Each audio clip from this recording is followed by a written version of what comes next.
ITV, certainly the best.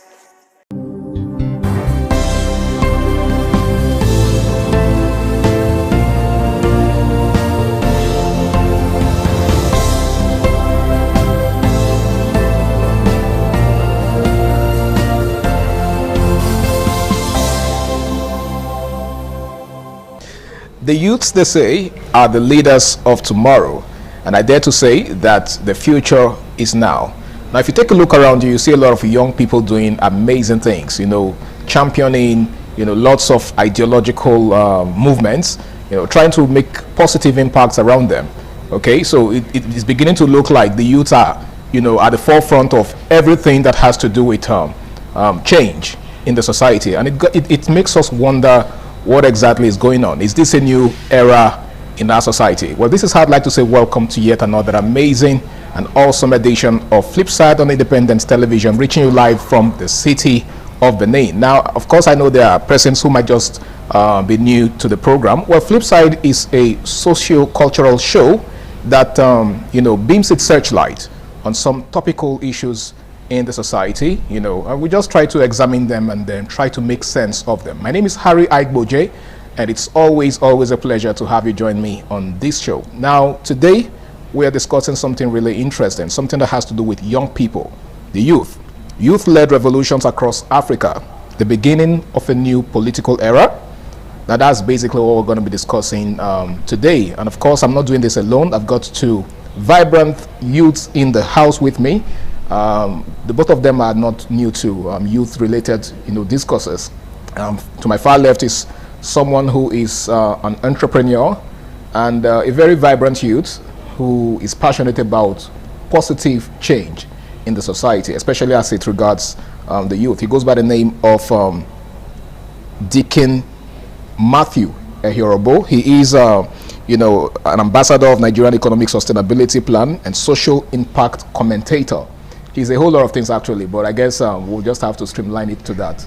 Deacon Matthew, you're welcome on board. Good afternoon, Mr. Harry. Good afternoon, sir. Yeah, good afternoon, Edo State. Good afternoon, Nigeria. How does it feel to be back here? It's been a while. To God be the glory. All right.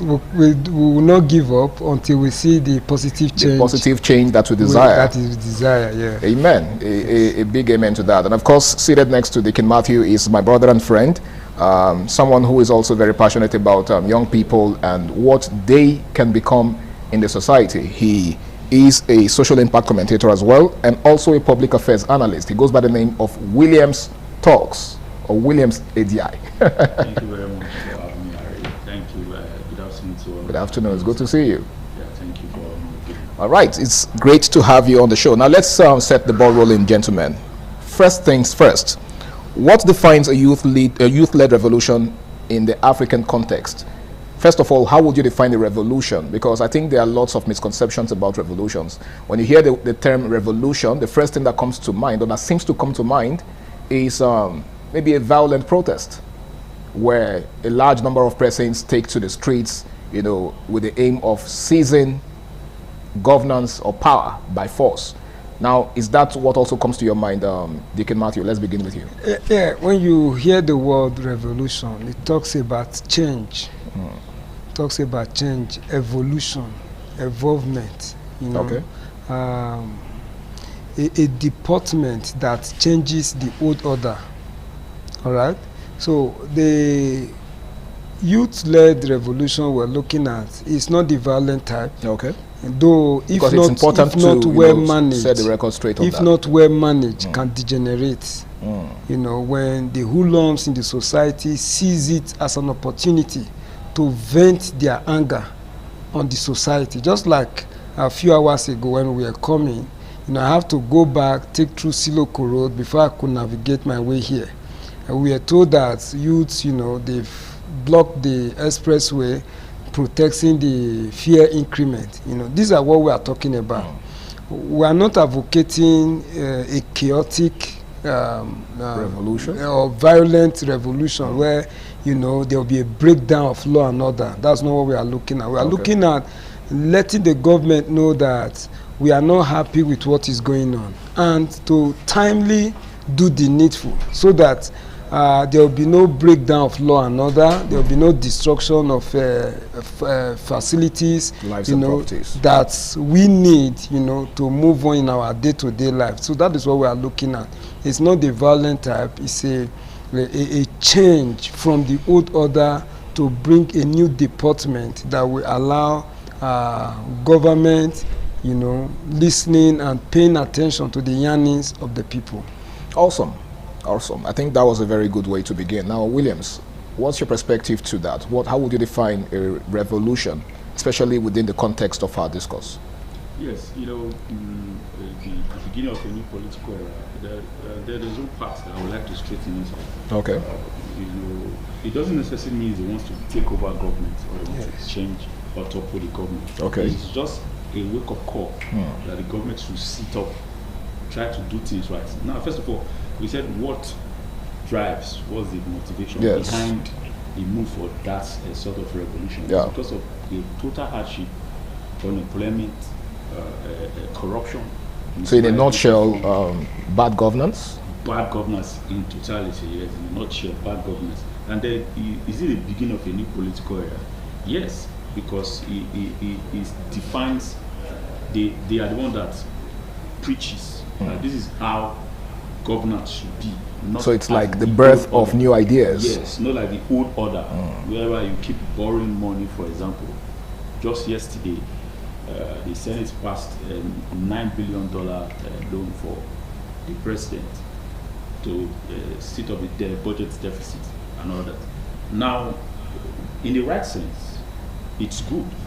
But in the country, what have we been doing with the previous borrowings? What impact have previous ones made? Then, what was the reason of subsidy removal? Now I'm citing examples. Things that propel revolution. What was the reason of the removal of fuel subsidy?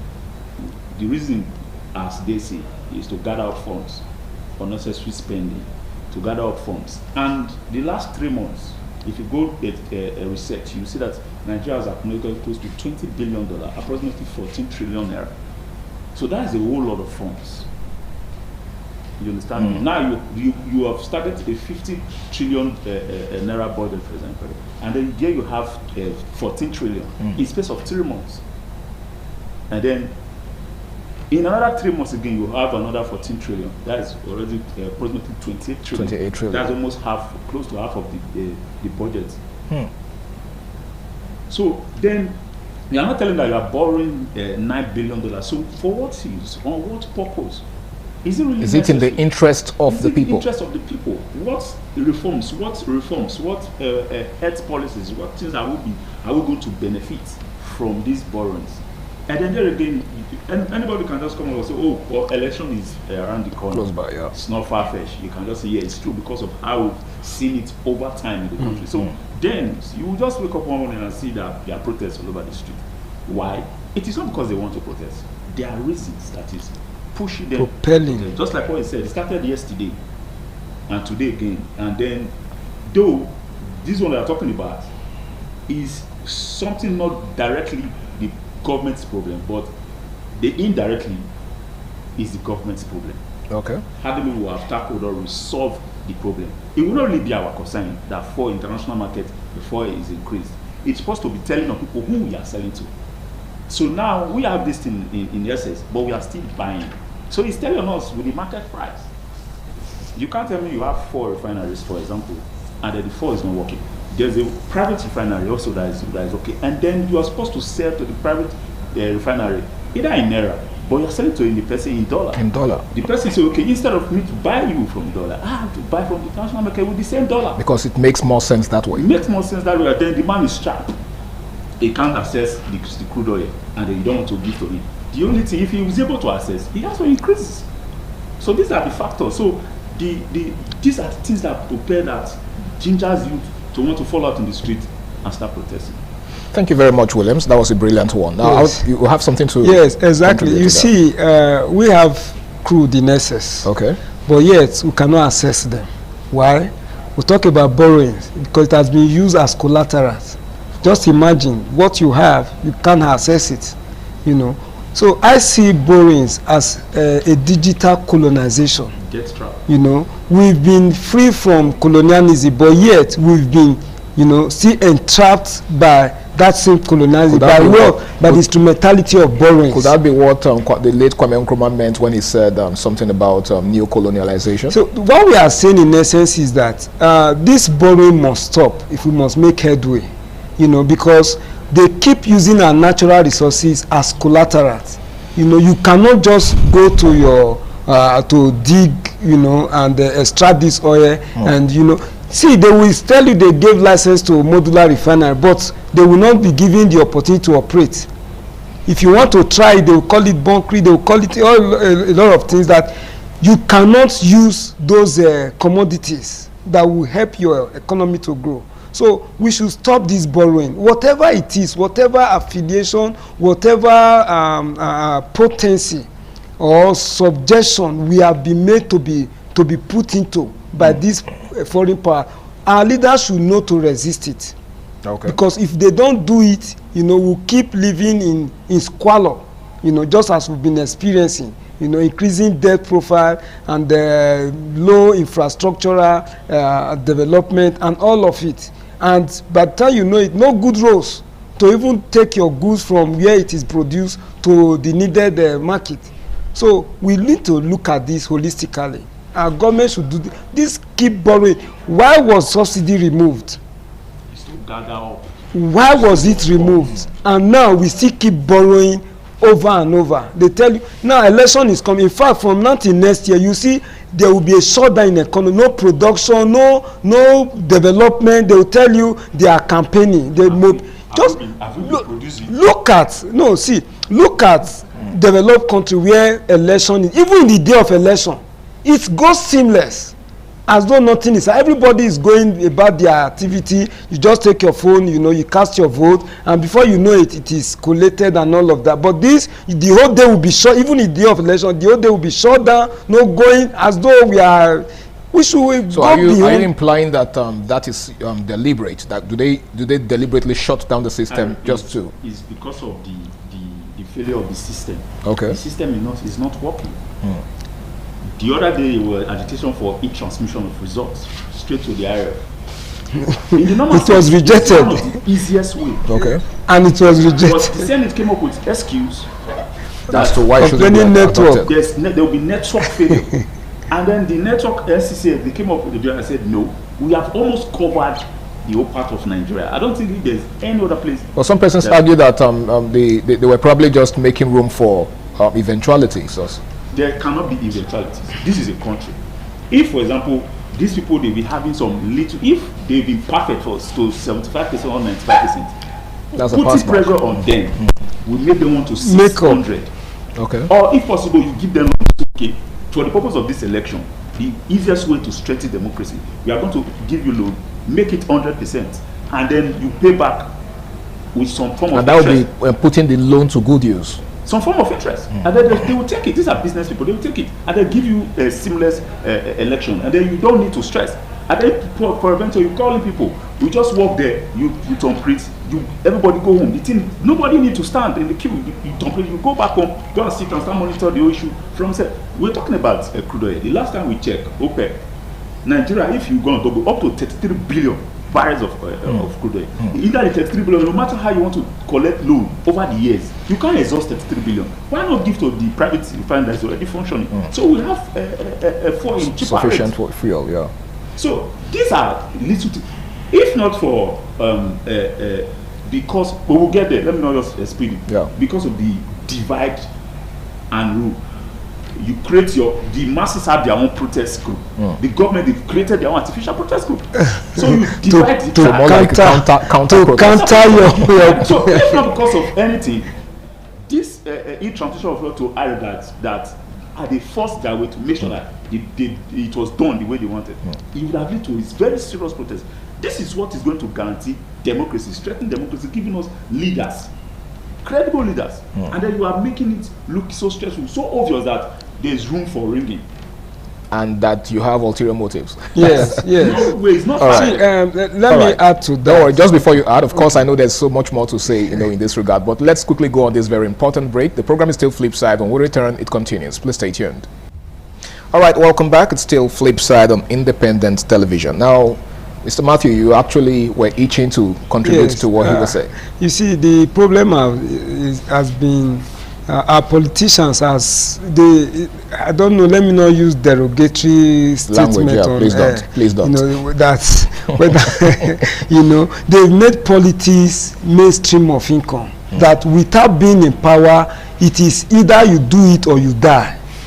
So it's a do or die affair. They take it to that extreme that if I'm not in power, I cannot eat. If I'm not in power, I cannot drive. Whereas the purpose of governance in the first place is to cater for the needs of the people. It's to serve. The moment you are out of office, whether as a governor or even as a president, you begin to speak in favor of who is there so that you can get peanuts. It's supposed not to be so. It's not happening already. No, what I'm saying is that we are import dependent even up to this moment. When we have all even in the leather industry, we have cattle, but it has become a problem. Between the farmers and herders. What's supposed to have gone into a digital refining system where you get, high quality hand and skin to make finished product for which you could get foreign earnings. And this is wasting years. It's wasting, and at this moment we do not refine to international standard.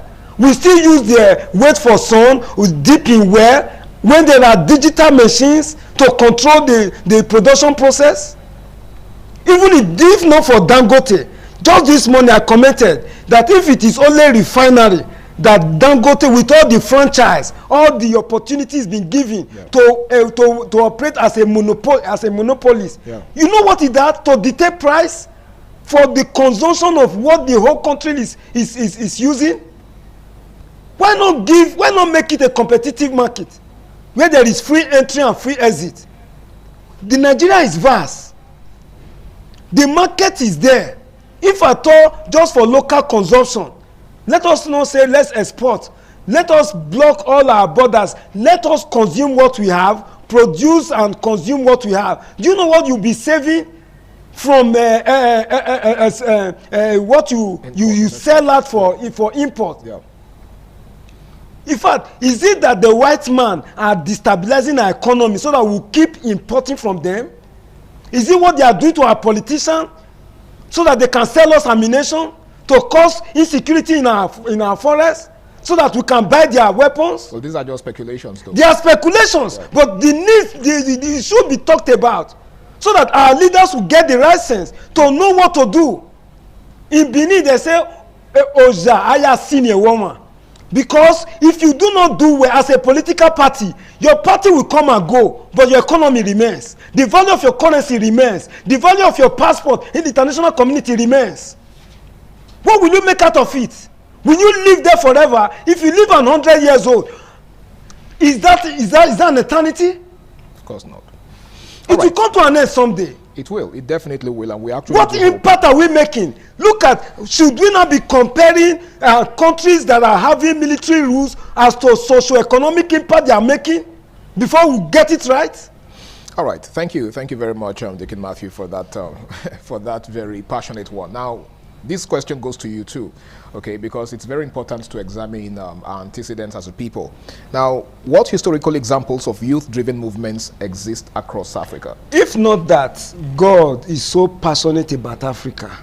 You know, Big Brother in Kokobili Manhattan said, he said, if you read the Bible, you look at when it was described the land flowing with milk and honey, he said he's supposing that it's Nigeria, it's Africa that is being talked about because of all the natural resource and everything, even political instability that should have destabilized the continent. But God has been so faithful and, you know, helping us to manage it. Look at Kenya the other time.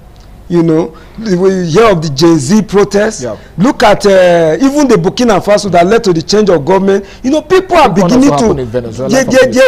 There is a wake-up call, and if the government does not do the needful, that is when you see it snowball, it degenerate into toppling the government, which is not supposed, which is not intended, which is not encouraged, because in so doing there are loss of life or property, there are destruction of infrastructures, there is a shutdown.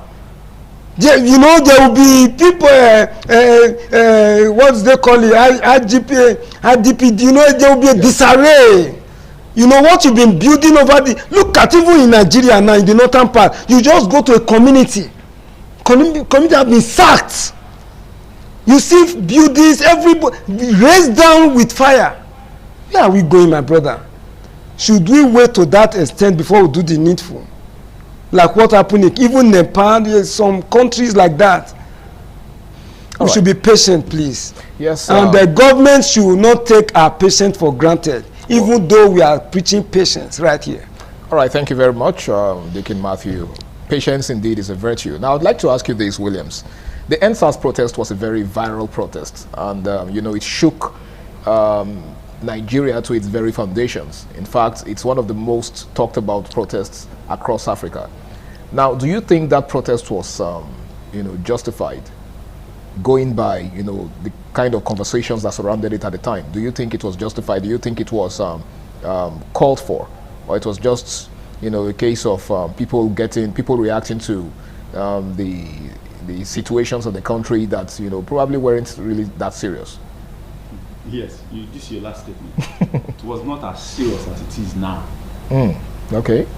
Where it was then, it was bad, worse. But where it's here now, it's even more worse than it was then. These were activities started online, Twitter, now X. You know, the moment they started building the hashtag, they started with an hashtag, NSAS, and police brutality was the major issue that sparked the protest. Then they now gradually incorporated other factors into it. Other factors into it. Okay. End bad governance. NSAS. So they now incorporated the hashtag end bad governance. Then it was as a result of the decay in the system, as a result of a lot of mismanagement of funds. You hear of corruption too. Cases. You convict somebody of billions, and then the trial judge will ask the person to pay 500 million and 2 short tea and go scot-free. In some cases, you can't even trace. Then another governor will be giving such person a backup, and then the person will be walking freely in the streets, showing us video where he's working at, and he's with public funds. So in a nutshell, impunity was one of the reasons. Yes, these are the issues. Judge in broad daylight, seeing what it is, and then reading contrary what is supposed, what somebody has doctored for you. You know, now that 2023 election would have also sparked another similar issue, but the word, when I said there have been a divide in the protest issue, so we have government sponsored protests and the original citizen youth protests. So are you implying that the government sponsored protesters were the saboteurs of the NSAS protest? Yes. So since the inception of that NSAS, they now intensify on their own too. So whenever there is a protest, you have seen two sides. The last one, I think it was the last protest of Israel, you were seen in Abuja, two crowd. there was this other the citizen, and then the government sponsored this other side, and then somebody was asked to give a speech, a young man, and then he was talking in favor of the original protest, and they have to draw the line. So you see, somebody from the counter protesters camp. So he himself that is giving peanuts to protest, to counter the protest, is also suffering from what the original protest is talking about. That was a really symbolic one. So it's that video is still trending. So for you to see how they've maligned this issue, how deep this issue of revolution is led by it, until the government gets it right, we will continue to see protests.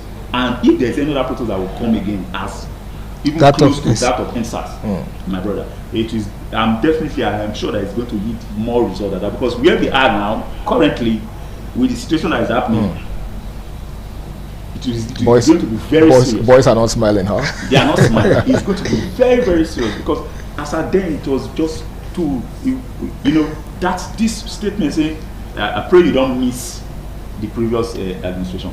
We are missing. As bad as the previous administration was, we are missing. And I mean, nobody who would have ever imagined that we'll miss. So the system is so bad that you just have to cry out, and protests like this are the legitimate means to air out our grievances. All right. And then we must, when it's happening, next time it's happening, they should please try and leverage on it. But because of how personal interests and a lot of things have gone, it has always led to violence because of the counter protests. But in the nutshell, the NSAS was a result of poor governance. Okay. But not as it is now. It is very, very deep as it were then. So compared to now, it was a child's play then. It was a child's play. And then we may even see, if the 2027 that is coming, the momentum that is gathering, all these things that the government have done that was supposed to have led to protests that they've escaped, if again that 2027 they didn't get it right, is going to lead to those issues that they are accumulated. Okay. And they even, let me give you a statement. Buhari said to Shomole when they were campaigning, he said as they've gone round, that he discovered that Nigeria, the Nigerian politicians, they are all sitting on a keg of gunpowder. That at any moment to blow up. It happened in his own regime. So I was actually, you remember he once said, because I was also there, we also in online, we also tweeting and also we shared the answer. I said, remember you once made the statement that you all were all sitting on the keg of gunpowder. Now it has blown up from the administration. Why? Because of mismanagement of funds. You were there sitting there and people are mismanaging funds and things are all going wrong and there's nothing you could do, and then you say you're a corruption champion. No. All right, thank you very much, Williams. Now, you made mention of how the NSAS protest started. It started on social media. Yes. It started with the youths tweeting their minds, and of course, addressing some of the issues that later formed the basis of the protest, right? Now, let's take a look at the role of the internet in all of this, because I think it's as regards what we are discussing. Just like we've established in the beginning, that the protest or the revolution we're talking about here is not a violent revolution, but an ideological revolution. So what do you think is the role of the internet in all of this? The role of internet, I will use Sudan as a perfect example. It was a tech-savvy protest. Okay. It just started online, and then gradually they took it down to the neighborhood to neighborhood, doorstep to doorstep, and then the crowd became so massive. That was how they were able to succeed. Okay. Now, the internet is playing a very vital role, because you don't need it. Is, yes, I will refer back to the NSAS. Okay. It was also tagged as a leaderless protest. Okay. No leader, but they were all saying the same thing. Speaking with one voice. So it's first of all gather momentum on the media, because you now have people who are self-savvy, who can express themselves, and the Street of X is a raw platform where anything goes. Anything goes. So uncensored. If you go back to X, if you go now, as speaking, you see a lot of anger issues, and that will spark up your anger. All right. And if you're looking at it, is there any means I can just express my anger? All right, let's take a pause there. Of course, I'm getting back to you right after this break. It's still Flipside on Independent Television. Please stay tuned. We'll be right back.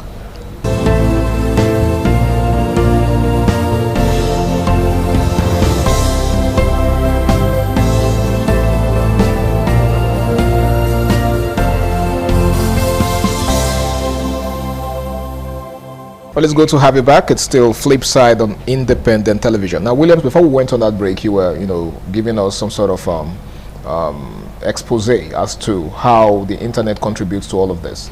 So while on the news flash, there was a news that caught Yes, attention. yes.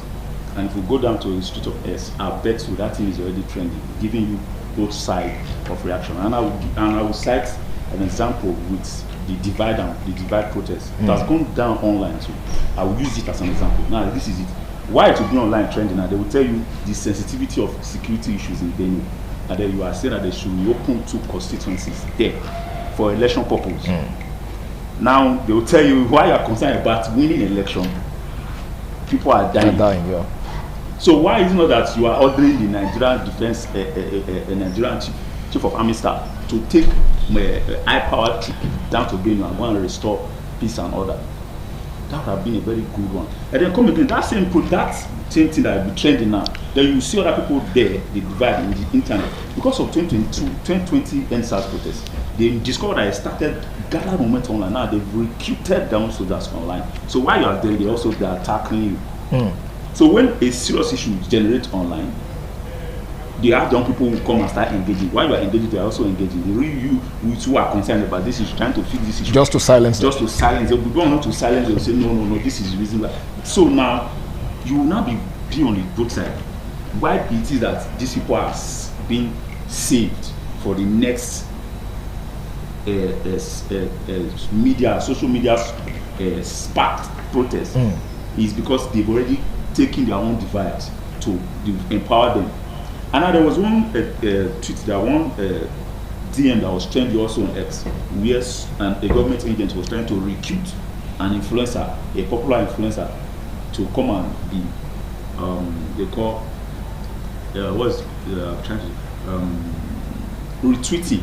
Okay. They call, it's also called retag, like tagging. Okay, tagging. Okay. Tag, retweet, okay. tag, and we share. So more like a leaked chat. Yes, leaked chats. The same person leaked it with a proxy account. You understand? So when I say proxy account, they have their real face account, and they also have their proxy account. So we know the person that we have social media. We know how these things work. So the person will then say, I will apply. We will give you 200,000 just to be sharing and tagging. And the person says, "How cheap? You think I'm that cheap? Just for me to be your own failure? I should be trying to garnish it and make it look good." Say you go, and then you insulted the person, and then the lady quickly block the person, and then he shared it online and said, "Look at how they are." So there are a lot of people who also gone in line with such offer. They are out there online. Why there are some who they have not even contacted at all? But though it's politics, you understand. Of course. There will always be that. But they will not start to look at the situation of the country. You are also saying that no, it is not. So now, because of that, they now encourage their own too.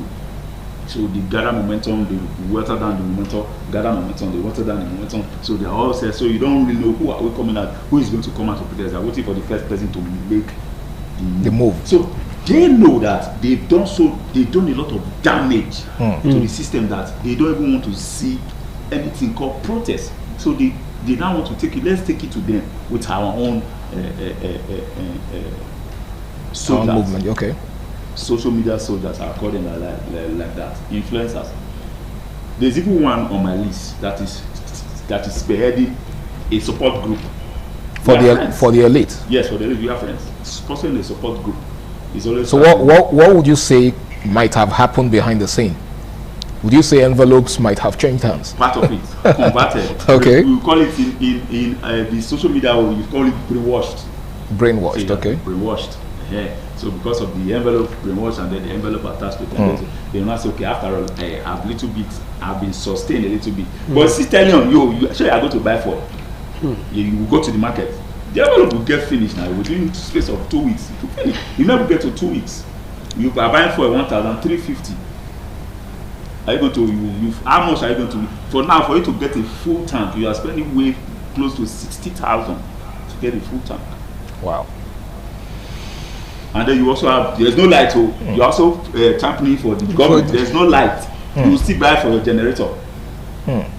So you see, these are issues. So complex. Yes, Yeah. very complex. But there again, you then wonder why people also want to start telling that no, this is not the real thing. This is the real thing. But there again, we also have people who are true to this. They are also there on that same street, battling it to them. And then until the day to get back again through the social media, and it's one of the beautiful places to gather momentum. You stay together, and then see, let me address this issue. It's not as if these people, they are doing it because of they want to destroy the country or they want to scatter government establishment. No, they are doing it for your own good. They are doing it for the good of your children. They are doing it for the leaders to be held accountable. You can't be spending money and then you are not. Now, let me give you one shocking thing. The president is the first time in history that a president is running 3 budgets concurrently. At a go. That is a criminal offense in the first place for impeachment. Coming back to the Senate, a National Assembly, this thing is happening in your eyes, and then you are welcoming another budget. If this is approved, it's coming 4. Thereby making it complicated. So where are you getting this money from? Which same particular budget are you getting this money from now? Where are you spending from? So it becomes so confusing. These are what daylight offense, impeachable offense.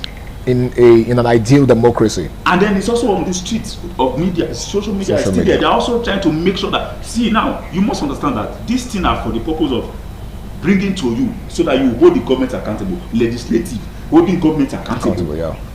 They will bring it to you, but they are not doing anything about it. And these people are getting angry day by day. This is a criminal offense that is going on, and you're allowing it. So tell me how they won't take to the streets in protests. I'm coming, we'll get it. Now, yesterday it took them 4 hours. In space of 4 hours, they approved the $9 billion loan.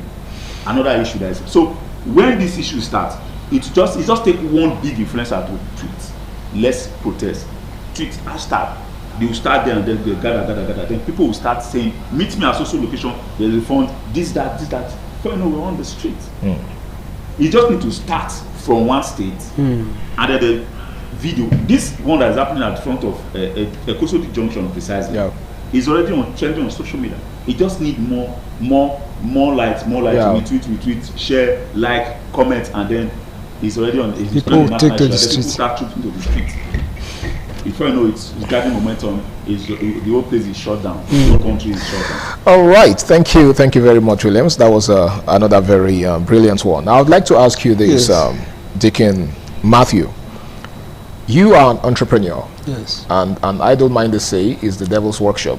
Right. How do you think unemployment contributes to, civil unrest in Africa? It is what exacerbates, what makes it become more tough, because man must eat. Basic needs must be met. In management theory, there's what we call Abraham's theory of needs, from the basic necessity, to status and all of that. And the Bible also said, having food and raiment, that's the basic. Food and shelter yourself before you talk about clothe yourself before you talk about shelter. So when you don't have any of this, then when you are hungry, my brother, when you are seeing one, it looks like a hungry man is an angry man. You understand? So, but when you find something doing, that will preoccupy you. Before the day goes down, the strength you'll be worn out that taking to the streets will not be an option. And that is why we are asking the government, if at all you cannot create employment for the massive graduates that are turned out every year, create an enabling environment so that people can engage themselves, what we call self-employment. You can set up a small, even from micro. It starts from micro, then before you see small, before you see medium, and all of that. Yeah. If there is good road, there is constant power supply, you see many of these things, even though the fear they are still increasing it, but we'll try to bear until it, it's not get to a point where we cannot take it anymore. You understand? And another thing I'm seeing is that there is no effective opposition in government, and that is what is making it worse. Turning the country into one party system, it is not helping us. See, a man that does not have criticism is not doing well. If all men say good of you, the Bible says, he said, woe to that man whom all men say well of. You know, it is not ideal. The moment you are in opposition, DSS come after you, EFCC come. It is not proper. Look at America. We see America like two parties, but there are many parties. But this is what is. Who is a Democrat will be a Democrat even unto death. You understand? Bringing that, in fact, being a Democrat in power, like the Republicans in power now, there are contributions, you know, ideas from the democratic system that they you know, put side by side, you know, juxtapose, you know, to help the government source, even though being a Republican. Not just that, everything about another party that's not in power in Nigeria is useless. Human capital from there is useless. Ideas, brilliant ideas, even projects that have been started from other political party is terminated. You will not start new one. You even go and build new road close to the one that have been started that just needed completion.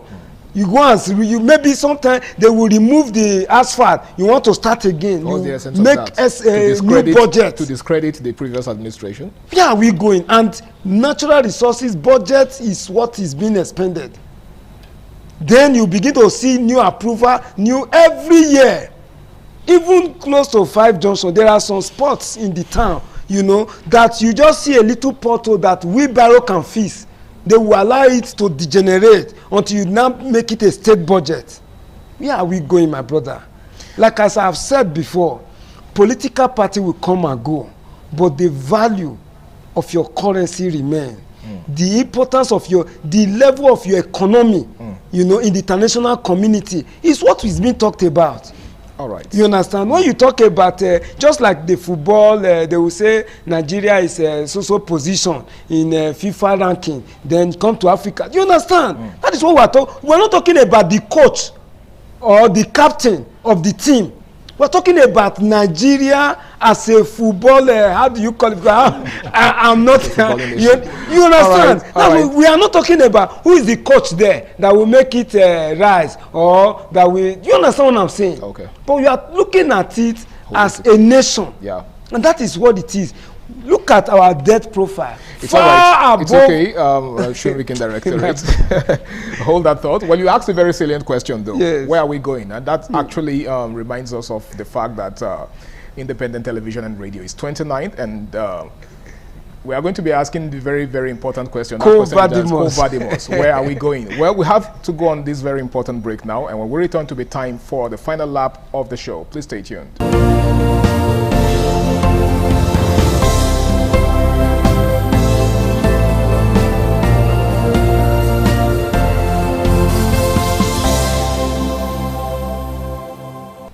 All right, welcome back. This is the final lap of this week's episode of Flipside on independent television. Now, if you take a look around you, gentlemen, you see a lot of young people with amazing potentials, right? With huge following, you know, huge influence, especially on social media. They have lots of young people looking up to them. Like very and dark man. when they sneeze, in fact, a lot of young people literally catch a cold. Now, that underscores how very influential these guys are. Yes. Now, taking a look at the personalities of these people, do you think they possess the qualities, you know, to drive the kind of positive change that the majority of young people are looking forward to? Or you think that they might be susceptible to corruption, thereby thwarting whatever hope that there might be as far as youthful protests or youthful revolutions are concerned? Yes, beyond the social media influencing and all of that, even from the Bible days, where the history was written, you know, leaders are born and it is generational. So social media is giving it more credence in time like this, you know, and it's saddening. The backlash is that we have politicized everything. And even when these people, you know, are evolving, gathering momentum, gathering population to do positive change, make positive impact, they will water it down politically. I mean those politicians, because they think you are criticizing them. You are allowing them not to operate you know, that will be beneficial to their interests. So that is the pain. Even we just talk about, you know, if you are not in their party, they will come. That is as to political parties. Yeah. Now we are talking about social media influencers. You know, they will want to. If you make any tweet or make any post that is anti-government, you just see. There's a guy, you know, we hear of Obaka, a fiscally challenged, who just wrote on his car, you know, against the government. They came to pick the car off, you know, just in his street there. So speaking against the government is considered treason, right? You understand? What we are saying is that they see that we are attacking them, but that is not the essence of it. You know, it is to make positive impact. What is not going nowhere, you know, make a change so that you bring the desired result for the consumption of everyone. All right. Know. So that is the whole something that, you know, politicizing, you know, the attack is where we have the problem. Okay. You understand? Thank you very much, Deacon Matthew. Now, Williams, the young people we have around us today, let's not go too far. We have the likes of, the popular influencer Martin Sose, you know, also known as Very Dark Man. Now, taking a look at these guys, they are very influential. And like I said, they command a lot of respect from young people. Do you think these guys have what it takes to drive the change that the youthful population are looking forward to? Or you think they are corruptible as well? See, this matter is very, very dicey. I'll tell you what. Okay. This same person you call now, there was a time I expected him to do a lot, but he didn't act as what I was expecting him. Then I became suspicious. I've been, for some time, You've been observing him. I've been observing him. Okay. I'll give you some reservations, you know. And then I'll tell you why. Why you're having these influencers, we don't even really know who is totally for the interest of the people, because like I said before, they've taken it now to go meet the real protesters, the real youths who are eager for good governance. Okay. So they cautiously build their own influencers. Give them the money, make them look good, make them appealing, let the people love you, you know, gather these followers, and then when it's time to protest, make a tweet, divide the protest. All my people, wanna enter us. The protest not really, you understand? He made that statement when they were in there at Abuja, saying that there should be e-transmission of results to IREC. He made the statement that if he will not see those opposition leaders there, he's not going to come out. And then people have been saying that if he is not the center of the protest, he is not making any statement about it, he's not there. And then I know that that's true.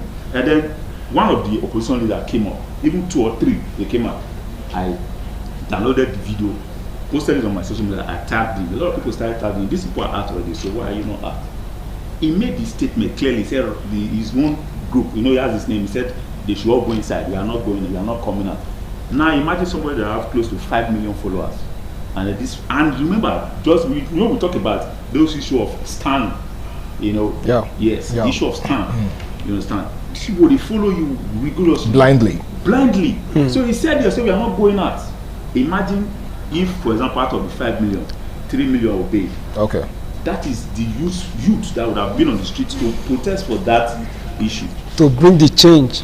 All right. They won't withdraw. So what I'm trying to let you know that we don't really know who are they, but they are youth who are really eager, and we can make sure them that youth are really eager. And if they are focused, they can. Focused. Very focused. A lot of them on social media are very focused, but you don't see them. When they make the restatement, DSS is coming from them. DSS has not really come for those that will know that they are for the government.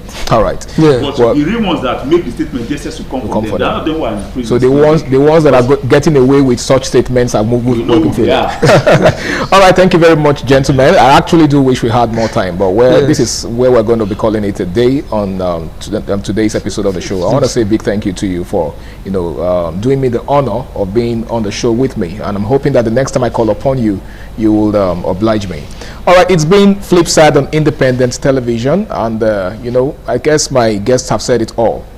An idea whose time has come cannot be stopped. Yes. So let's do the needful.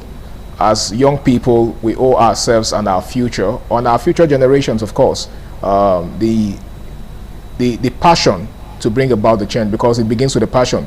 Once you're passionate about change, it's only a matter of time before it begins to manifest. Well, my name is Harry Aigboje, and until I come your way again, same time, same station next week, do the right thing, stay out of trouble, and have yourself a lovely day ahead. Bye for now.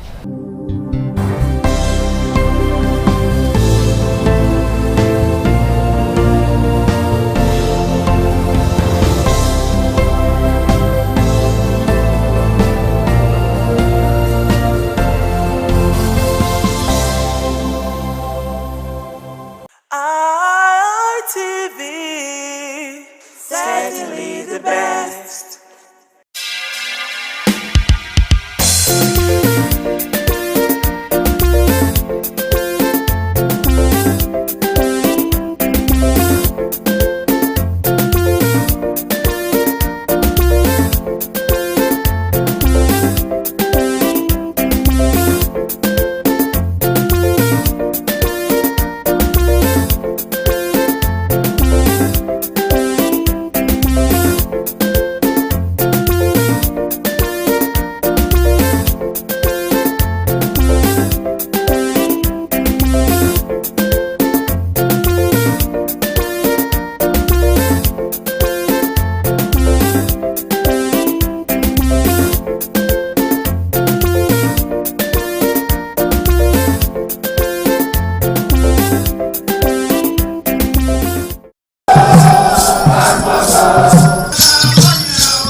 This is Anegbete community situated in Isako Central Local Government area of Edo State. It is an agrarian community with united people that promotes unity and oneness for peaceful coexistence. The inhabitants of the community migrated from Benin, the cradle of black civilization, a kingdom where king is truly king. The ancestors of Anegbete saw that age was the main determinant of leadership in the rural setting, and the eldest man in the settlement was regarded as the leader who presided over meetings, and his authority is held in high esteem. To further strengthen this unique system of leadership, age group evolved in Anegbete.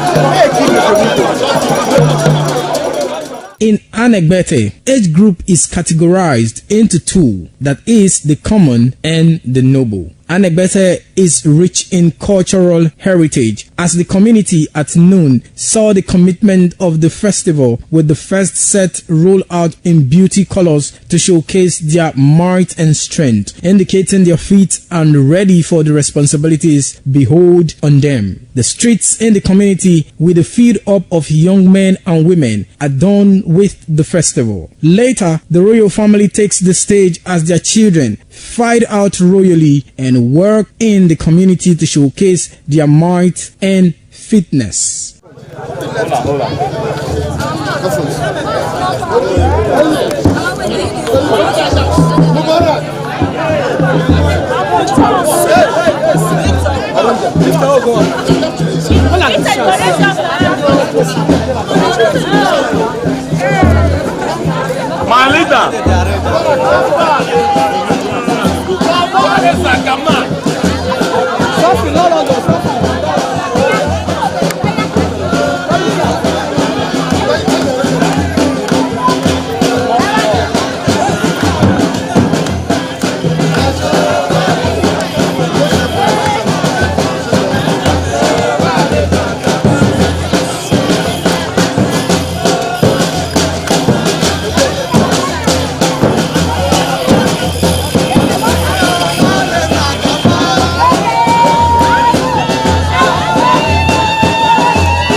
ITV, certainly the best.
ITV, certainly the best. ITV, certainly the best.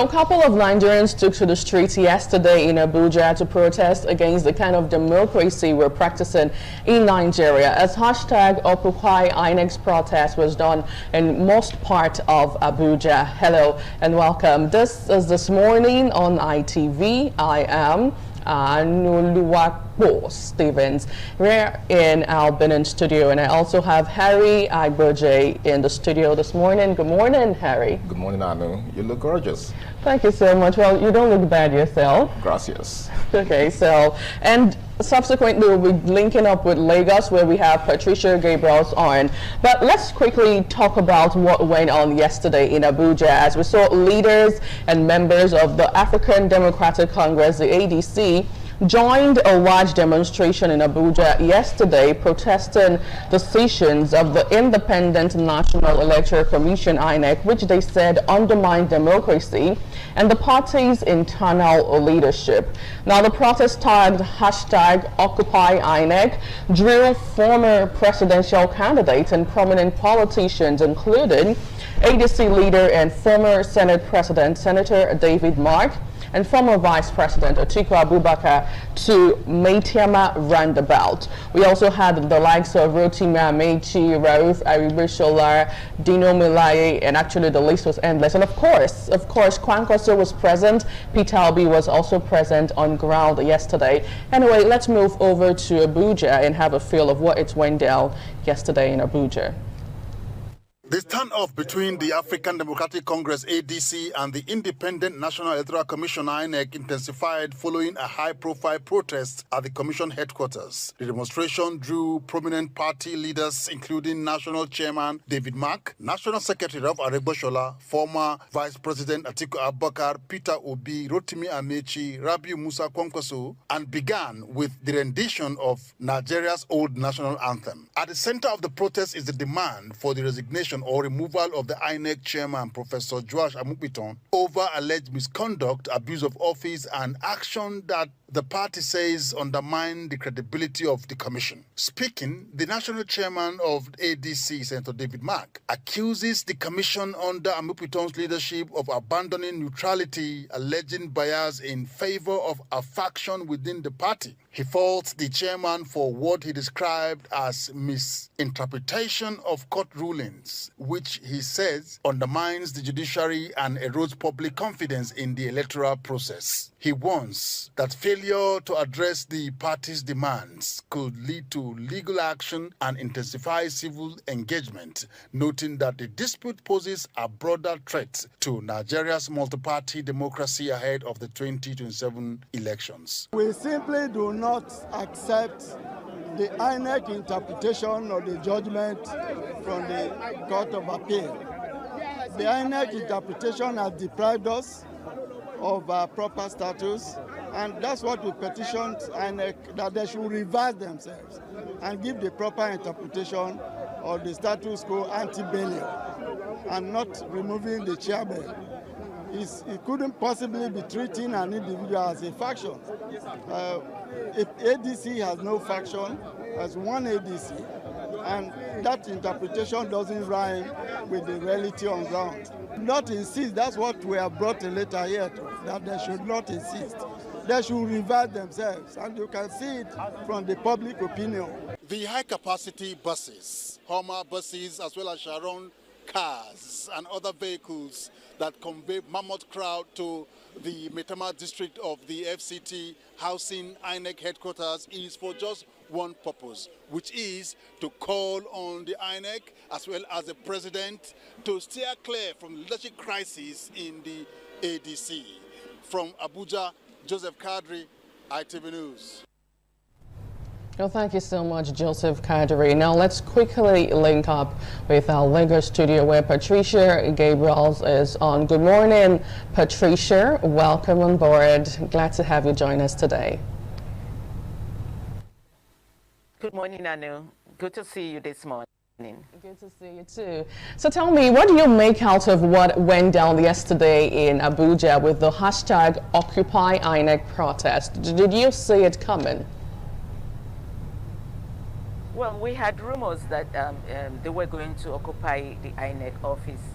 Rumors were, making rounds yesterday, but I didn't see it coming this large. It is actually very large, and then we hope the federal government listens, or the chairman of INEC listens to their cry, you know, or whatever they want dealt with. We hope that it will be dealt with quickly, so that there will be peace in the country. So one of their major demands is the removal of INEC chairman, Professor Joash Amopita. Now, do you think that is even making any sense at this point? And do you think that is going to solve their internal dispute rocking the ADC?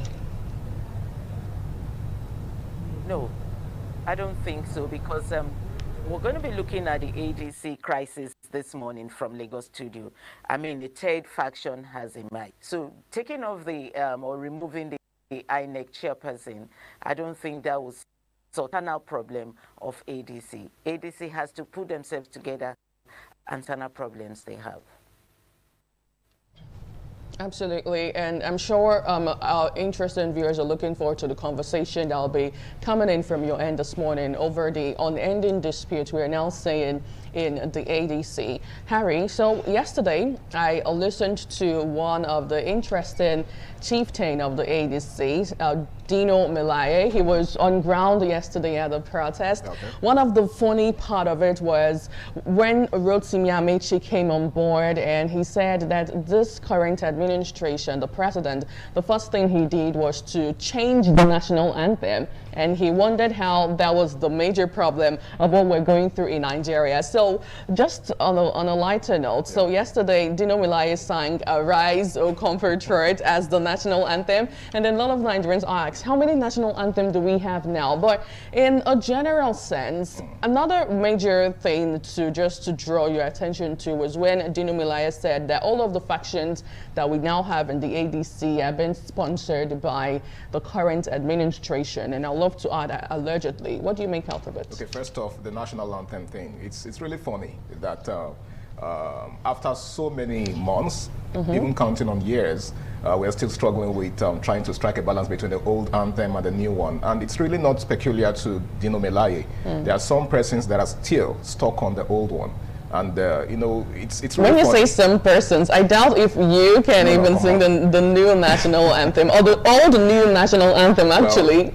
Well, I try. You try. Because first stanza. I've spent the better part of my life, you know, singing the old anthem. Right. And then boom, the new one was introduced. And I'm sure it's not just me or Dino Melaye. There are lots of Nigerians out there who are still struggling, especially those, okay, for the kids, of course, you know, they are taught in school, right? So it's easy for them to adapt to the new one. But for those of us who spend, you know, the larger part of our lives singing the old anthem, trust me, it's a bit of a challenge. And then talking about the changes that the president has introduced ever since. Well, the problem is change is the constant in life, and one thing we can't do is shy away from it. But the reality is change has to be, you know, beneficial to the people. You can't just introduce something that will not, you know, benefit the people in the long run. So as far as I'm concerned, change is good, but it's only good when it's beneficial to the larger, you know, percentage of the population.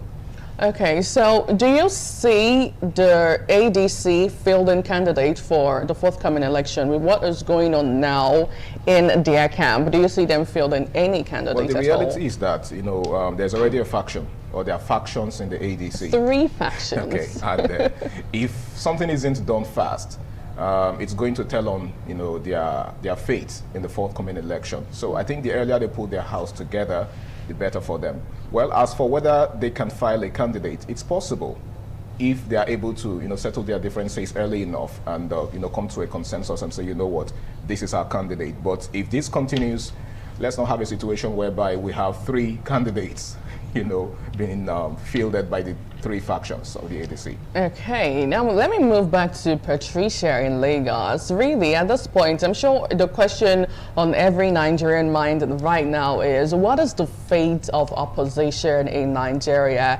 It has become a recurrent conversation every single time.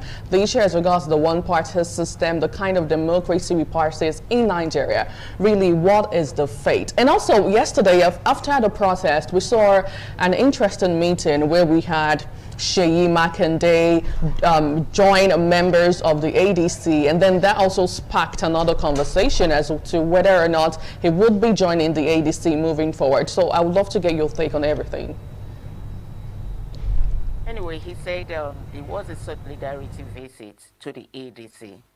And then this is becoming scary because it just seems like we're heading off to party states. It looks like we're not going to opposition any solid opposition party come 2027, because the Nigerians are looking up, have not been able to put them together. Every day it's one problem or the other. We just heard now that there's a third faction that are just emerged. So I don't know if they have enough to be able to put themselves together and, you know, become a very strong opposition party for APC. There's a problem. If it continues like this, then we're just going to see ourselves in a one-party state.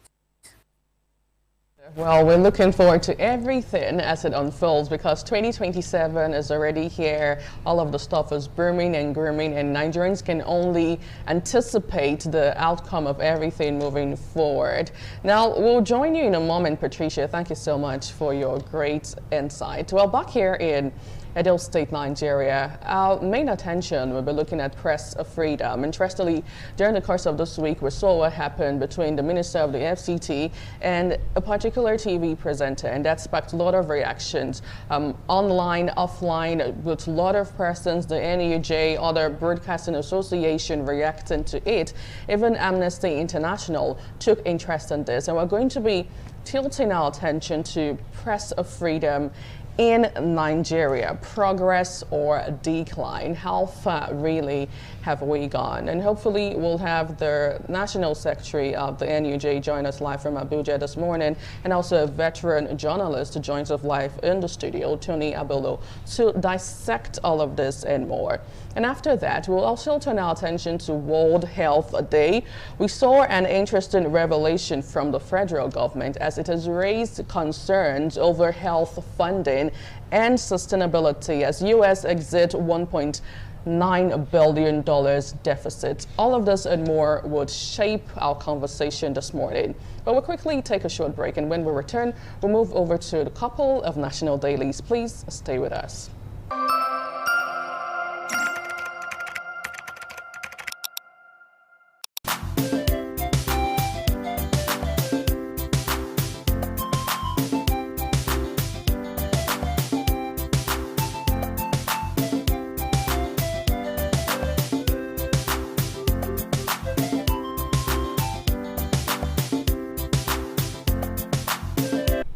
Welcome back, and thank you so much for staying with us. If you're just joining, you're on to This Morning on ITV. Now we'll quickly look at a couple of national dailies this morning. We have the Daily Trust newspaper, Vanguard newspaper, the Punch newspaper, and also Daily Sun. So we can start with the Daily Trust newspaper, and of course the big headline this morning is 2027 ADC PDP close ranks. 2027 ADC PDP close ranks.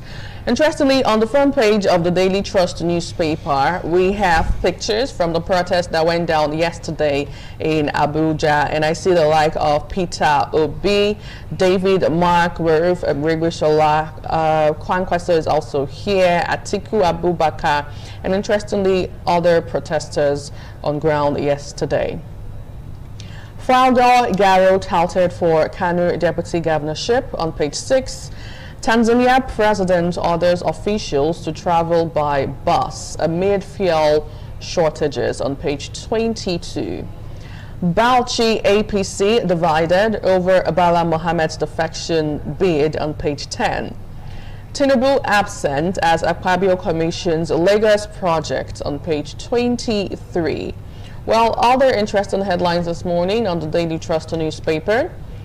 Nigeria's inflation remains high despite rebasing. Who was speaking? The World Bank on page 5 of the Daily Trust newspaper. Trust TV wins Best Documentary Award, still on page 5. Nigeria not collapsing, federal government replies CSOs, and that's still on page 5 of the Daily Trust newspaper. Well, that's all the Daily Trust newspaper have in stock for us this morning. We turn our attention now over to the Punch newspaper. So the Punch newspaper is up next. Okay, let's take the Punch newspaper. And of course, the Punch newspaper is leading with the major headline, Harry. All right, let's focus on the Punch newspaper now. And the major headline here is saying, Wike-backed PDP fumes over Makinde ADC alliance plans. Wike-backed PDP fumes over Makinde ADC alliance plans. And that will be found on page 2 of the Punch newspaper. And the writer to that says, Oyo Governor Atiku Obi Kwankwaso Amechi Mark hold high-stakes meeting, null new platform. Oyo Governor Atiku Obi Kwankwaso Amechi Mark hold high-stakes meeting, null new platform. And that's still on the Punch newspaper. And of course, above the masthead, Northeast logs nearly 2,000 explosions in 7 years. Northeast logs nearly 2,000 explosions in 7 years, and that's according to a report, and that can be found on page 7 of the Punch newspaper. And next to that is World Bank flags fiscal risk in Nigeria's 4 trillion naira power bond, and that can be found on page 20 of the Punch newspaper. World Bank flags fiscal risk in Nigeria's 4 trillion naira power bond, and that will be found on page 20 of the Punch newspaper. And then next to that particular headline says 2027 INEC registers 3.4 million new voters. 2027 INEC registers 3.4 million new voters. That's quite an interesting one, and can be found on page 7 of the Punch newspaper. And right below that, Senate President, governors unveil Lagos mega projects. Senate President, governors unveil Lagos mega projects, and that is on page 12 of the Punch newspaper. And then still on the Punch newspaper, youths rally Jonathan for 2027 presidential bid. Really interesting. And that's on page 12 of the Punch newspaper. And next to that says 500 level student dies during football match.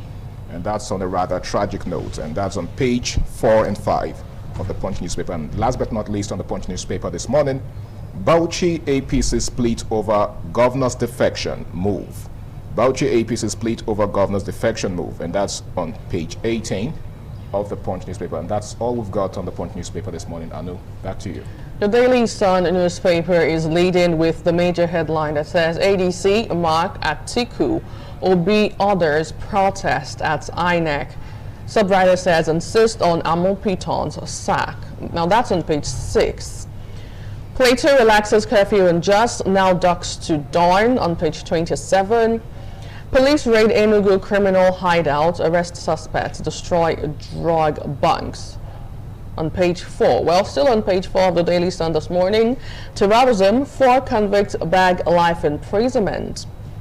Dangote refutes fuel price hike as U.S.-Iran war enters ceasefire on page 25. I don't know who's behind the spread of fake news, but I don't think that's what Nigerians want to hear at this point in time.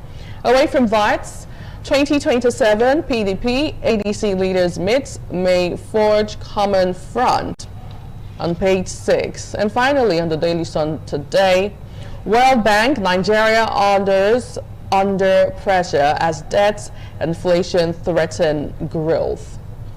Harry. All right, next on our radar is the Vanguard newspaper. And the screamer on the Vanguard newspaper this morning says, ADC lists 6-point demands at INEC protest. ADC lists 6-point demands at INEC protests. Now, whether these demands are realistic or not is an issue for another day. Okay, right still under the Vanguard newspaper, Atiku Obi, Kwankwaso, others lead protests in Abuja. Don't kill democracy. Obi Amechi reject one-party rule. Don't kill democracy. Obi Amechi reject one-party rule. No cause for alarm over ADC crisis. David Mark assures. Well, is that the reality? Well, your guess is as good as mine. PDP ADC leaders hold closed-door talks. PDP ADC leaders hold closed-door talks. And still on that particular one, INEC populated by card-carrying members of APC. INEC populated by card-carrying members of APC. And that's credited to Senator Marafa. And then right above the masthead, ADC top shots lead protest at INEC headquarters. I think that's pretty much what's leading, the front page of the Vanguard newspaper this morning. Okay, finally, the Guardian newspaper. Let's see if we have a different headline on the Guardian this morning. It says the opposition explores options as ADC, PDP question INEC's neutrality on page 6.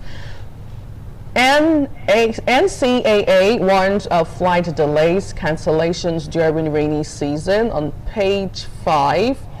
World Bank, multi-dimensional poverty threatening Nigeria's economic potential on page 6. And finally, on the Guardian this morning, 2027, don't give part to APC by boycotting polls. Adebayo urges Nigerians, and you get full details on page 3 of the Guardian newspaper. Well, that's all we have this morning on Interesting Newspaper Review. Do well to pick up any of the copies and stay abreast with what is going on in Nigeria and also in the world. Now we'll take a short break, and when we return, we'll move over to the first leg of the conversation. Please don't go anywhere.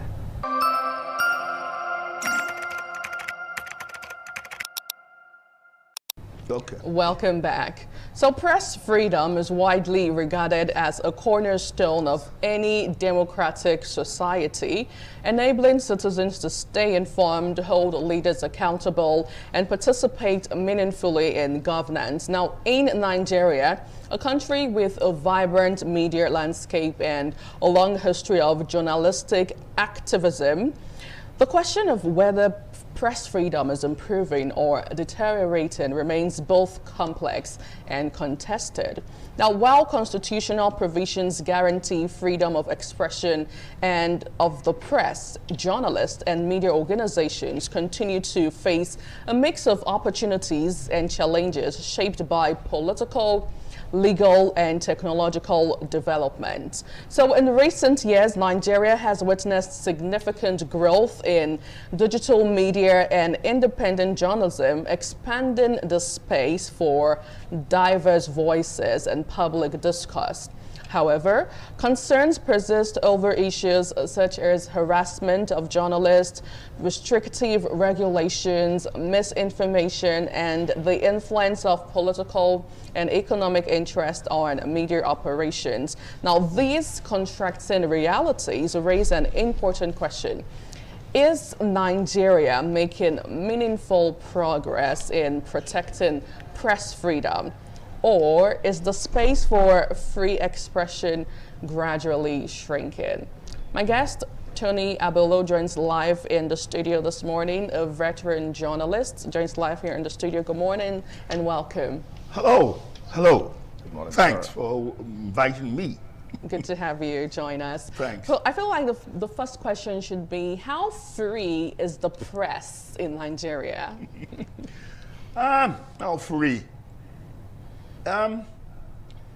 It's on paper. On paper? Okay. That's where you are going to find that freedom. The real freedom is just not there. You were in your introductory remarks talking about shrinking space. The space, did it ever expand? That's the question. Because I'd like to look at these things from both historical perspective and look at it even culturally, and in a dimension that is sociological. Now, let me go through this. In history, without the media, there may not have been independence. which meant that the freedom we talk about, democracy, whatever language, although we are not democratic in Nigeria, and don't waste your time talking about that, is that, you know, then there was an attempt to free us from the Europeans. So when you had people like Awolowo, Ernest Ikoli, Nnamdi Azikiwe, Davis, all Ebenezer Williams, all these are old names that were in the old media. And there was an attempt to ginger the people, alighting from the Second World War, in which Nigerians had traveled to other parts of the world and saw what the world looked like. And then, incidentally, the West African Pilot was the paper pioneered by Nnamdi Azikiwe. And the motto for the West African Pilot was, show the light and the people will see the way.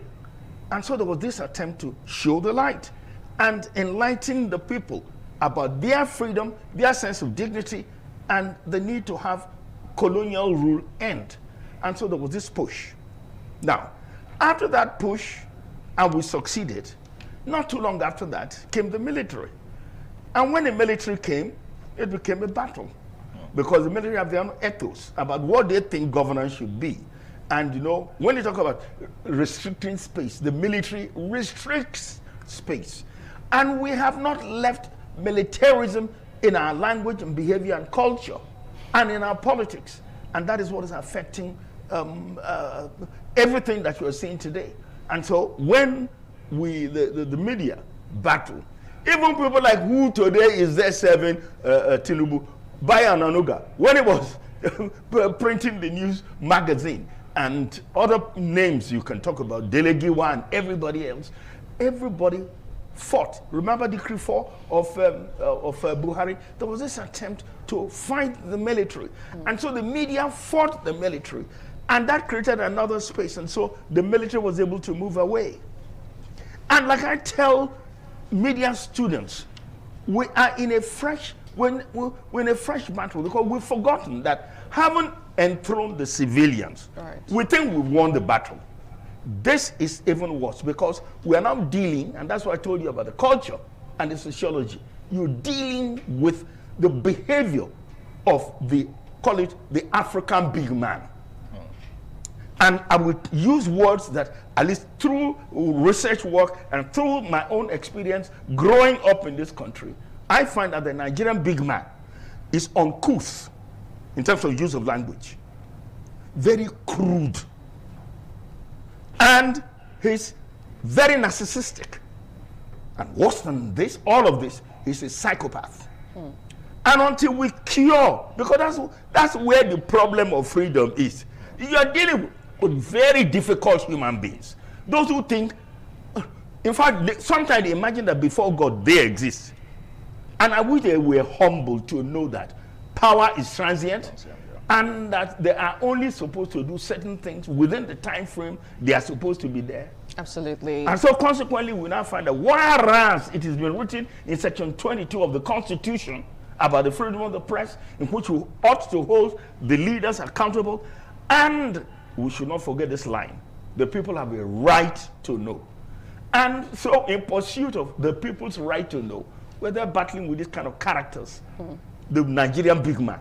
And so that is what really, when you're talking about shrinking of space, that's why I say maybe the space is even disappeared. Okay, so I love the part where you said power is transient, and I love the scenario that you've painted over the Nigerian big man. Now for context, let's bring it down to context. So Nigerians saw what happened between the Minister of the FCT, Nyesom Wike, and a TV presenter, Shehu, and that sparked a lot of reactions online. How did they happen? So interestingly, he was having a show, and he talked about the issue of the one-party system in Nigeria and what he thinks about it. Now, in a press briefing, interestingly, with all the journalists seated there, The minister said when he was watching that interview, he felt like if he had the opportunity of just shooting him right there from the TV, if that could work. And, you know, so on the other hand, Shehu reacted to it and said, you know what, I am not afraid. And despite all of reactions, even the NUJ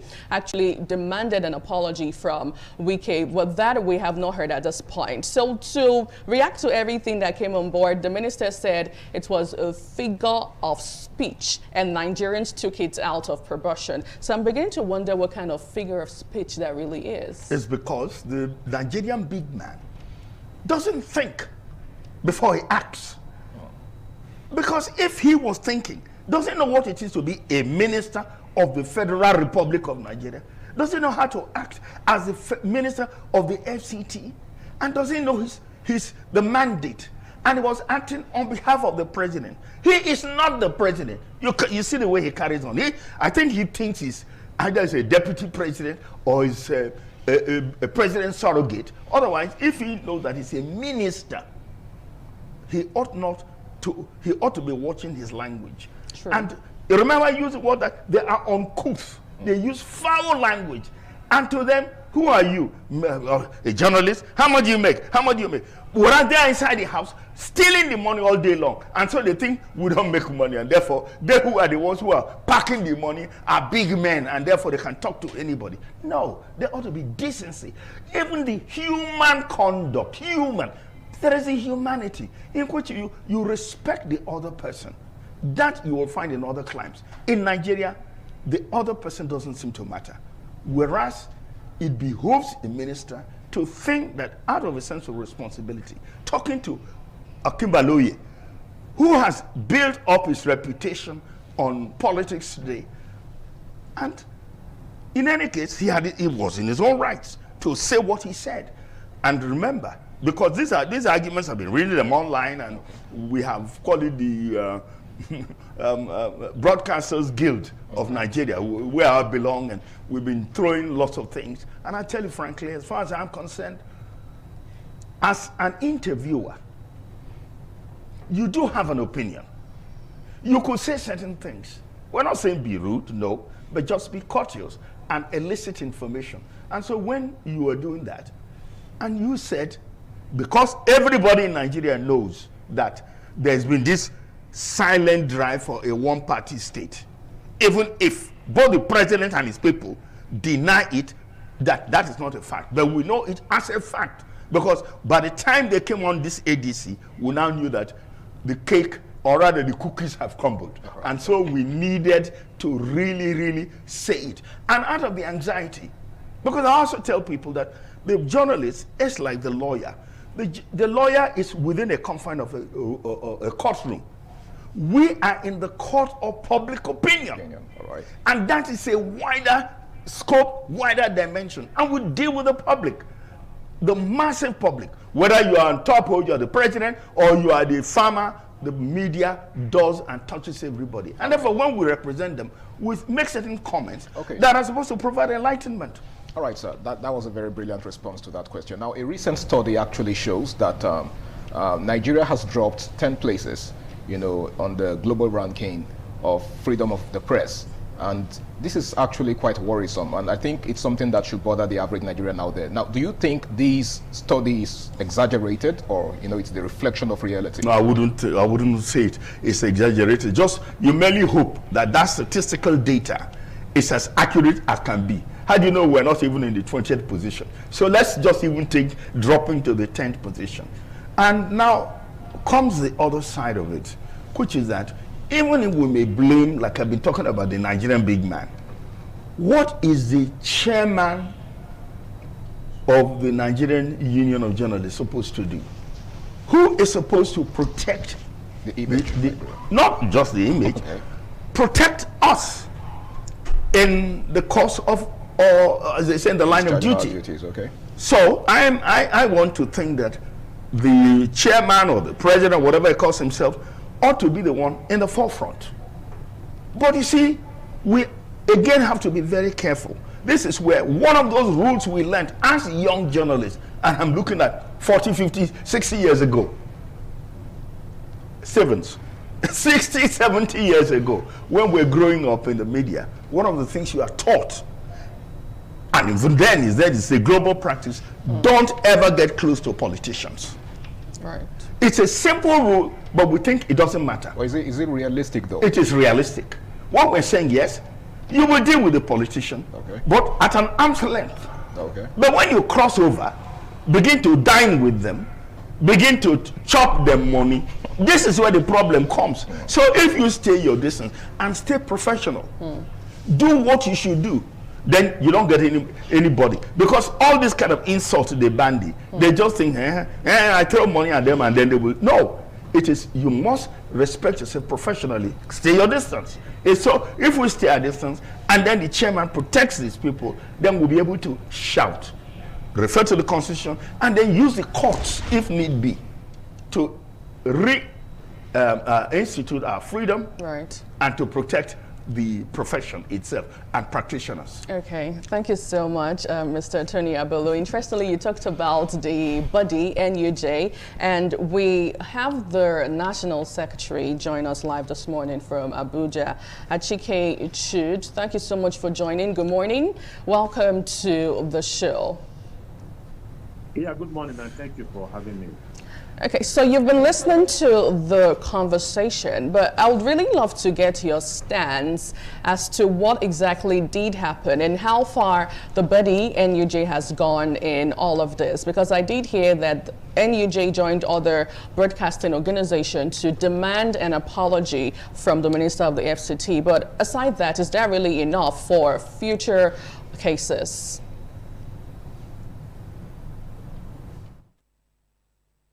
Yes, let me join the degree.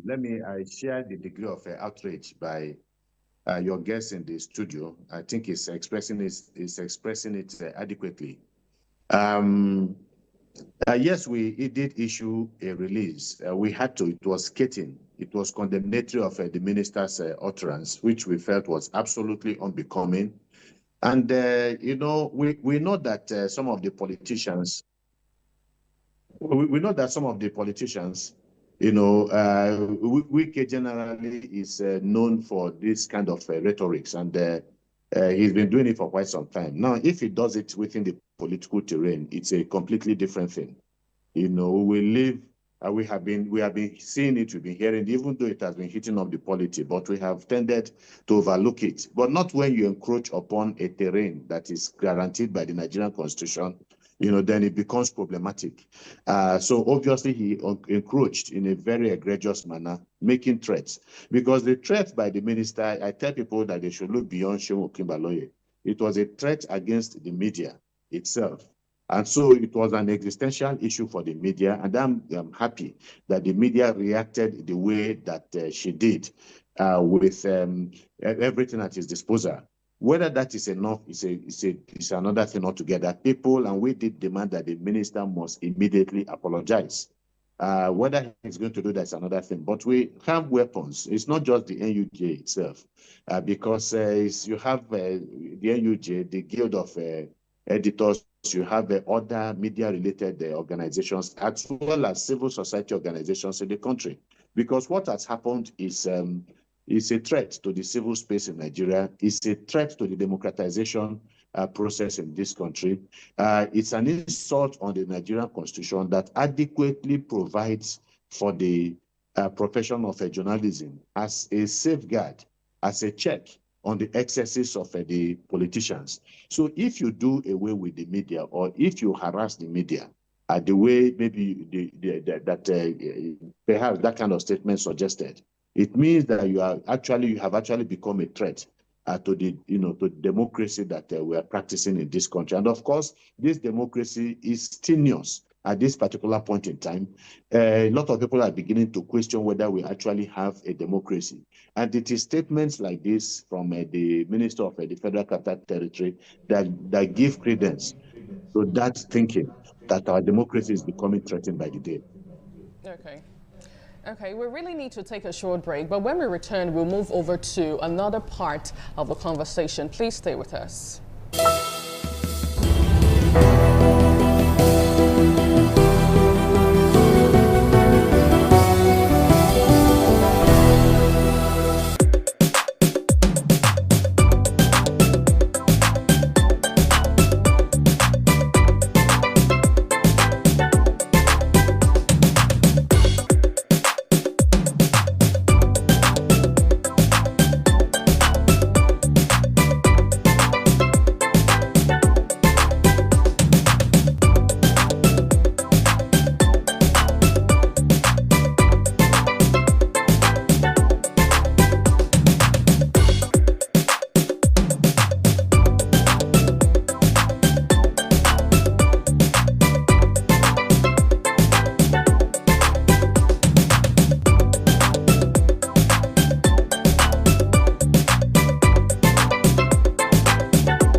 thank you so much for staying with us. We're just joining you on to this morning on ITV, and we have been looking at the state of press freedom in Nigeria. How far have we gone? Is it improving or declining? And I still have my guest seated with us here in the studio, veteran broadcaster Tony Abolo, right here in the studio, and also joining virtually from Abuja is the National Secretary of NUJ, Achike Chu. Thank you so much for staying. Now let me move back to Mr. Achike, or Comrade Achike. Now, in your own opinion, really, what have you observed so far? Because this is not the first time we're hearing cases and seeing cases of intimidation and harassment, you know, being done to journalists. Okay, so being done to journalists, and in cases it has even gone as bad as them losing their lives, and we see it happen over time. What really is the issue here? How safe is the fourth estate of the realm? Safe, up to some extent. Up to some extent. You see, because it has driven us into self-censorship, whereas it ought not to be. The basic thing about the media is about T-R-U-T-H, truth. And who gets scared of truth? It is they in power. It is they in politics that get scared of truth. Because if what they do in the closets is made manifest to the public, they get very discomforted. So because of that, they are not going to be able to stand rigor of the inquisitiveness of the media. And way back in the 17th century, Montesquieu, the French philosopher, had also made this comment that publicity is the antidote to tyranny and corruption. And the more you give publicity, the more the politicians roll back. But sadly, in this case in Nigeria, if you turn the glare lights on what they do, first, they will intimidate you. They use all sorts of state security apparatuses to come and harass you. And that's what they love to do. They want everybody beaten onto the line. And that is not good. So because of that, I don't think we're enjoying the freedom that we ought to get. And the people forget. And that's why I'm glad that Achike made a mention of the fact that in the case of Akim Beloye, civil society joined in the cry. Right. Because you see, you need, and what's it called? Not even Showore, the constitutional lawyer, Olisa Agbakoba. Okay. They talk about, we talk about the fourth estate of the realm.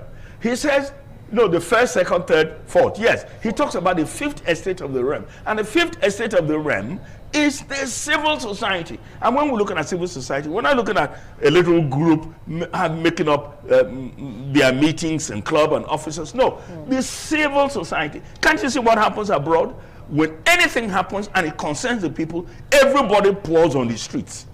Like the kind of thing they did in Abuja yesterday. Yeah. That is what we mean by civil society. So you need the civil society to come and back the media and say, look, we demand that the right things be done. And it's because we are not holding them, even as a people, accountable and pushing them to behave. That's the reason why they go away with blue murder. And it's time the people came out from their trenches, stop being afraid, because how many are they? If you count how many people, how many governors, how many presidents, how many senators, how many this, compared to 230 million they say we are, then we are intimidated by who? What happened in Bangladesh? What happened in Nepal? What happened in Zimbabwe? What happened in Egypt? You must go and look. Because if the people came out, the political class will, how do you say it in pidgin? They go maintain. Because we are not coming out. So they just go away and do whatever they like. They pass laws the way they like. They don't care whether we interpret it wrongly or we see it in bad light or the people are affected. No. It is time the people back the media, because the media has a function. Right. And we're serving the people. Okay. And unless the people saw the importance and the benefits of the media, and that's why one of the things we talk and teach is media and development. So until the people see them, so that the media is an imperative and a concomitant to development, the people may not come out and begin to back us. All right, sir. I'm talking you mentioning the people and the need to come out and defend the media. The first thing that came to my mind was the NSAS protest and how it all panned out. Don't you think the elites already have it all figured out and they have it all planned out, and they already have some sort of rebound planned out for any attempt by the people, to hit the streets to defend the media? Don't you think so? Oh, no, I don't know what it's a matter of thinking. Put it this way. I look at the military doctrine and the police doctrine. You see, we have come from the colonial times. The rules and regulations in the book have not changed. Until you change it, that the security, go to the Constitution, the welfare and security of the people is the primary function of the government. If they know that, they will not come and be intimidating and harassing us. But you see, when they know that that is of primary importance, they will not try what they are trying. In the books, they always talk about, commander-in-chief. But when people in developed climes or in other global north and some other democracies, when we talk about commander-in-chief, it is the equivalent of the flag, the nation. That's what you come out to defend. And the man who was sworn in to be the commander-in-chief is defending the sovereignty of the nation. But what happens? It is about self. The army is about defending the man. The police about the man. They have not changed it in the books that they ought to look at the people. Until you change that in the books. And so they go and change the doctrine by which they are training their people. DSS thinks you protect the government. Right. Security of government. It is security of the people. Police ought to police the people. The military ought to defend the sovereignty of the people, not of one person. Because that's what they are doing. Okay, let's move back to Comrade Achike live in Abuja. I would love to get the current stance, really, or the current situation as regards the case between the FCT minister and Shehu. How far has the body gone? Aside just demanding for apologies, what other measures has been put in place to ensure that we do not have a repetition of what went down over the past week?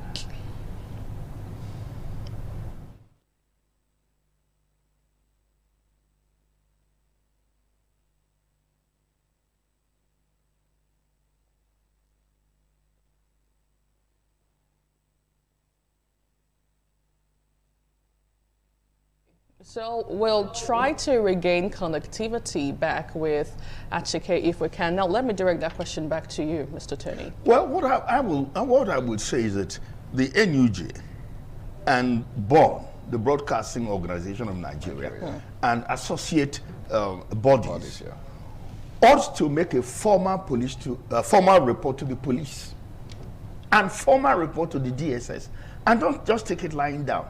Because you see, if we don't react that way, Wike, who is a different ball game when it comes to behavior, he will think that he can go ahead. What made him pipe down? When he saw the backlash, he now began to say, "Oh, we misunderstood him. He was misquoted. Oh, we don't." It was a figure of speech. Figure of speech. Yes, I love that. So are you saying all Nigerians are dumb? All Nigerians are illiterate? All Nigerians can't understand English? When you say, "Oh, if I had a gun, I would just go there and shoot him." When you were saying that, where were you? Were you having some tiff before you said it? Isn't there supposed to be some legal implication to that? That's what I'm saying. That's why you ought to report formally to the police, report to the DSS, and don't take it just lying low. When he knows that the bodies that are responsible act that way, then when he goes the next time, sitting on this is emperor's chair and behaving as if he's bigger than the head of state, then he will now begin to know that, oh, Nigerians matter and the media matters. And that is what the message ought to be. All right, I would like to, as we begin to, as we approach the 2027 election, don't you think inflammatory statements like this could heat up the polity and make, and give room for perhaps violence during the election? Yeah. Remember that through the years, we worried about hate speech. We're worried about rhetorics that are inflammatory.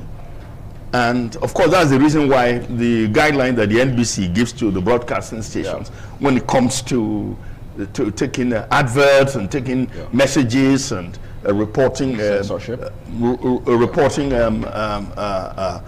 events, political rallies and so on. Those things are expletives. You delete them. You don't put them on air. And so, yes, these things happen. And it grieves me that we don't get the best of ourselves inside politics. That's something you see, it's the kind of people. And I've never forgotten that way back in Babangida days when they were trying to do this, their SDP and NRC. One of those things we're trying to look at, and he said it in the inauguration speeches, that look, the peopling of the political parties matter to how the political parties grow. And we ought to be more mindful. If you get more decent people going into politics, and you're all young fellows, and I'll tell you this, I mean, my experience working at the BBC, our secretary was a member of one of the political parties in the UK. So, but we think that politics is meant for, I don't know what we imagine it to be for some kind of people. There are no kind of people. They are human beings like you and I. And therefore, we, even in the media, ought to take interest, not just to go there to be a publicity secretary. No, we're not saying that. We're saying be an activist in politics. We all as a people don't create room for just charlatans, shenanigans to swell into our political class. We all, decent ones, everyone, the good, the bad, and the ugly, let's all go in and then make a difference. And if we do that, you discover that the language will change. Decency will come into it. And those who rise in the ranks of politics will become some of the finest. Some of the finest. I mean, we know that America descended with Trump. Right. But then, that wasn't the expectation that America would come to this. But look at Britain, look at France, look at Germany, look at how even Putin, with all his even war behavior, have you seen him misstep in terms of his speech?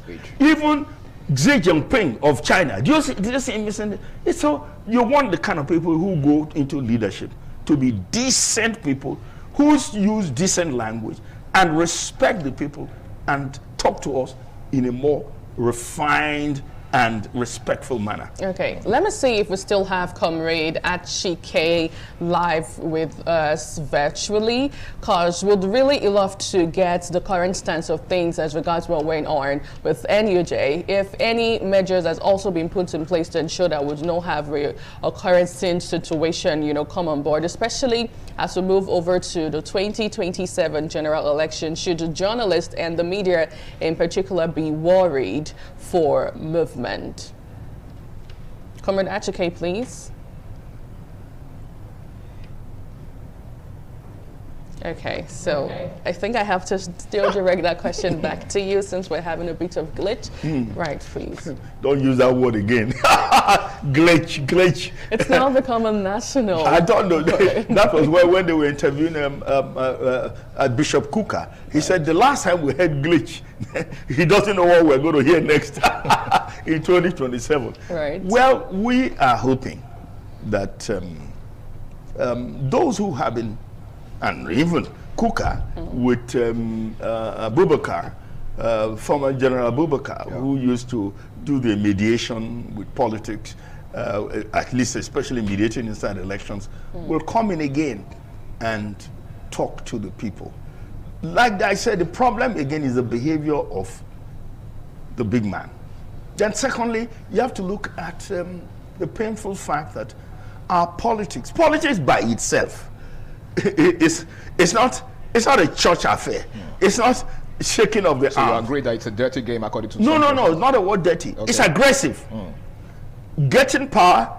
Maybe Tinubu was right when he said, get up, snatch it, and run with it. That exactly is a language of politics. Right. It is as fierce and as aggressive as possible because nobody holds power and wants to release it. True. It is merely human.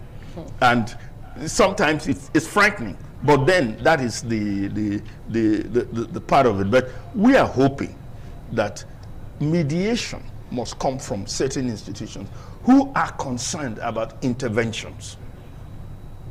Does it come from the church? Which seems to have disappeared, even in terms of moderation in our political behavior.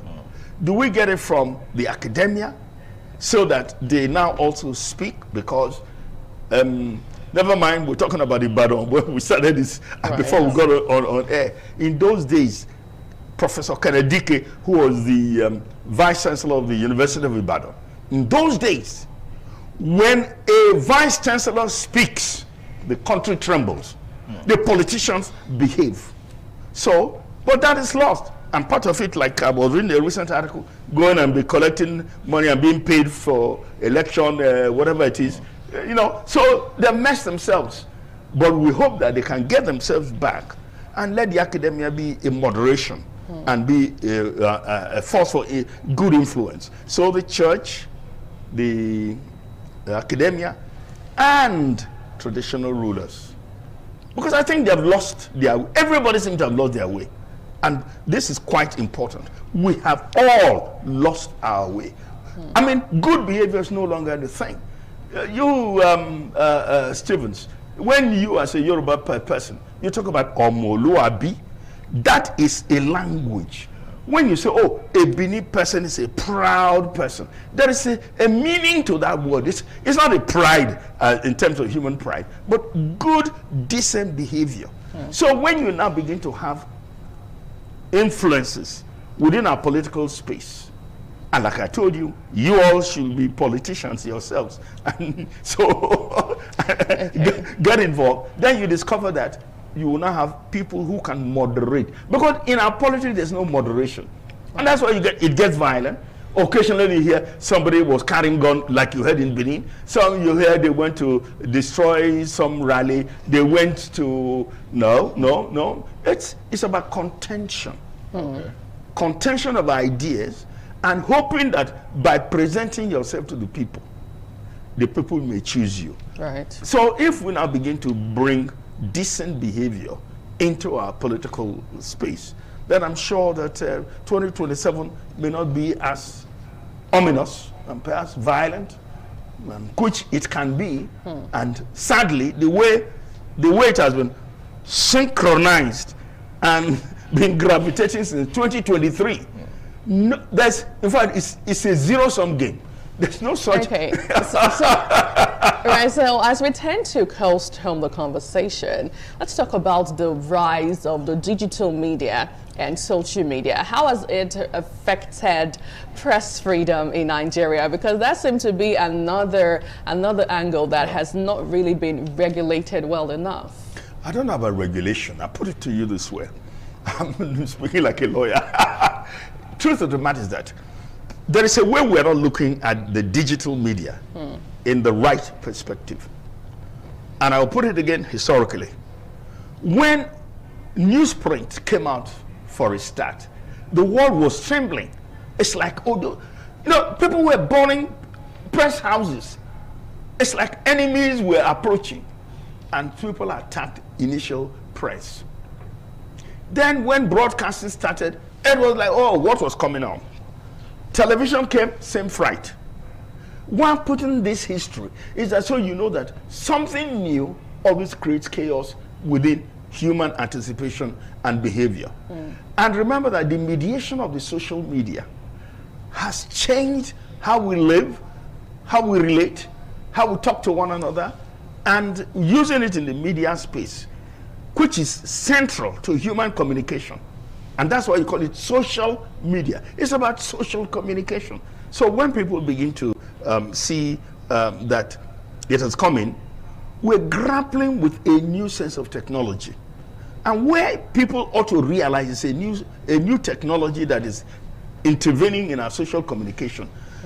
You find that when America itself, which ought to look so advanced, had to invite Mark Zuckerberg to come to Congress to testify.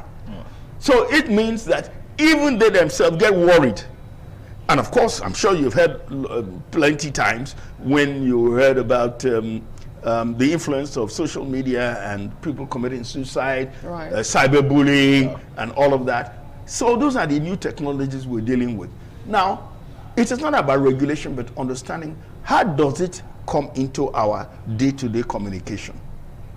How does it influence what people popularly call fake news? Okay. And there's going to be a lot of fake news, and a lot of it keeps happening. Okay, no problem. And there's even now, not only do we talk about fake news, but deep fake news. And the deep fake is what the AI has introduced into digital space and digital communication and the digital technology of communication. So because of this, we like to believe that we should understand. You see, because that's one thing that is very missing in Nigeria. We are still very primitive as a people. We ought to be more intellectual. We ought to ask ourselves questions, deeper questions. What is this? Remember, when it comes to technology and the media, we are far behind. And we ought to even try and grapple with the little that we have and try and see what we make of it. So when we now begin to understand, we now know whether or not it's going to be a tremendous impact. Right. And like I was talking about human mediation, that will be the digital mediation, which ought to be guided, not regulated, guided, so that it can create positive influences in how we play our politics, in how we fight with one another, and how we throw the contending ideas, and hoping that the contending ideas the better ideas will flower and then direct our future. Right, now finally, what is your outlook for the future of journalism in Nigeria? I'm not only a participant, but I teach it and I interact with it. Well, like all things, it's not being pessimistic. I like to believe that at some point, people will now begin to think professional. What is the media supposed to do? Because the media is a social institution. It's just one of those many institutions, economic, political, and all that. And like I always like to talk about the theory that Prince Tony Momoh, who was now late, former Minister for Information, talked about the quadrangle of power. You know, usually the language is we are the fourth estate of the realm. And when you think of fourth estate of the realm, you think of one, executive, legislature, judiciary, then the media. No, that's not the perspective. It's not right. You ought to think of it like a quadrangle.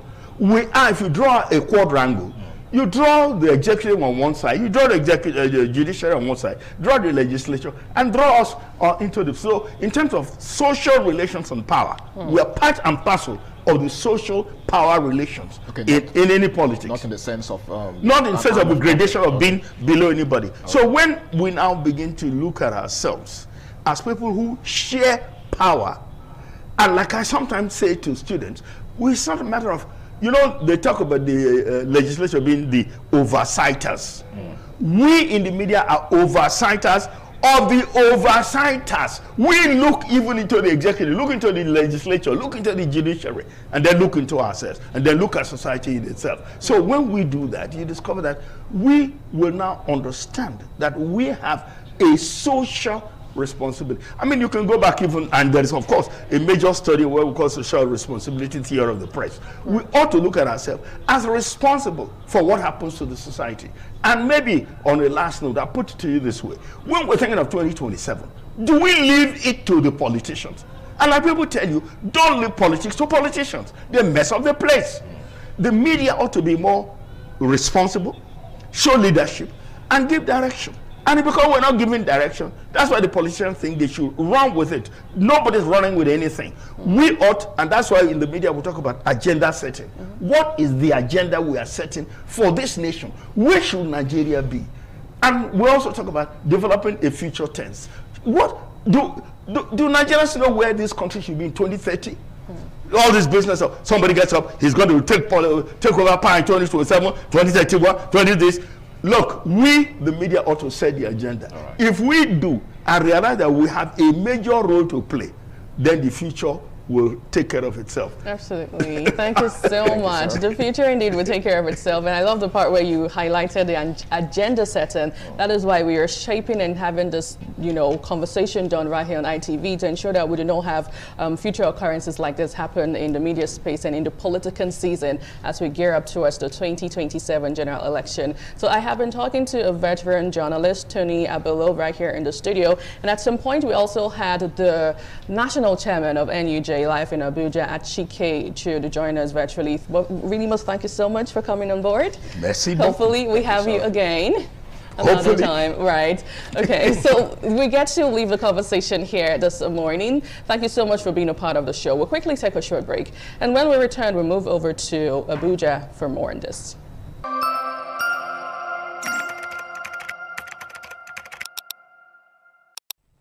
Well, thank you so much for staying with us. You're on to This Morning on ITV, and we turn our attention over to a major conversation that has been on the front burner for as long as Nigerians can remember, since the polity began towards the 2027 general election. I'm talking about the issue of the one-party state system, where an alleged one-party state. So right now, we're going to be extraying lamentation of the opposition.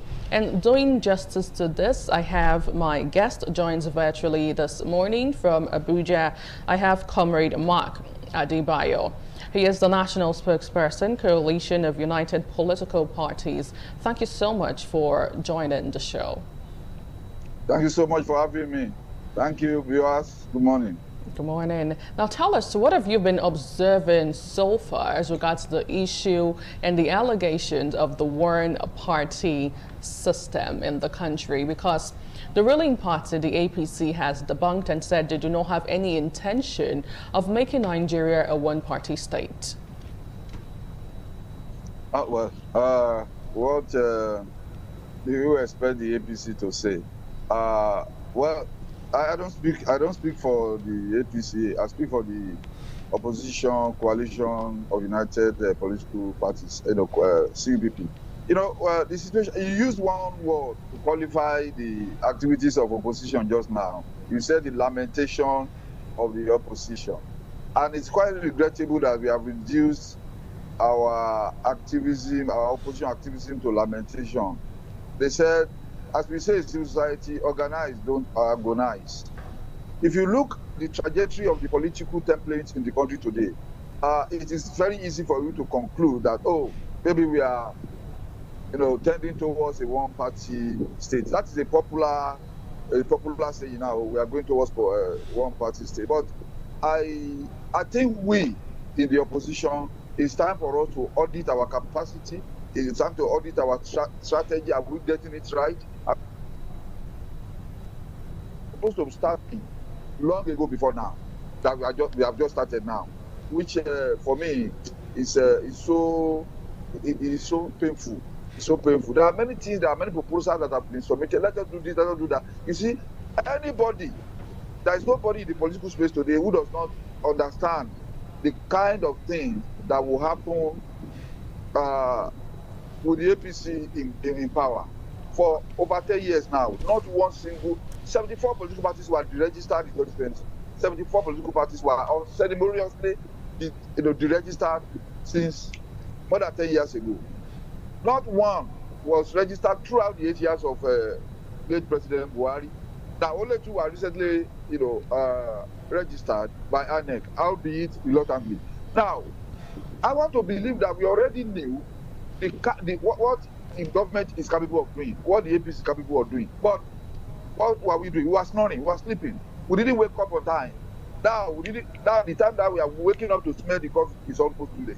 Because you cannot expect the party in power to come and organize opposition for you. You have to organize by yourselves. And I think we should learn a quick lesson in this situation. That is why, you see, every time you have a strategic meeting, it does seem to me that people forget quickly about what is for over 3 years now. There have been a comprehensive template of how to engage towards 2027 election, immediately in the aftermath of the 2023 election. You don't wait until election is tomorrow, before you begin to mobilize, before you begin to plan, before you begin to lament according to your word, and begin to shout this and that. You do not expect the APC to come and organize opposition for you. So we must own our own blame. We must own our own errors where we have not gotten it right.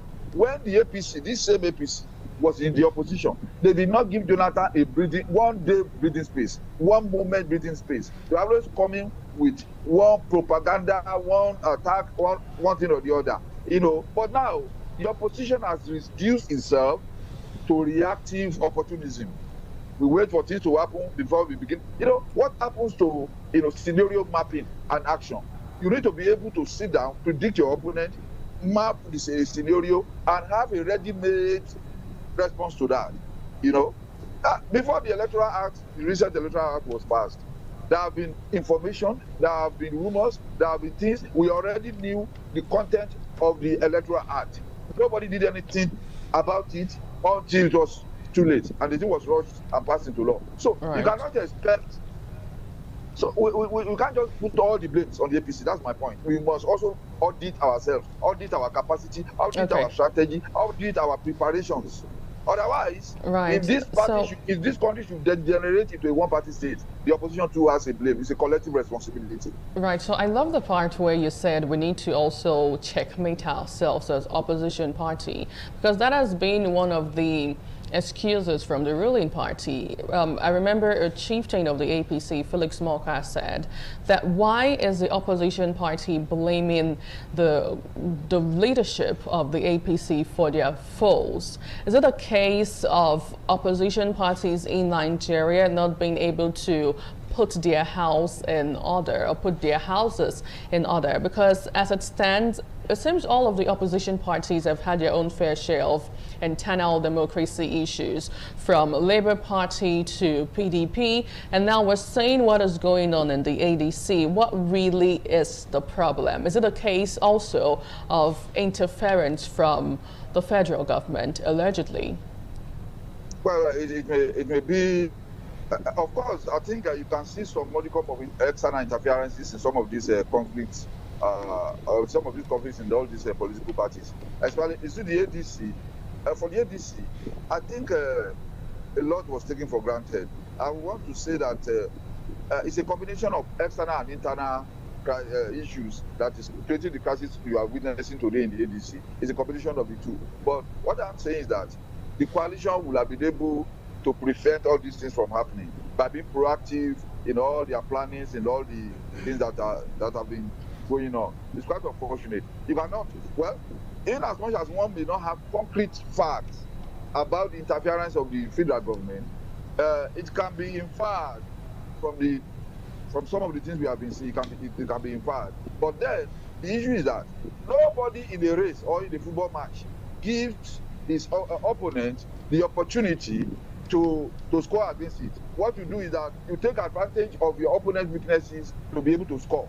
So that is what has been happening. I think aside from the conflict, there's also internal contradictions. There are internal contradictions within the opposition political parties, because in a situation whereby you have 4 or 5 people that want to contest for the office of the president in the same coalition, is another issue entirely.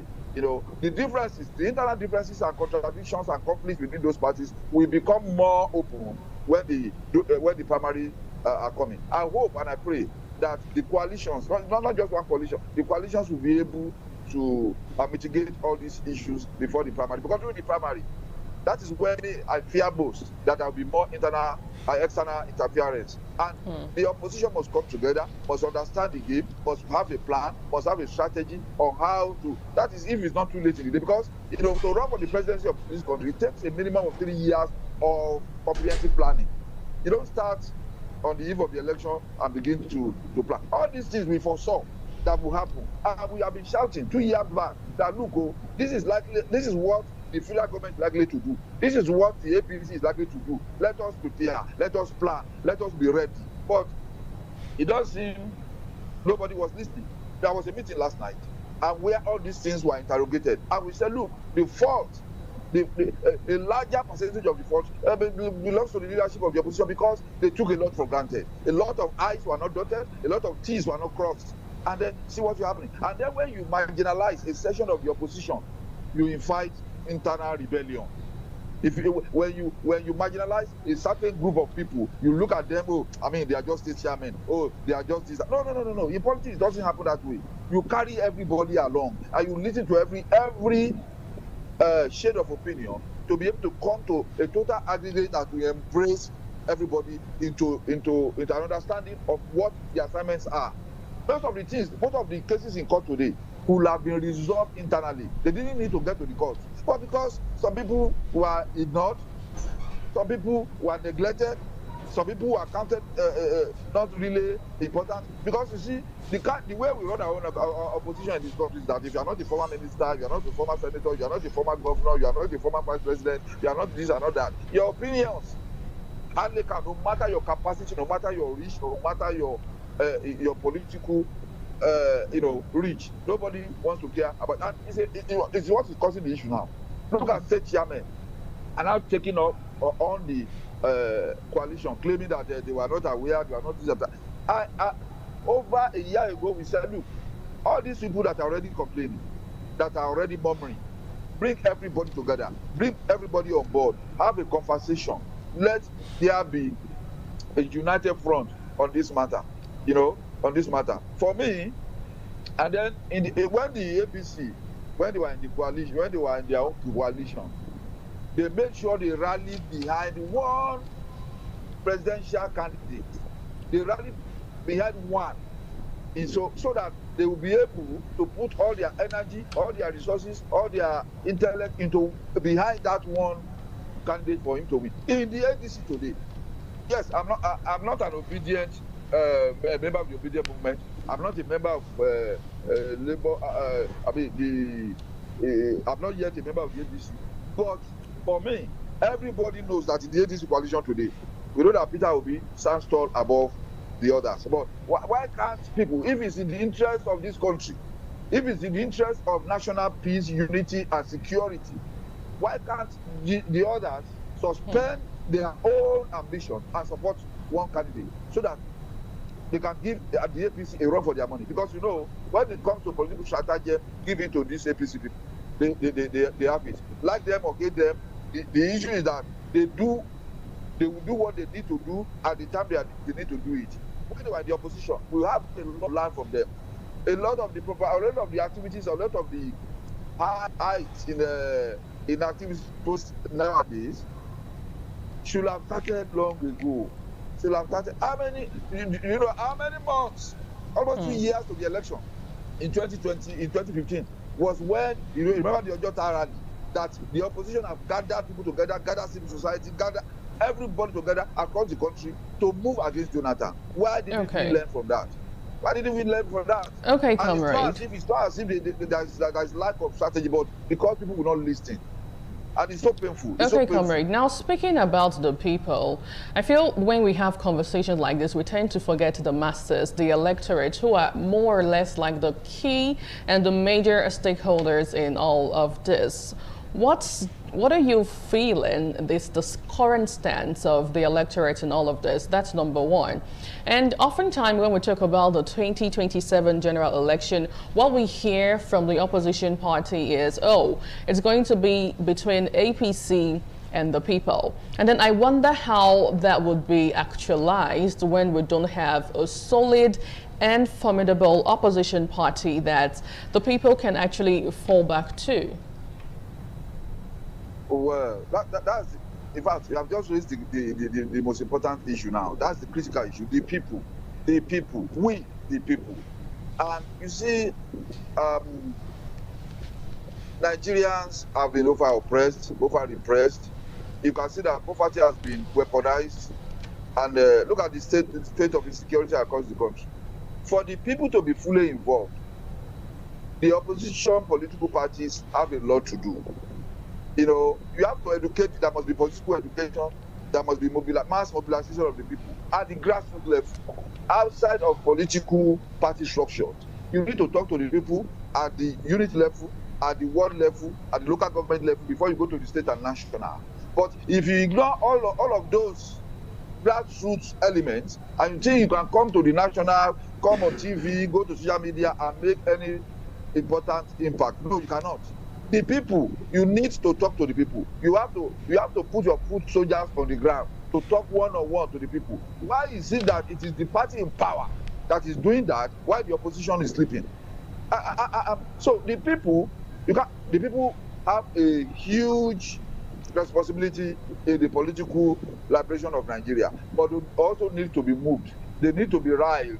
They need to be, contacted. They need to be mobilized towards a particular political opinion for the people to understand. That is why one of the responsibilities of political parties is for political education. It's not for INEC. It's not for INEC as much as it is the responsibility of political parties to educate the masses, to contact the masses. You understand?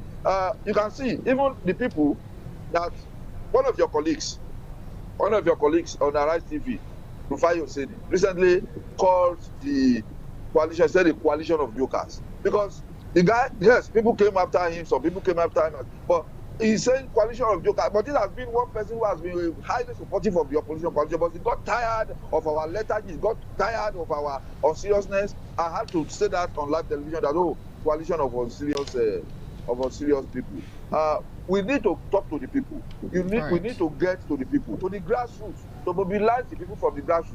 And my sister, it is not a day's job. It is not a year's job. It is minimum of 2-3 years job for you to be able to mobilize the people, to get them to the threshold of understanding of how they can use their electoral power to get a new direction. As we are advocating, we need a new direction in our leadership recruitment processes, in our elections, and for people to understand that selling your vote for 5,000 naira, selling your vote for a bag of for a nodule of rice, or selling your for a nylon of salt is like you are mortgaging your future. Before you are able to convince the people to that level, you need to do a lot of grassroots mobilization, a great deal of talking to the people for minimum of 2 to 3 years for them to understand that collecting one nodule of salt or garri to vote for this person, collecting 5,000 naira is mortgaging your children's future. People cannot understand. People who are hungry cannot understand. Okay, Comrade Mark. To them, gives them 1,000 naira that they should not vote for that person. They can't understand. Okay, Comrade Mark. A hungry person is an angry person and a desperate person. Absolutely. As we tend to leave the conversation here, the final question would be to the opposition parties in particular, the ADC, the Labour Party, SDP, and also the PDP. What would be your advice to them? What's the way forward amidst all of this? Because from some quarters in the ADC, we're hearing lamentations about INEC sending landmines to prevent them from fielding candidate for 2027 general election. How can they manage all of the situation? First, let me appreciate independent television for always bringing public interest issues to the fore in your programming. You are doing very well. So thank you for supporting Nigerians. Now, well, for me, as far back as about 5 years ago, I've said that for us to have a huge impact in the elections, all the opposition political parties should come together to support one candidate. For now, I think that one we have passed that one. I don't think that one can be achieved anymore. It should have been better. But even now, in the coalition, if they can come together to support one candidate for this election, it will go a long way. And for a mass mobilization of Nigeria, it's not enough for you to say, go and join online. We have our link. We have sent our links to you. Go and join. No, it's not enough. You need to talk to people. Technology doesn't talk to people. You go and talk to people. You have your foot soldiers in every nook and cranny of the country and talk to the people to support one candidate. It is not that in the primary now, the opposition coalition, 5 presidential candidates, 10 presidential candidates will now begin to start slugging it out among themselves. It also depletes the capacity and the strength and the power of the opposition to be able to make a good electoral impact during the election. People must learn to sacrifice their ambitions for the good of the greater number of Nigerians is very, very important. The opposition must look inward. We must do an internal cleansing and do the needful before it is too late. It is too late. Nigeria needs security. Nigerians need good education. Nigerians need good healthcare. Nigeria needs good infrastructures. Nigerians need peace and unity in this country. If we, in the opposition, say we have the capacity to deliver on this mandate, then we must show that, we must demonstrate that in our political parties by coming together to do the needful for the interests of the Federal Republic of Nigeria. God bless Nigeria. Absolutely, and God bless you too, Comrade Mark Adebayor, National Spokesperson, Coalition of United Political Parties Convener, New Director for Nigeria. Thank you so much for your time today. Thank you so much. I really appreciate your time. Thank you. I appreciate you too. Now we'll leave the conversation here, always an unending one, and we'll take a short break, and when we return, we'll move over to Lagos.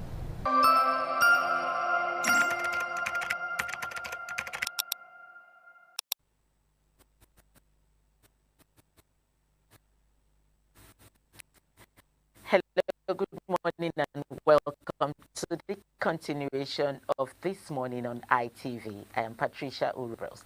It was the Denkin the elections. So we'll be looking at the ADC crisis.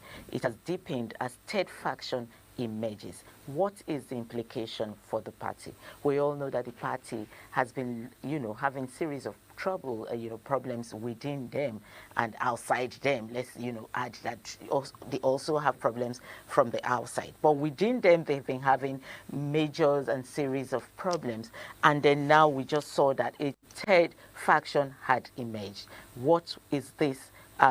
What will be the implication for the party? Will the party be able to put themselves together before the 2027 election? Will they be able to field, candidates, starting from the presidential candidate downwards? These are the things we're going to be looking at this morning from our Lagos Network studio. And I have with me to look at all of these, body of for edit, the industry newspaper. Thank you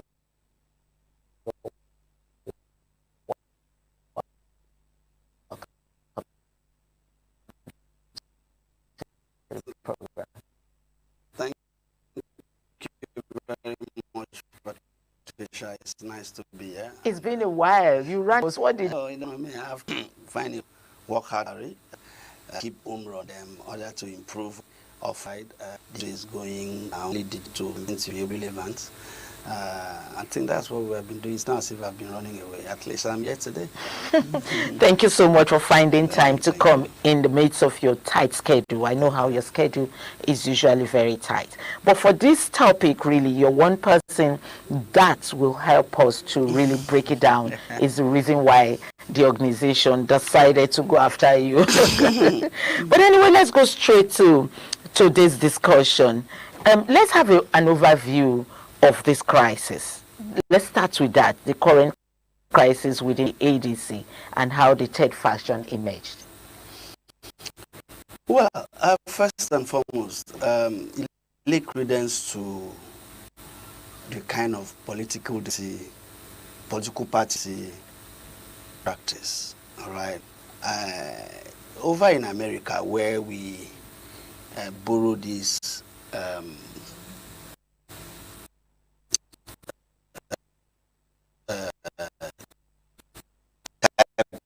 of democracy from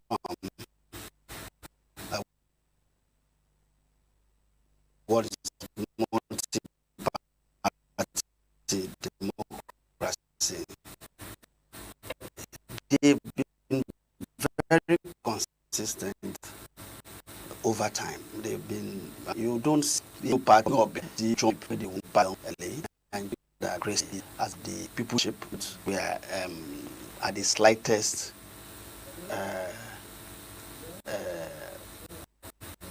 concern. And again,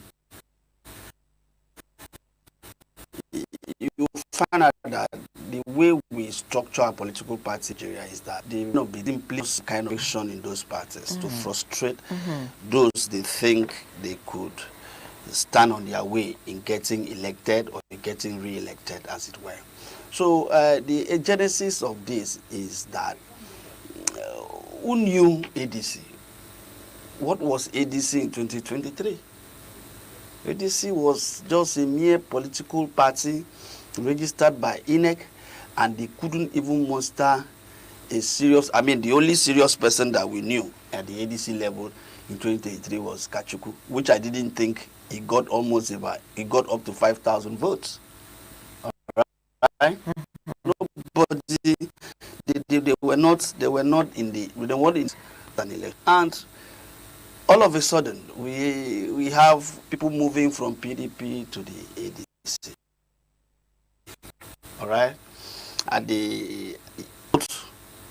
without perfecting the act of that movement. All right?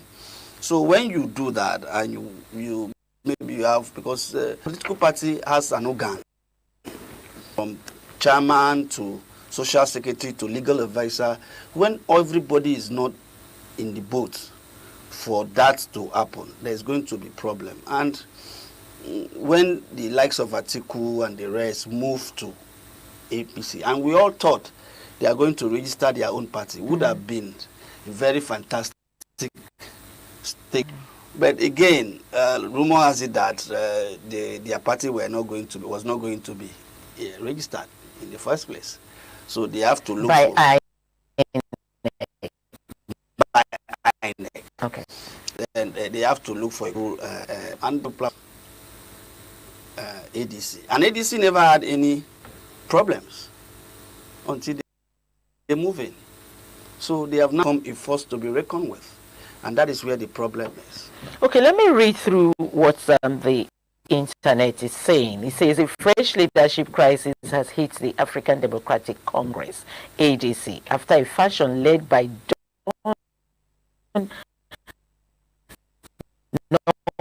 Norman Obina rejected the authority of groups linked to the and Bala group claimed Sarafusu's tenure in 2022 and announced plans for a national convention and interim leadership. My problem now is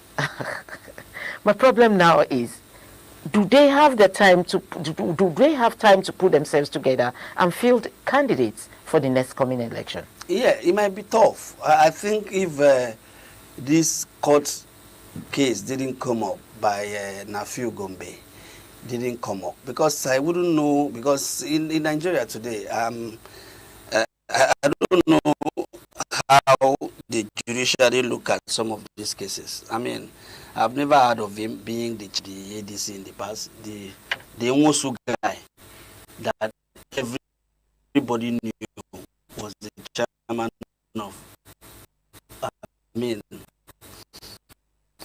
hand over the power to David Mark faction. Let me call it that way. Now this third party. Who are these third party? What was their position in ADC?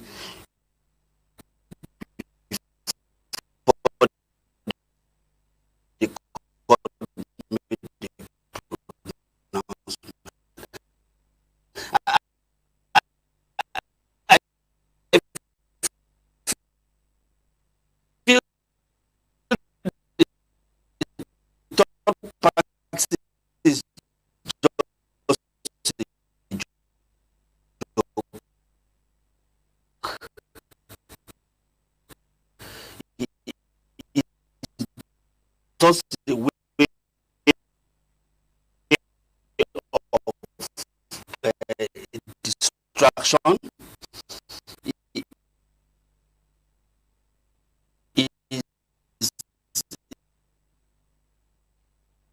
is not recognized by law, because in the court has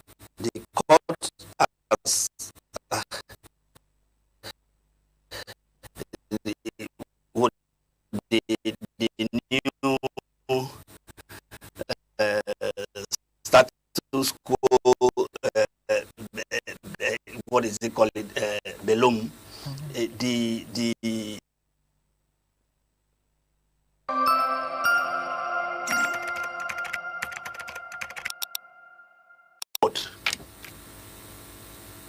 we have professors put in places these days that they are not now behaving like even secondary school students or graduate secondary school graduates are doing better than them.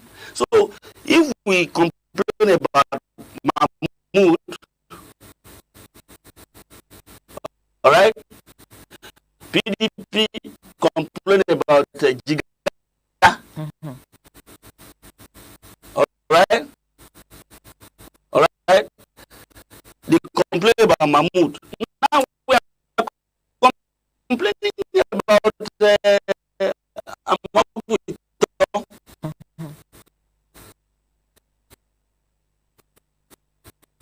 So what are they doing that they are not doing right?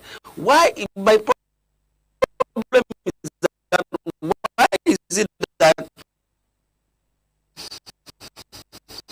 the INEC cannot live up to its name, the independent?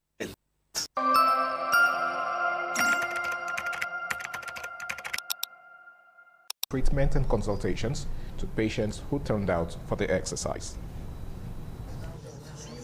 In line with its humanitarian efforts, the National Association of Sea Dogs has over the years engaged in activities aimed at improving the well-being of people, especially within its host communities. At this outreach, the association deployed medical equipment and personnel to offer free healthcare services, including medical tests, eye examinations, provision of glasses, and distribution of drugs, among other treatments. The vice chairman of the Benin Chapter 1, Onukwozo Iwaro, described the initiative as a way of giving back to the society and easing the financial burden of healthcare on residents. The president of the Northern England chapter, Dr. Victor Elubera, said the outreach reflects the association's commitment to social responsibility, particularly in the face of the country's current economic challenges, noting that health is wealth. It's a routine program that the association does to ensure that underserved communities have access to healthcare.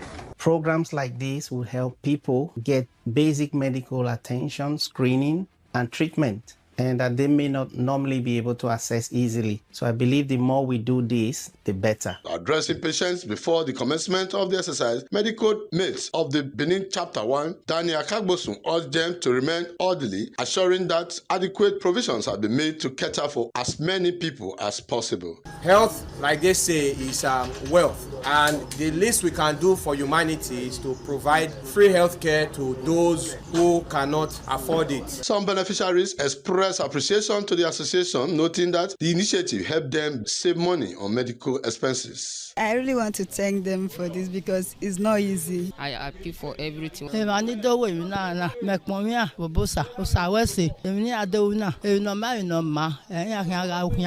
the program has ended, residents say they look forward to more of such philanthropic gestures from the association. From Benin, Efosa Uwangwe, ITV News. The African Democratic Congress, ADC, on Wednesday submitted a strongly worded letter to the chairman of the Independent National Electoral Commission, Professor Joash Amopitan, demanding his immediate resignation or removal over alleged misconduct, abuse of office, and actions it says threatens the credibility of the commission. Joseph Kadiri reports that the protest was attended by key figures within the party, including the national chairman, David Mark, former Vice President Atiku Abubakar, Peter Obi, and others. The standoff between the African Democratic Congress ADC and the Independent National Electoral Commission INEC intensified following a high-profile protest at the commission headquarters. The demonstration drew prominent party leaders including National Chairman David Mark, National Secretary of Aregbesola, former Vice President Atiku Abubakar, Peter Obi, Rotimi Amechi, Rabiu Musa Kwankwaso, and began with the rendition of Nigeria's old national anthem. At the center of the protest is the demand for the resignation or removal of the INEC chairman, Professor Joash Amopitan, over alleged misconduct, abuse of office, and action that the party says undermine the credibility of the commission. Speaking, the national chairman of ADC, Senator David Mark, accuses the commission under Amopitan's leadership of abandoning neutrality, alleging bias in favor of a faction within the party. He faults the chairman for what he described as misinterpretation of court rulings process, which he says undermines the judiciary and erodes public confidence in the electoral process. He warns that failure to address the party's demands could lead to legal action and intensify civil engagement,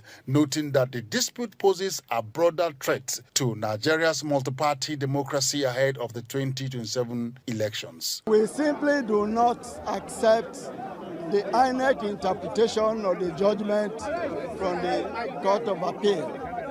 The INEC interpretation has deprived us of our proper status, and that's what we petitioned INEC, that they should revise themselves and give the proper interpretation of the status quo ante bellum and not removing the chairman. It couldn't possibly be treating an individual as a faction. If ADC has no faction, as one ADC, and that interpretation doesn't rhyme with the reality on ground. Not insist, that's what we have brought a letter here to, that they should not insist. They should revise themselves, and you can see it from the public opinion.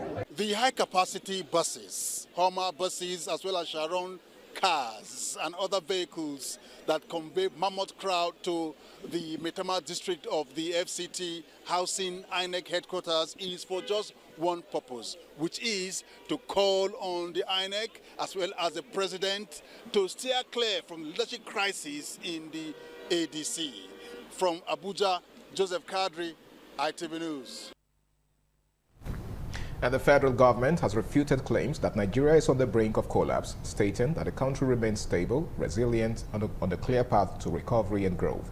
The Minister of Information and National Orientation, Mohammed Idris, stated this Wednesday at the 81st General Assembly and the 23rd Annual General Meeting of the Broadcasting Organization of Nigeria, BON, in Nigeria. As ITV's Victoria Lawal reports, the chairman of the Independent National Electoral Commission, Professor Joash Amopiton, says the broadcast media remain the most influential platforms for shaping public opinion and influencing voter behavior. And moving on, the Nigerian... This is the 81st General Election and 23rd Annual General Meeting of the Broadcasting Organizations of Nigeria, BON. Gathered here are the who is who in Nigerian's broadcasting industry, as well as top government officials. INEC's chairman, Professor Joash Amopiton, spoke on the theme, the management of the airwaves and assessment of the 20 broadcast media coverage of the elections. He reiterated that the broadcast airwaves have become the primary infrastructure of the Nigerian's democracy and as such be treated with all diligence. Your airwaves have become the primary infrastructure of our democracy. If they are clear, the nation sees the truth. If they are beclouded by misinformation, the sovereign will of the people is threatened. In Nigeria, the broadcast media remains the most influential platform for political communication, shaping public opinion, framing electoral narratives, and influencing voters' behavior. Meanwhile, Information and National Orientation Minister Mohammed Idris refuted claims that Nigeria is on the brink of collapse, stating that the country remains stable and on the path of recovery. Under President Bola Ahmed Tinubu, terrorism and banditry will be eliminated. While we recognize that there are indeed existing challenges, especially in security, it is very important to state clearly that Nigeria remains stable, Nigeria is functional, and it is firmly on the path to recovery and growth. In a major development, BON had its chairmanship election with Tony Akiontu of M4S TV emerging as the winner against Raymond Dopesi Jr. of AIT. The priorities we have outlined: strengthening sustainability, supporting digital transition, enhancing skills, encouraging collaboration, and positioning BON as a thought leader will be pursued with focus, pragmatism, and measurable results. On his part, the managing director of Independent Television and Radio, Engineer Elvis Obaseki, who was also in attendance, echoed the need for stronger national unity and patriotism. Nigeria belongs to us all, and Project Nigeria needs all of us in the room, especially those of us in the broadcast sector. The Broadcasting Organizations of Nigeria, BON, was established in 1973 as the umbrella association of all private, commercial, and community electronic media houses in Nigeria. From Abuja, Victoria Lawal, ITV News. The Nigerian Army Officers' Wives Association, NAOWA 4 Brigade chapter, led by Chairperson Mrs. Miriam Balogun, paid a memorable visit to the Esama of Benin, Sir Chief Dr. Gabriel Osawa Igbinedion, at his opulent residence in Benin City. Pius Nsogo reports that a visit was a gesture of appreciation to a man described by the delegation as a timeless icon and pillar of support. Thank you, Daddy. The house of Igbinedion was alive with activity as the Esama personally welcomed the NAOWA delegation with his signature warmth and hospitality. The Iyase of Benin, Chief Sam Igbe, was also present at the residence of the Esama. The women, resplendent in their NAOWA attire, expressed admiration for the patriarch's enduring legacy of generosity, leadership, and service. Mrs. Miriam Balogun, chairperson of NAOWA 4 Brigade, praised the Esama, describing him as a father figure whose contributions to society span generations. She noted that the Esama is not only a leader but also a source of inspiration whose fatherly guidance and support have positively impacted many lives, including those of Army officers' wives. The purpose of our visit, sir, is to pay our utmost respect to you as our father, a pillar of the Edo State, and to formally introduce myself and seek fatherly blessings as we embark on our upcoming welfare project within the 4 Brigade area of responsibility. This project are as follows: renovation of NAOWA store, refurbishing of furniture and desks, training and empowering of widows within the barracks, widows outreaches within 4 Brigade area of responsibility. Mrs. Balogun further highlighted the Esama's role in fostering unity and his exceptional contributions to the welfare of military families. She emphasized that his kindness and philanthropy have left an indelible mark on the Nigerian Army community. We believe that by aligning with your spirit of philanthropy, we can further enhance our reach in providing support to the families of those who put their lives on the line for the peace of the nation. In his response, the Esama of Benin thanked the NAOWA delegation for the visit, praising their dedication to supporting their spouses and contributing to societal development. He expressed joy at their visit, noting that Army officers' wives embody strength, resilience, and the heart of the Nigerian Army. The Esama added that he was honored to support their noble endeavors. From Benin, Pius Nsogo, ITV News. And that does it on ITV News for this time. Thanks so much for watching. I am Harry Igboje.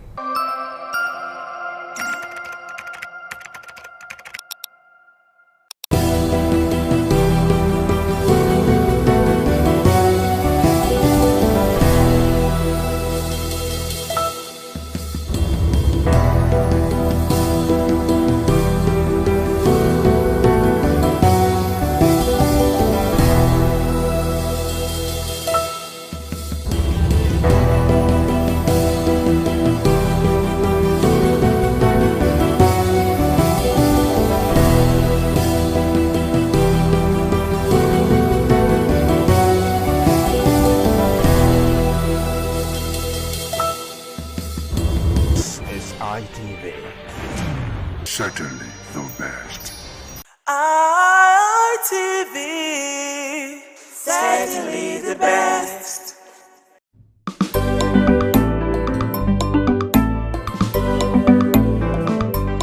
Thank you very much for joining us on the program Healthy Living. What is the kidney? The kidney is an excretory organ in the body which is for metabolism. Tuberculosis affects many organs in the body, but the common ones it usually affects is the lungs. Epilepsy is a neurological problem. Okay. It is an injury in the brain which causes someone to begin to convulse, to go into fits. It is curable, but the cure is a long-term thing. If you eat well and avoid those risk factors that will make your immunity to be down, then the risk of contracting tuberculosis will be reduced. If you're healthy, then you're wealthy.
This is Aqua Game, a popular game in Africa played by our ancestors to entertain themselves after each day of farming.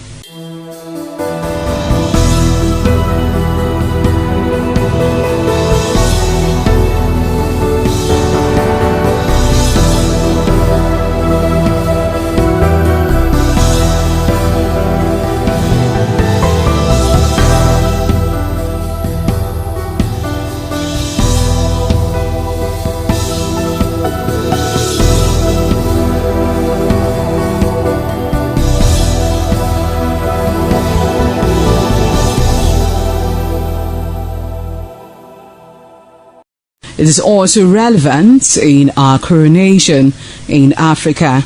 It is a sport and indeed very interesting, as every seed had a role in the game.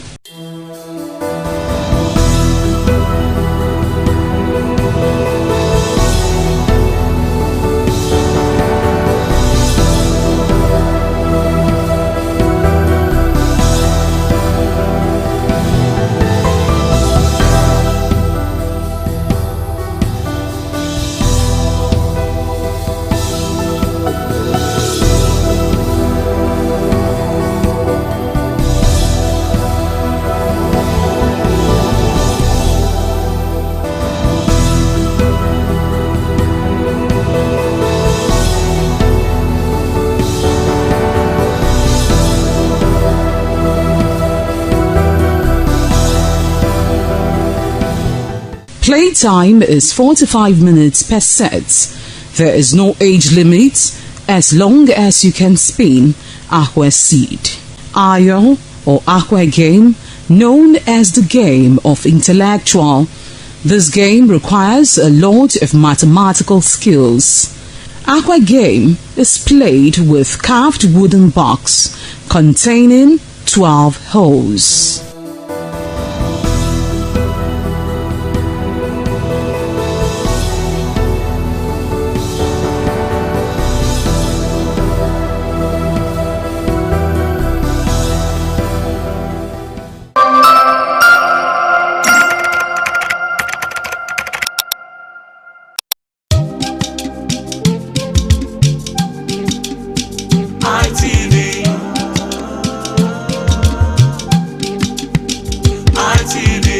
ITV, certainly the best.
certainly the best.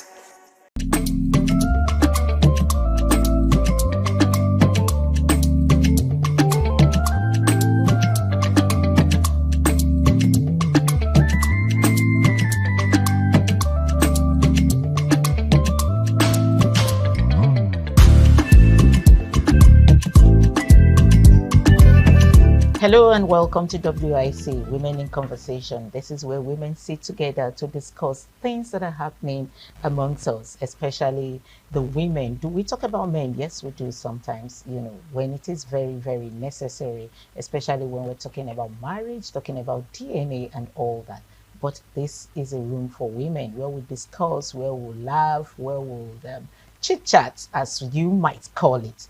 Anyway, it's a new episode, new production, and I am saying Happy New Year to you viewers. It's been a while, so we say Happy New Year and thank God we made it to 2026. Anyways, like as usual, I don't do this alone. I have my pretty women, my guests, always here to analyze some of the topics that we'll be discussing today. And on my right, I have Princess Edith Madejemo, who is a household name. She is the CEO Golden Touch Collection. Edith. Good morning, Happy New Year, and thanks for having me. Happy New Year, and welcome as usual. And to my left, we have Ayo. The thing about Ayo, let me talk about Ayo before introducing her. I have been pursuing Ayo to join us on WIC because she has a lot to talk about. She has a lot to educate us on. But of course, Ayo is a very busy person. Thank God she made it through to us today. She is Ayo Ali Balogun. Ayo Ali Balogun is a management consultant. Ayo, thank you for joining us. Thank you for having me. You're so pretty. I told you behind the camera, I like your earrings, so I'm going to take it. Anyway, thank you for joining us again. And let's just go straight to today's discussion. Ladies, it's been a problem, mothers, especially these young mothers these days, they shy away from discussing the adult talks with their daughter. And so the question is, when is the right time to start the discussion with your daughter on adult talks? I know you understand what I mean when I say adult talks. Princess, let me start with you. I'm actually on that table right now. Wow. And at times it gives me goosebumps when I'm talking about it. But what do we have to talk about it? As an intentional parent, you just have to be open to some extent. I don't think there is a perfect time for it, in as much as you watch your child or your girl child growing from 7 years, you can start at least educating her about herself. Then thereafter, from 10 years, I think you can start introducing some talk to her. Especially, I have this topic I introduced to myself and my daughter, mom and daughter night. We used to do it every Friday or Saturday night. At times, once or twice in a month, we do it. And that is the time we talk. How old is your daughter, if I might ask? She's almost 10. She's 9, going to 10. So we have mom and daughter nights, and at times, these nights are the nights we talk. At times, she will jot some things down about me that she wants to tell me. Or about me, because I used to tell her, what do I do that you don't like? And we parents, we can be somehow at times. So, and she will put it down. She's looking forward to that mother and daughter night that she'll tell me, Mommy, you used to do this and I don't like it. It makes me sad. As those points that she pointed out to me that makes her sad, I have to look into it. At times give her excuse. Then that is the time I have to talk to her about this adult talk. It's never too late when you start from 8, because you don't know where they go. You can't be with them all through.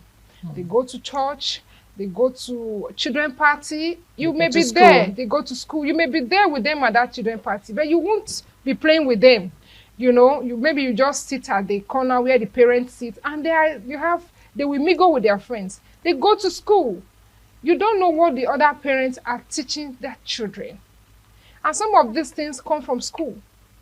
Do you understand? So I would say from 8 years, because from 8 years, an 8-year-old girl child should understand what you are talking about. We're able to get the message. You understand? So I would say from 8 years, you start telling them their body, and how to associate with the opposite sex. Okay. Thank you, Princess. Now, Princess had said from 8 years, but some mothers will tell you, 8 years child, is a baby. I'm still, bathing for her and all that. I don't want to start talking to her about the adult talk at 8 years. Do you agree with her, or what exact time do you think is the right time for one to start discussing adult talk with the children? Let me remind you that some children, like you said, at 8 years are fully blown with everything. Everything, when I mean everything, yeah. I have seen a lot of them. So when do you think is the right time to start talking? So personally, I think much earlier. Okay. Earlier than 7? Earlier than 7. And I must mention this. I don't know if you remember this lady, Auntie Jessica Obioma. She used to be there. And she told me many years ago and said, have you educated your daughter on her body and private? My daughter was 4 years at that time. Wow. I thought, strange. She said, no. She's a child, because you still have some children wearing Pampers at 4. Right. So I remember visiting her and she said, no, you tell her, here, if anybody touch you, no.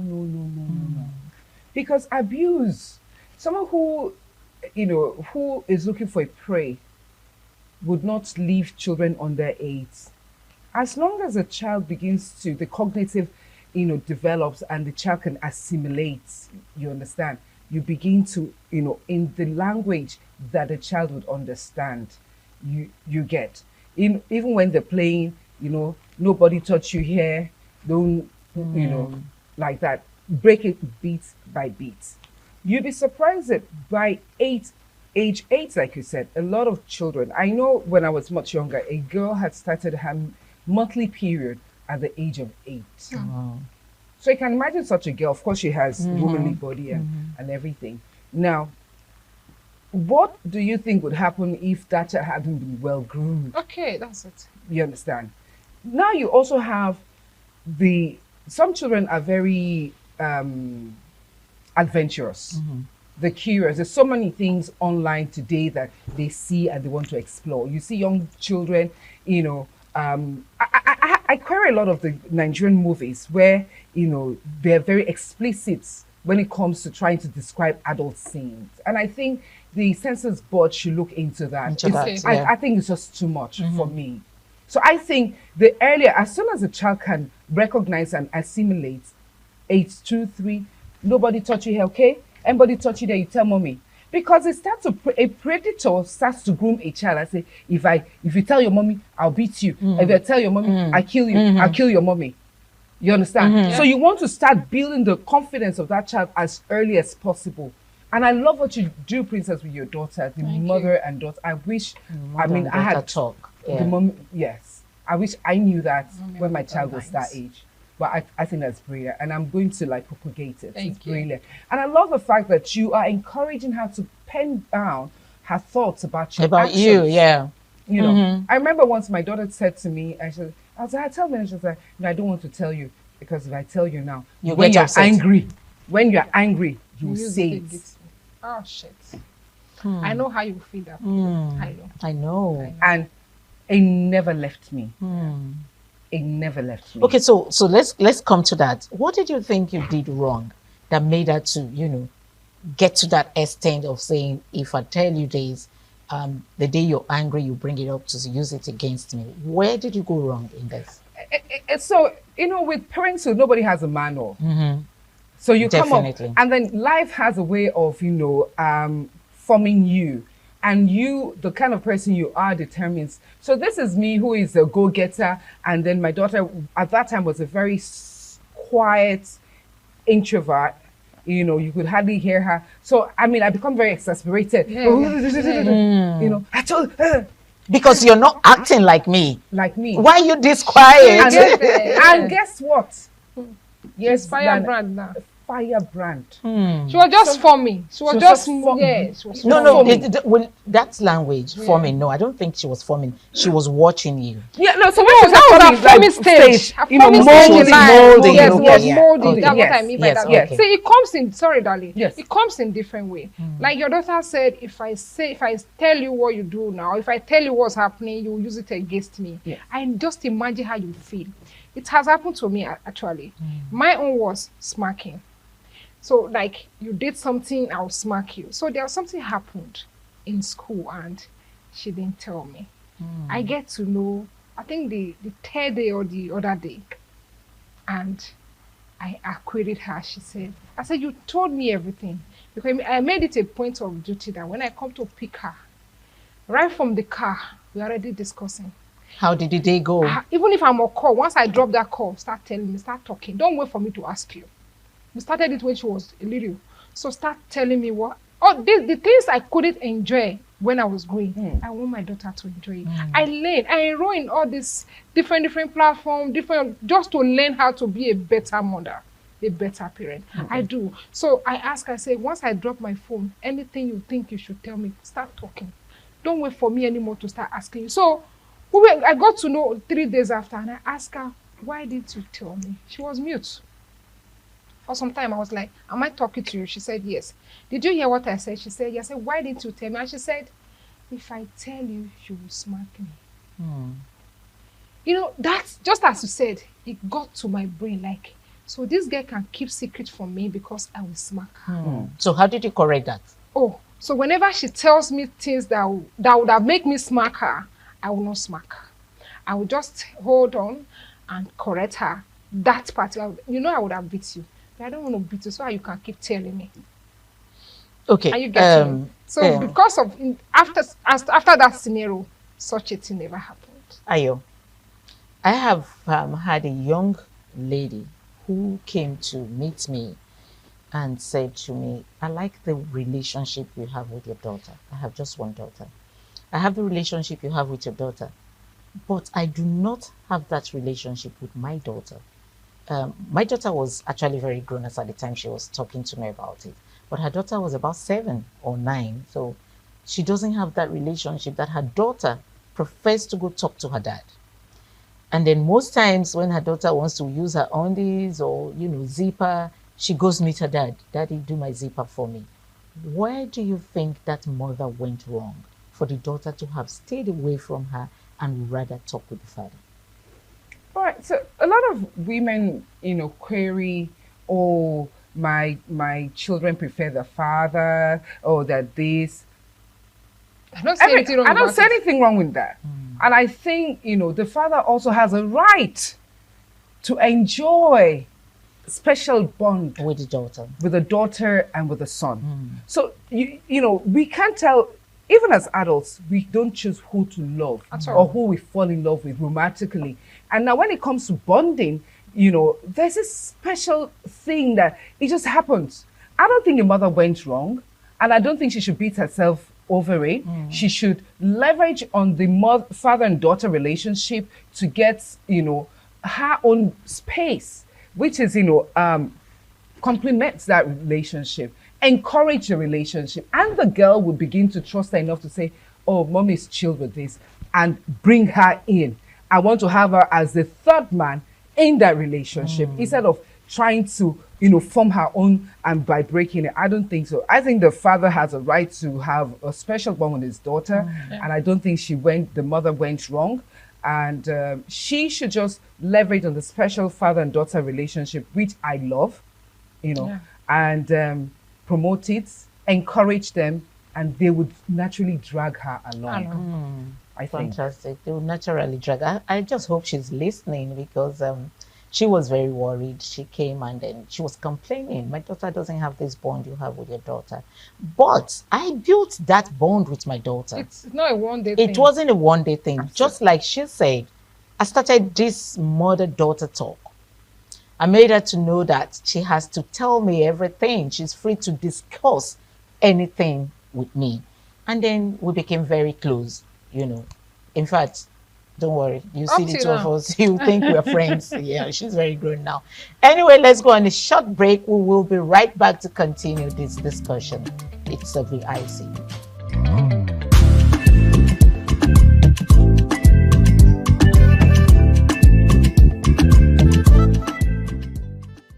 Welcome back. It's WIC, Women in Conversation, and we're still here. I still have Edith in the house, and then Ayo Ali Balogun is still here. We were talking about the right time to discuss adult issues with your girl child. But anyway, everybody here has said their own how to handle it and how to go about it. I just hope you viewers out there listened and learned from these two women here. So we're going to be moving on, still on the girl child. Yes, a lot of people will say it's a boy child, not a child. The boy child is also molested, okay? It's not just the girl child, but it is very common with the girl child. We have seen very recently where we see 11-year-old girls being pregnant. We see the pictures and videos everywhere, and it's beginning to become a thing of concern, so that is why I chose for us to discuss this today. A boy child is also very, very molested, just like a female child. But let's move on to the girl child. Still on the girl child, dating. When is the right time for a girl child to start dating? Right. Sorry. So before I go into that, permit me, I'm also very passionate about the boy child. Mm-hmm. The boy child, any child, male or female, is vulnerable. Mm-hmm. Very, very.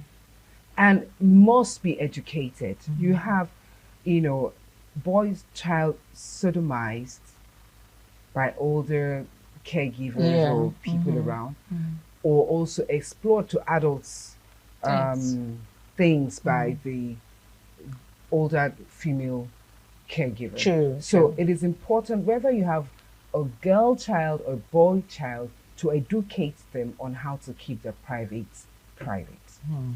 So back on track. Thank you for that. So back on track. When do you think is the right time for a girl child to start dating? We are concentrating on the girl child today. Right. We could bring in the boy child later on, but for the girl child, when is the right time for a girl child to start dating? Romantically.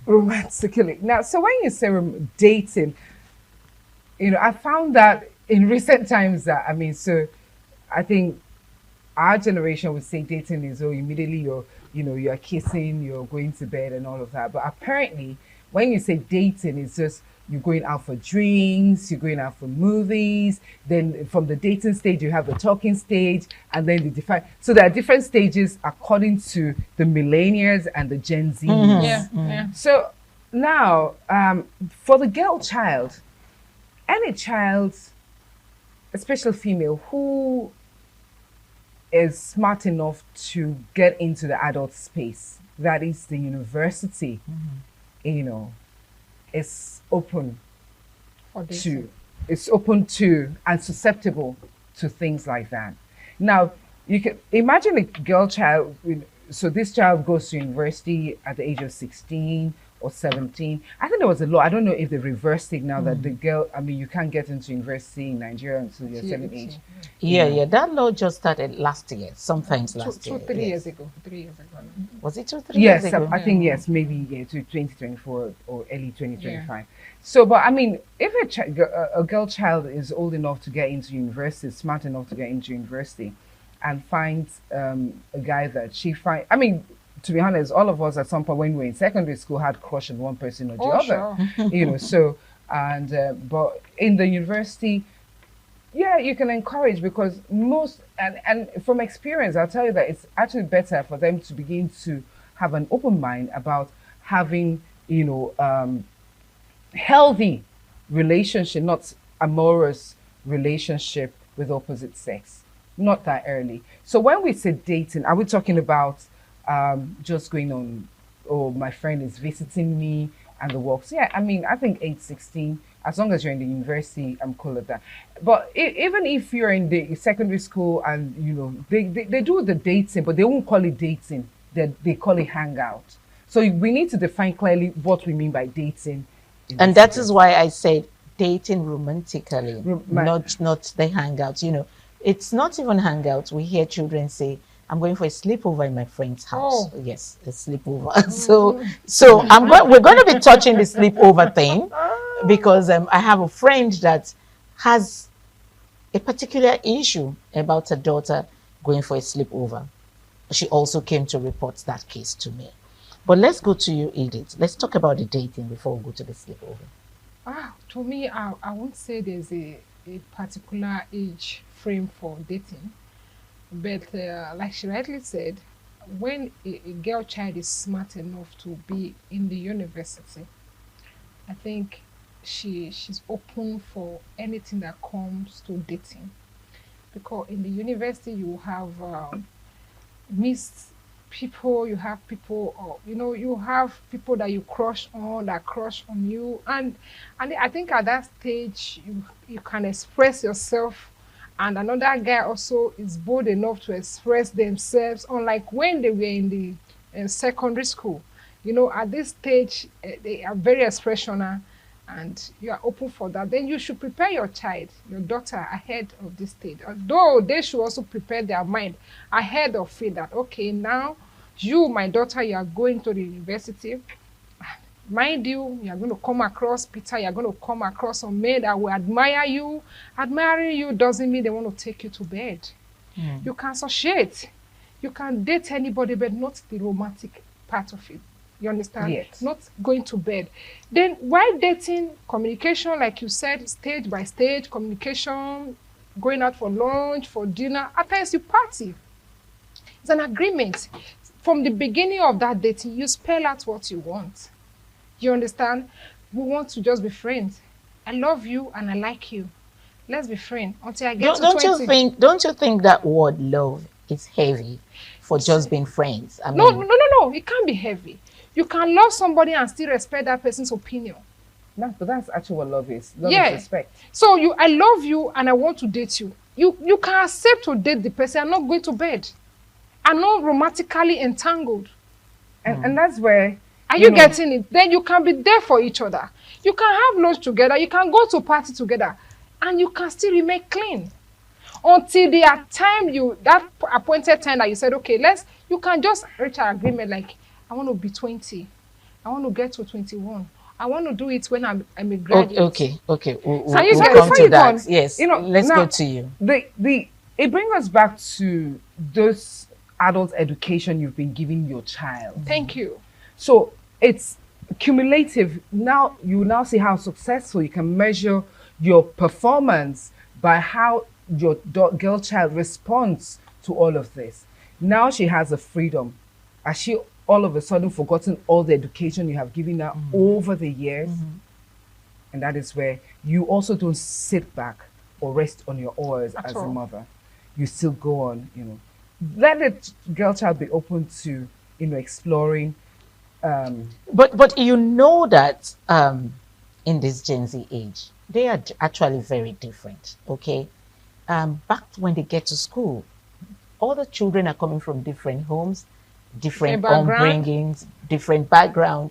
What you told your daughter is not what I probably would have told my daughter. Do you know there's some parents, there's some mothers who would say, if you meet a senator, that will spoil you. Go ahead to do that. Oh, you have parents that can encourage their children to do all sorts. Yes, that's what I'm saying. So how do you maintain that that's good upbringing, that's good conversation you have had with your daughter before going to the uni? How do you continue to maintain that so she doesn't get to be lured by a child coming from a different background? Constant talking. I would say, like she said, you don't relax. Like you've done your part. The rest is left for her to decide. You still keep talking. Keep still talking, and once in a while, talk to her, call her. You can bump into her. I like to do that once in a while. Just go to school unannounced, and you know where your child is. Like all the teaching all along, she has to put them to practice. If you have been teaching her from the age of 9, 10, and now she's free. There are some children that are free. When they see freedom, it look as if you'll be caging them. They'll just go haywire. But there are some children, even when they have that freedom, they will still be able to maintain that, character that they brought from the house. Like, okay, this is what my mom said I shouldn't do. I shouldn't be found in this company. I shouldn't be found in this company. But mind you, evil communication corrupts good manners. It does happen. It does. So that's what I'm there saying. Kids, how do you that? Even when you dividend all the home training, all the training that you think you should give your child or your daughter, when they go out there, they do something else. Some children are actually two-faced. I'm sorry to say. Some children are two-faced. They come home, they are very innocent. They are very innocent. They are very decent. They are very calm and reserved. If you see them out there, if you have a picture of how your daughter behaved out there, you will be able to... Let's take it from Edith saying some children are two-faced. How do you identify a child that is two-faced? So, by and large, all of these things, the adult talks you have with your child, it's not just the adult talk you have with your child. You have other talks too.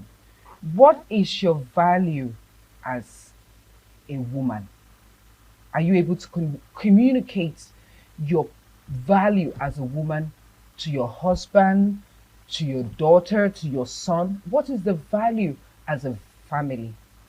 These are the things that you have to build over time. This family should be known to be a family of peace and integrity, accountability. It's not a function of somebody knocks and, who is that? Tell them I'm not in the house. Tell them I'm not in the house. It's the landlord has come to Your child will learn not just by what you say, but by what you do. So when they now have the freedom, because over the years you have exemplified true leadership, the type of leadership that you would want to see in your child. Parents get asked, would you want your child to act the way you have acted in certain situations? Okay. They keep mute. They keep mute. So it borders on values. Okay. We are going to be rounding off this episode. Just 1 minute, one word, not 1 minute, one word to mothers out there. Train up a child in a way that he will grow. That when he grows, he will not depart from it. Ayo. As a mother, and as a caregiver, love. And be free to express love. Let I love you not be a once in a while thing. You may not have the opportunity tomorrow to say I love you. Wow. We've come to the end of this episode. Actually, Edith said train up a child properly. Let me, brief it there. And Ayo says love. Learn how to love and let the love not be a one-day thing. Continuously, that's what you want there. Keep telling your daughter, I love you. Even your boy child, I love you at every minute. Anyway, it's been an amazing time out with these women. Thank you so much, Edith, for coming. And thank you, Ayo, for being here today. And it is a wrap here from us here on WIC. We'll see you next time.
ITV Certainly the best.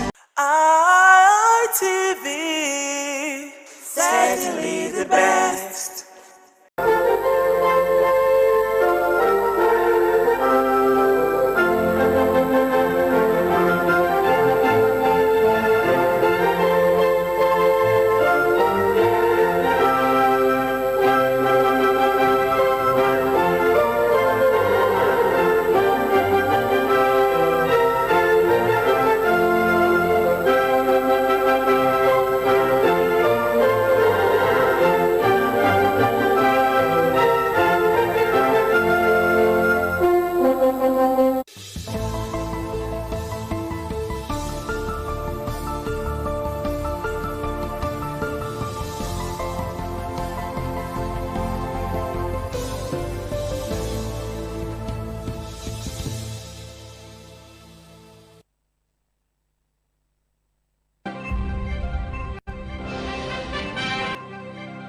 The news tonight, President Bola Tinubu says Lagos State government raises in quality of projects.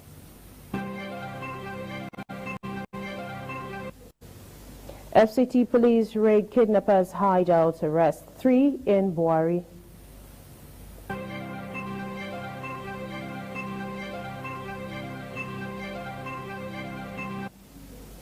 NAS dismisses petition over oil pipeline surveillance contract.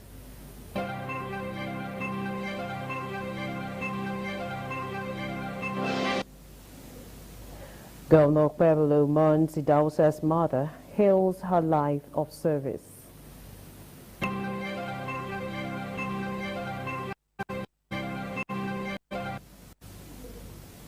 ADC holds World Parliament Congress, elects new executives.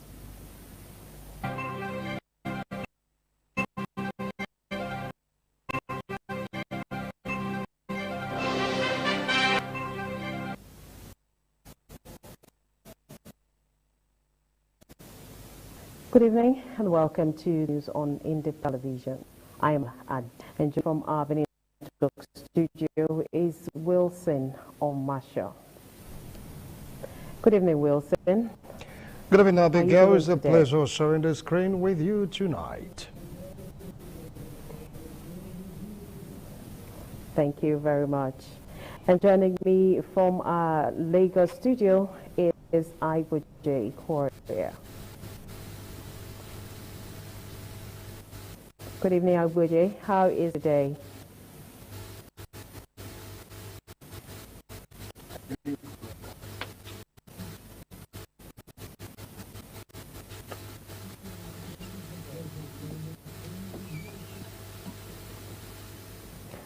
Let's move to business of the day, which is the news and the Federal Capital Territory Police Command has confirmed the arrest of 3 suspected kidnapping syndicate members during a strategic operational tour of Buari Area Council communities along the boundaries of Niger and Kaduna State. Security correspondent John Taylor reports. City Police Ahmed Sanusi says the operation is part of ongoing efforts to assess and reinforce security development in border communities.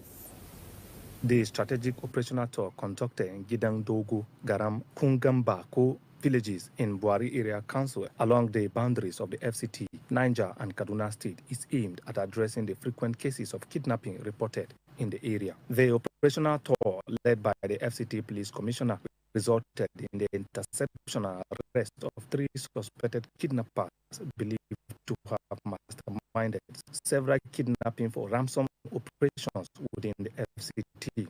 Police investigations indicate that one suspect man, a notorious informant and logistics supplier who had been on the command's watch list for 2 years, civilly coded bandits to launch the FC 2026. With what we will now call the cameras to have them real time. No real time. You see them. The police command assured members of the public of its commitment to public safety and urged residents of the FCT to remain vigilant and report since. From Abuja, John Taylor, ITV News. Tantita Security Services has revealed that pipeline vandals and crude oil thieves have devised a new method of evading security surveillance in the Niger Delta region, including the installation of closed-circuit cameras in forest and operational areas. The Executive Director, Operations and Technical Services of Tantita, Captain Warendi Eniswo, disclosed this at a one-day parliamentary roundtable on the state of pipeline security and the fight against crude oil theft. Ogani Victor reports that the National Assembly Joint Committee on Petroleum Resources, organizers of the roundtable, dismissed the three petitions against the pipeline surveillance contract and passed a vote of confidence on Tantita Securities, securing agencies and NNPCL for efforts in restoring the nation's oil production. National Assembly Joint Committees on Petroleum Resources held a parliamentary roundtable to deliberate on pipeline security and strategies to curb crude oil theft. Speaking at the event, the Executive Director, Operations and Technical Services of Tantita, Werendi, while commending government effort in tackling vandalism and oil theft, disclosed that criminals have adopted sophisticated methods to evade surveillance at oil-producing regions. Speaking, the managing Tantita boy noted that the engagement of Tantita has significantly reduced acts of sabotage and contributed to increased oil production. One thing that people do not take into consideration is that taking people from the creek to do and protect the infrastructures in the creek could give us a better understanding and better results. At Tantita, say, not protect from the people, with the assets, with the people.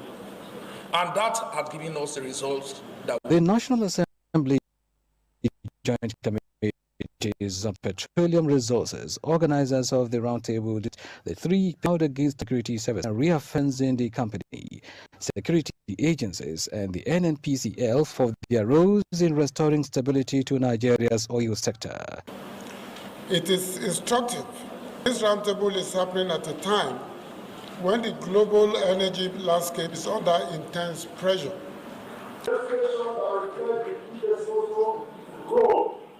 This company plays in protecting the infrastructure upon which Nigeria have survived.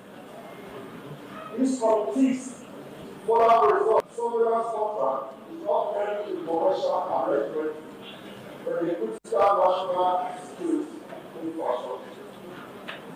And this is consideration that is highest interest of the country. The committee knows that the petition was received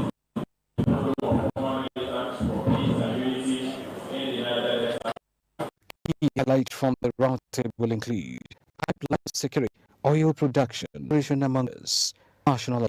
Ogani Victor, ITV News.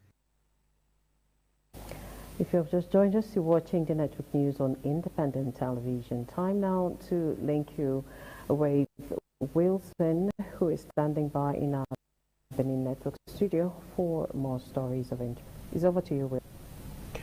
Thanks a lot, Abigail, and welcome to our Benin Network studio. The governor of Edo State, Senator Monday Okpebholo, has eulogized late mother of Deputy Governor Mrs. Esther Idahosa as a matriarch whose sojourn on earth was characterized by love, sacrifice, and devotion to her family. Late Mrs. Idahosa died on April 8, 2026 at the age of 95. Government House correspondent Kingsley Uchebu reports.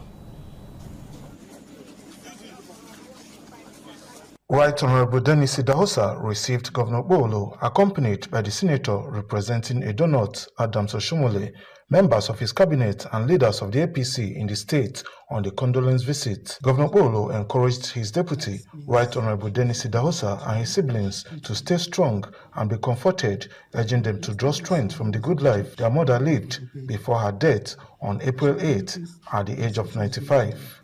It's a challenge, and she has left a vacuum in your life. The only thing now is for you to continue to pray so that God will give you the heart to bear. Because I know how every time my mom continue to pray for each other, God will give us the heart to bear. A former governor of Edo State and senator representing Edo North, Adams Oshomole, described the deceased as an irreplaceable mother. He urged the deputy governor and other family members to be strong and take solace in the fact that their mother lived a fulfilled life. That she was able to see you all grow up to become something in our society, she must have felt a sense of fulfillment. Appreciating the visit on behalf of his siblings, the Deputy Governor, Right Honorable Dennis Idahosa, thanked Governor Okpebholo and his delegation for the prompt visit and for standing with them during their trying times. She lived a very successful life. She prayed for us, like you rightly said, and today one of our sons is your Deputy Governor. On behalf of my entire family, we want to appreciate you and we'll continue to thank you. On the delegation of Governor Okpebholo were the Secretary to the State Government, Umar Musa Akilo Esquire, State APC Chairman Jarrett Denebe, Deputy Chairman Honorable Sylvester Aibobo, and other party leaders. From Benin, Kingsley Uchebu, ITV News. In the same vein, in a display of solidarity, the Chief Medical Director, University of Benin Teaching Hospital, Professor Idia Izeyamo, recently led a delegation of senior management to the residence of Edo State Deputy Governor, Right Honorable Dennis Idahosa, to offer condolences on the death of his mother, Madam Esther Idahosa.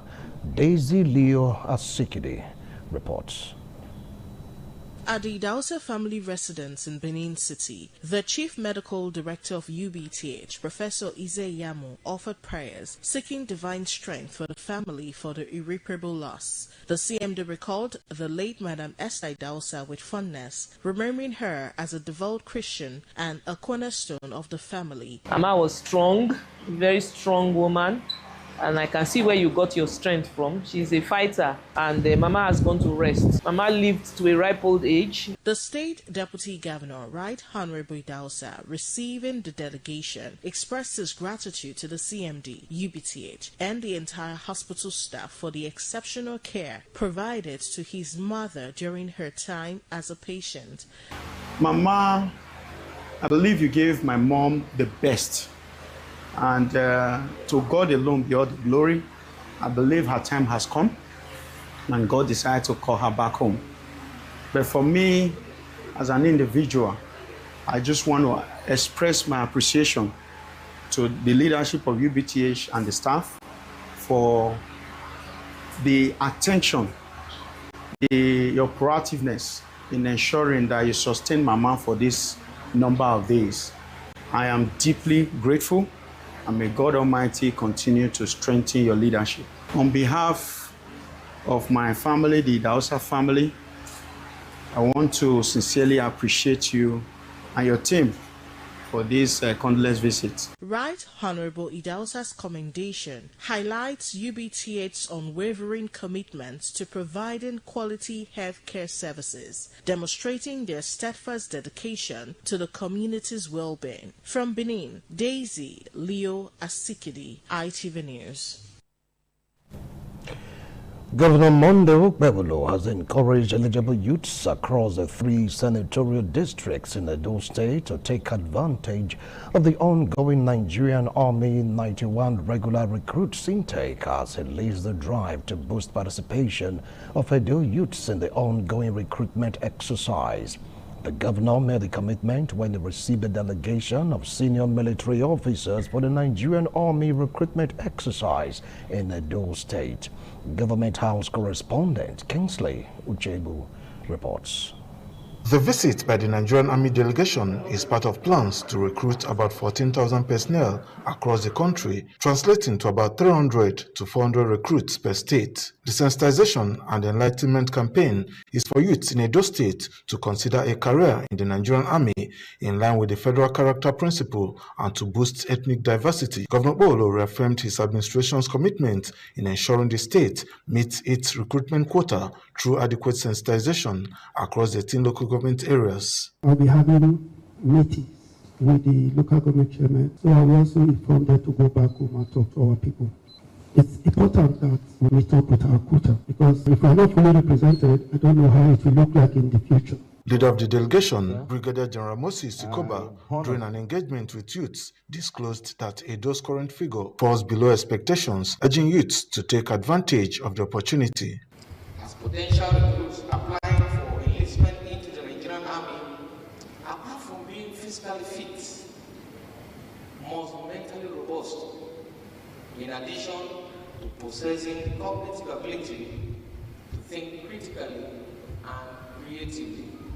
In their remarks, Commander 4 Brigade Nigerian Army, Brigadier General Ahmed Balogun and Major General A.O. Nda urged participants to expand the sensitization to meet the required quota for enlistment. Enrollment into the Nigerian Army is completely free of charge.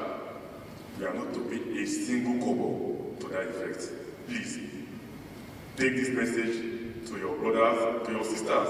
You can't serve the Nigerian Army for the number of years that you're supposed to serve, and you will not get your pension, and you will not get your gratuity. The exercise, which closes on May 17, has recorded about 38,000 applications nationwide, with Edo State contributing 291 applicants. From Benin, Kingsley Uchebu, ITV News. Guests on 60 Minutes Nigeria have expressed differing views on the effectiveness of the policies of President Bola Tinubu. While one of the guests commended the administration reforms, the other guest says the impact has been harsh on ordinary Nigerians. William Siyama reports. The hosts, Egosa Agbolaho, challenged guests to critically examine the policies of President Bola Tinubu and their impact on the nation.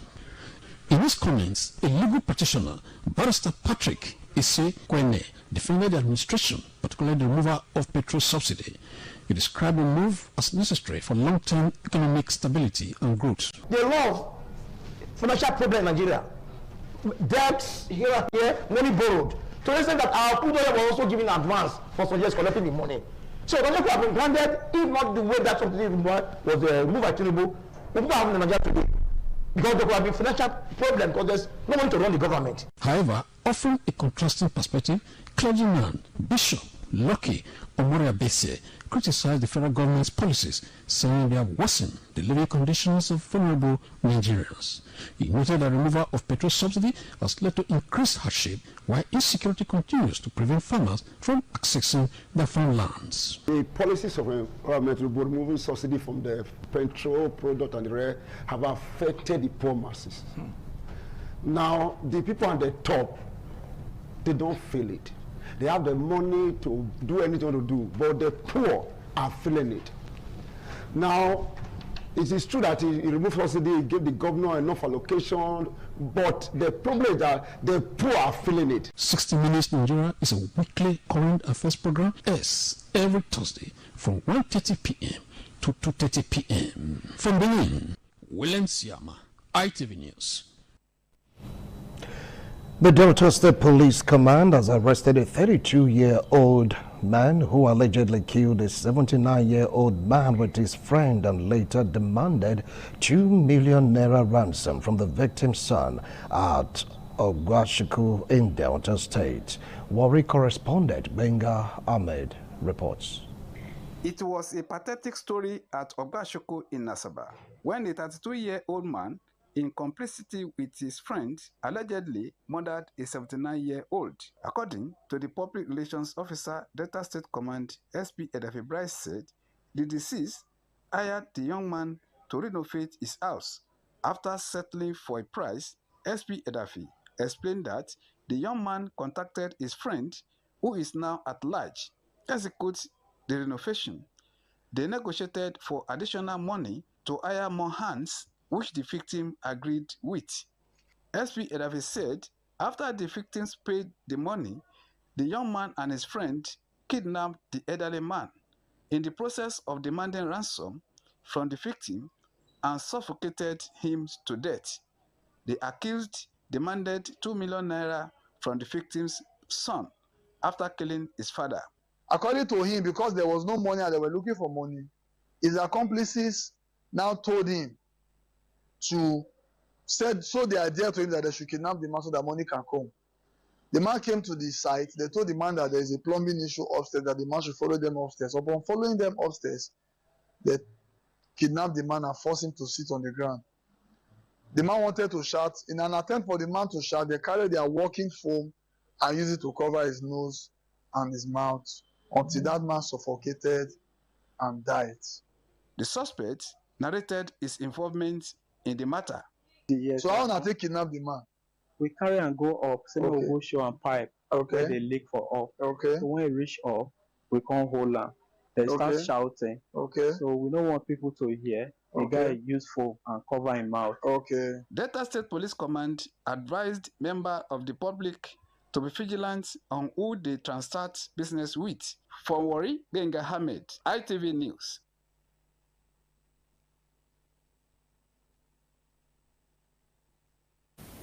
Still on the network news, now time to take you to our Lagos studio where I go standing by with more. Over to Jay.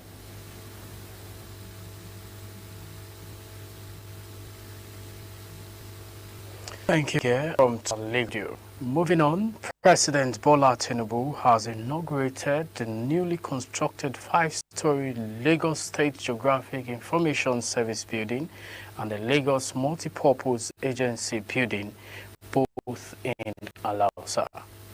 The president, during the inauguration, collated Lagos residents, saying the projects delivered by Governor Babajide Sanwo-Olu underscores the importance of people's well-being at the center of development.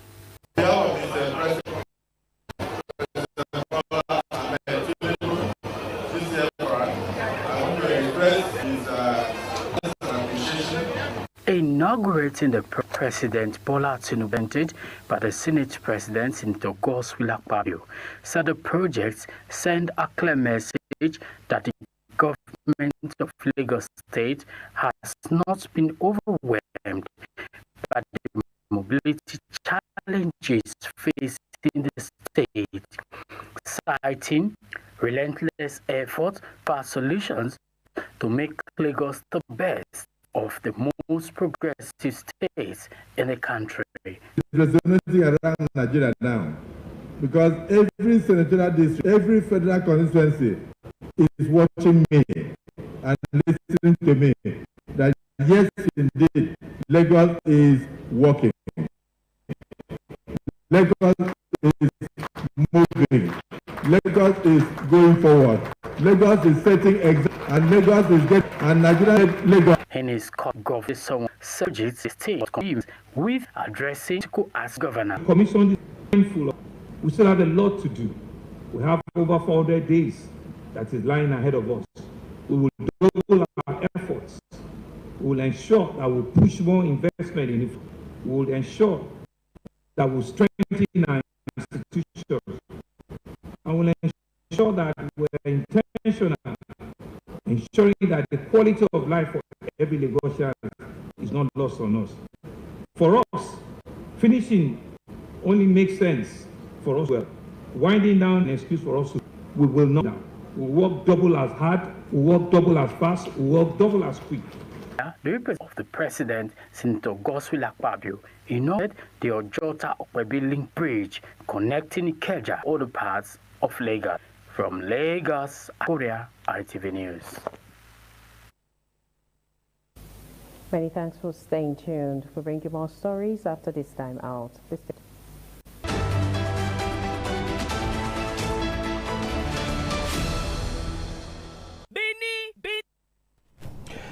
The Edo State chapter of the All Progressives Congress has been urged to investigate an alleged defamatory statement made by Patrick Asiowe against the member representing Oriomo Umuode Federal constituency in the House of Representatives, Dr. Billy Osawao, over claims of forged academic certificates. The call was made by protesters that the ages of concerned APC Umuode youths and party supporters in Benin City. Efosa Wangwe reports.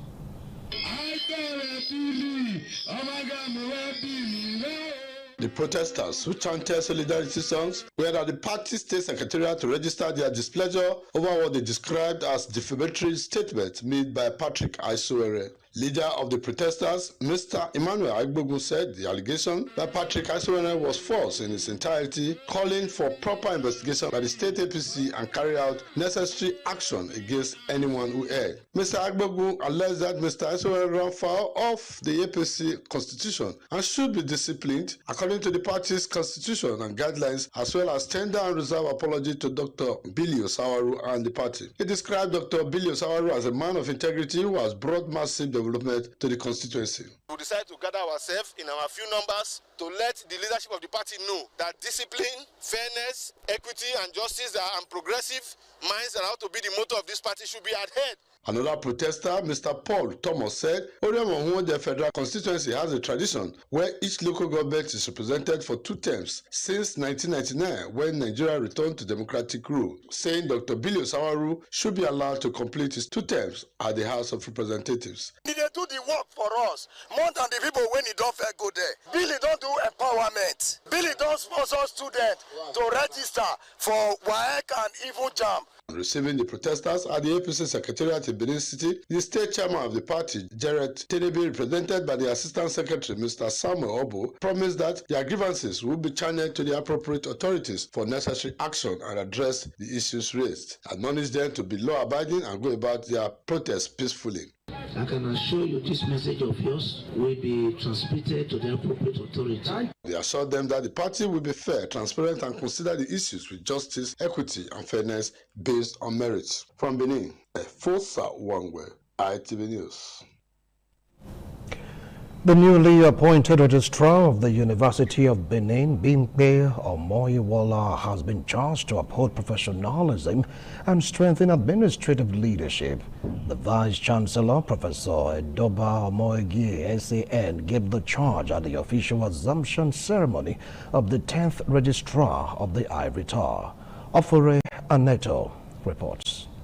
In his valedictory remarks, the immediate past registrar, Ademola Bobola, described the registry as the engine room of the university. He expressed appreciation to the university management and urged the new registrar to build on existing achievements. I had a mission that time to consolidate on the established structures because I knew the university had been born before, so I wanted to consolidate on what they had.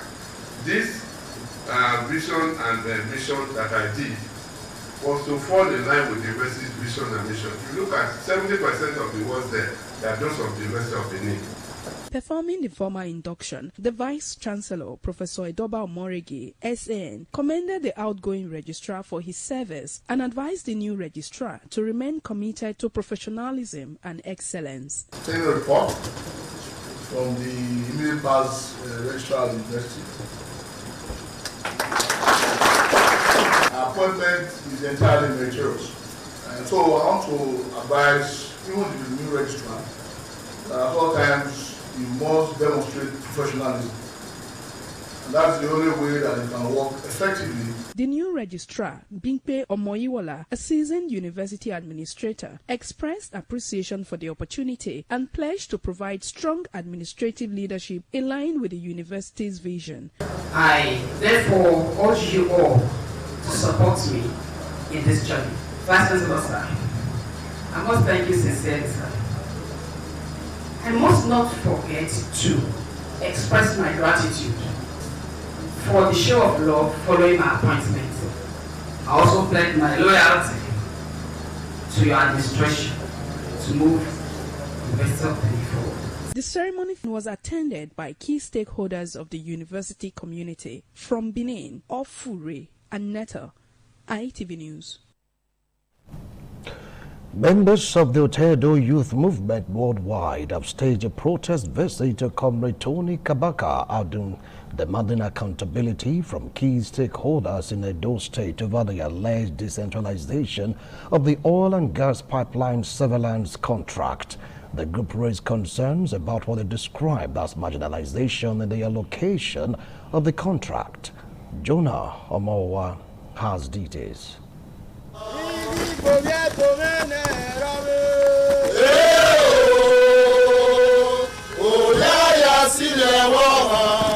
The protesting youth under the umbrella of Otedo Youth Movement worldwide gathered to demand transparency in the management of pipeline surveillance operations in Edo State. They call on authorities to disclose those currently in charge of the surveillance contract as well as the beneficiaries involved. The protesters insisted that host communities must not be sidelined in matters relating to the protection of oil and gas infrastructure within their domain. We demand what rightfully belongs to us. We are here to let you know that we have been marginalized, ignored, excluded from major oil benefits despite the vast natural resources extracted daily from our lands, which has led to widespread poverty, environmental degradation, and underdevelopment in our communities. We are calling on whoever is in charge of our slot here in Edo State to do the needful by coming out to engage the youth of Edo State, because we believe such gesture will go a long way in the reduction of court-related activities, indiscriminate land selling,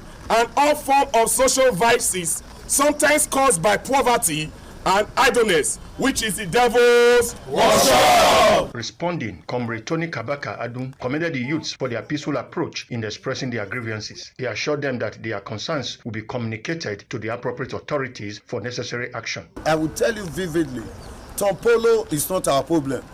Tompolo shared this work around all the back and crony of all Edo corridor, and your message will be carried. But don't be part of people that is against Tompolo. Members of the Otedo Youth Movement promised to continue to seek fairness and inclusion in the surveillance contract process. From Benin, Jonah Omowa, ITV News. An aspirant for the House of Representatives seat in Owedo Federal constituency under the platform of the All Progressives Congress, Dr. Paddy Yamu has intensified his grassroots consultation ahead of the 2027 general elections. Dr. Yamu took his consultation tour to Ward 6, 9 and 2 in Owedo local government area, where he formally informed party leaders and supporters of his intention to contest the Owedo Federal constituency seat. Patience Osaogiwa reports. A mammoth crowd of APC chieftains and supporters turned out to receive Dr. Paddy Iyamu and his consultation team in what observers describe as a strong show of grassroots support. In his remarks during the engagements, Dr. Iyamu emphasized the need for effective representation, people-oriented policies, and inclusive development, assuring constituents of responsive and accountable leadership if elected. Right now, Paddy is appealing that for the first time, please give me the ticket. And I will not just take the ticket, I will bring home the top. Party leaders and supporters across the world commended his track record, describing him as a tested administrator committed to growth and community development. They expressed confidence in his ability to deliver democracy dividends and pledged their support. Dr. Paddy Iyamu also. He has touched so many lives, and I can assure you he's the best bet. I want to say we are proud of him. We are proud of what he did for Edo State when he was Honorable Commissioner for Education. I want you to accord him your vote, your support, and everything, so that his aspiration can be realized. As part of the consultation tour, Dr. Iyamu made a stopover at Ogbe Secondary School, where he inaugurated the state-of-the-art STEAM laboratory donated by Seplat Energy to the Edo State Ministry of Education to enhance teaching, learning, and innovation among students. The facility is expected to boost science, technology, engineering, arts, and mathematics education, providing students with hands-on experience and access to modern learning tools. I hereby commission this system now for the good use of our children. The consultation tour continues as Dr. Iyamu meets stakeholders across the constituency in his bid to secure the APC ticket and represent Oedo Federal Constituency at the National Assembly. From Benin, Patience Osaugiwa, ITV News. Wards and Local Government Congress of the African Democratic Congress has been held in Ego local government area, Edo State, leading to the emergence of new executives to steer the affairs of the party at the grassroots level for the next 4 years. Osamudeme Osaigie reports. At Ward 8 in Ego local government area, stakeholders in the ADC reached a consensus after extensive consultations, leading to the emergence of a new executive led by Emmanuel Igbinakenzwa. I will not let the leadership of this party, I will not let them down. And I will make sure that this party is moved to a greater height. And by special grace of God, not my power, we will work together as a team. In Ward 5, Party Faithful also reached a consensus with Usabo Inadegi emerging as chairman. Inadegi said the exercise reflects unity among party members. From my experience and from the experience of past leaders, you know we are ready for the game. I thank you all. I will not disappoint you. I will not disappoint the leaders. I will not disappoint ADC. In Ward 4, the successful exercise culminated in the emergence of Egosa Ubebo as chairman, who pledged inclusive leadership for his executive. With the help of my leader and my member, I will take this party to a greater height. ADC for Ward 4 is going to be a #1 in Edo State, in Nigeria, in Ward 4. Following Congress proceedings in Ward 6, newly elected chairman Blessed Akabwe promised to work for the growth of the party. And I promise you people, ADC is a party that is ready to work in good faith. At the local government level, the Congress held at ADC headquarters in Ego also produced executives with Isaac Emokpa emerging as chairman. Emokpa emphasized unity and preparedness of the party ahead of future elections. We are one in this local government, no division. So by the grace of God, this era will bring a smile, victory, and a good change to the people of Ego. Osemudeme Osagi, ITV News. Oh, go on a break. We'll be right back.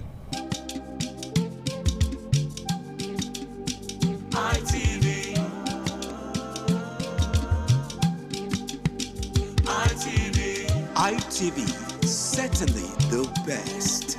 The death of the mother of the Edo State Deputy Governor, Madam Esther Idahosa, has created a vacuum that can never be filled.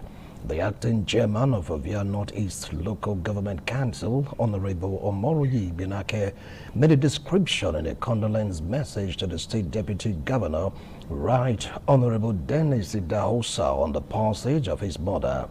Honorable Binake said though Mrs. Esther Idahosa's earthly sojourn has come to an end, he enjoined the Edo State Deputy Governor, Right Honorable Dennis Idahosa, to continue to build on the legacy of his mother, which culminated in the proper upbringing the Deputy Governor enjoyed from the mother, which has made him to stand tall among his contemporaries. The acting chairman of Ovia Northeast Local Government Council said he has profited from the advice of the late matriarch of the Idahosa family. Advice, he said, has been like a light illuminating his dark path. Honorable Binake said the passage of Mrs. Esther Idahosa, who he described as an earthly loss and heavenly gain, prayed that her soul find peace in the sight of her Creator. He solicited God's comfort for the Idahosa family, especially the State Deputy Governor, Right Honorable Dennis Idahosa, in this time of mourning of his mother.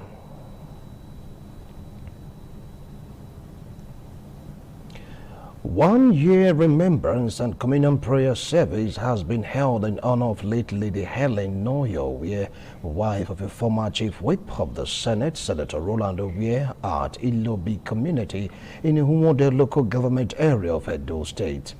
Joy Obaisiabon reports that family members eulogize her as a loving mother and kind-hearted woman whose legacy continues to inspire them.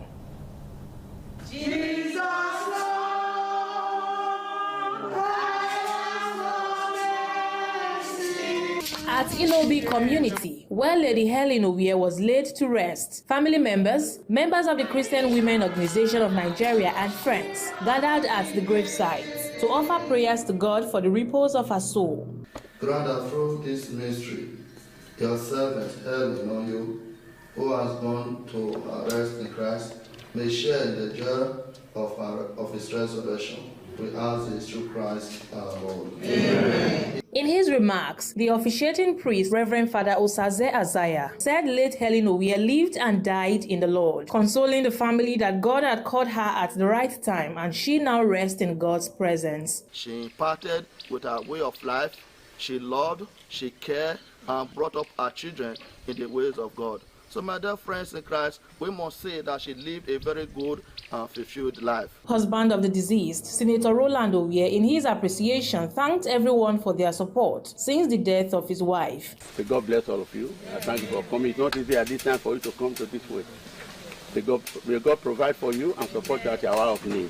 A communion session was observed in remembrance of the departed. Family members extolled Lady Helen Owie as a kind and loving mother to all, saying they missed her since her demise. Quite difficult for our family, but we thank God for everyone who has been there for us.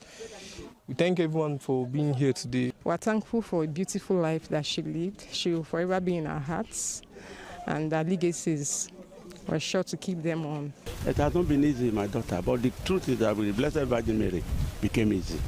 Since she died, I've encountered her not less than 5 times. She said, Daddy, don't regret. I'm where Blessed Virgin Mary is. From Unwode local government area, Joy Obaisi Agbon, ITV News. The people of Udochi in Isako Central Local Government Area, Edo State, have held a strategic summit aimed at harnessing the untapped political potential of the community and strengthening its voice in governance. Anthony Igbanon reports that the event enabled the people to chart a new course for speedy human and infrastructural development of the place. The event tagged Untapped Political Minds of All Udochi Sons and Stakeholders Summit brought together political leaders, community stakeholders and party faithful to deliberate on the future of Udochi in the political space. The chairman of the summit, the Senior High Chief Ibrahim Tede, welcomed participants, noted that the summit is already reshaping the political landscape of Udochi. Please cooperate with everyone involved as this occasion begins. Dr. Ambassador Aliyu Umar described Udochi as a politically valuable community with strong grassroots support and consistent democratic loyalty at both local and state level. Our people have stood firmly and loyal, shining our amiable and hardworking governor, Senator Monday Okpebholo, with data-driven presentation for greater inclusion, even as we prepare for the Edo State 2026 local government election. The Oliola of Udochi, Alhaji Ahmed Mohammed Umar Ekpoki, appealed to local, state and federal government to urgently address the community's road challenges, saying improved infrastructure will drive development and economic growth.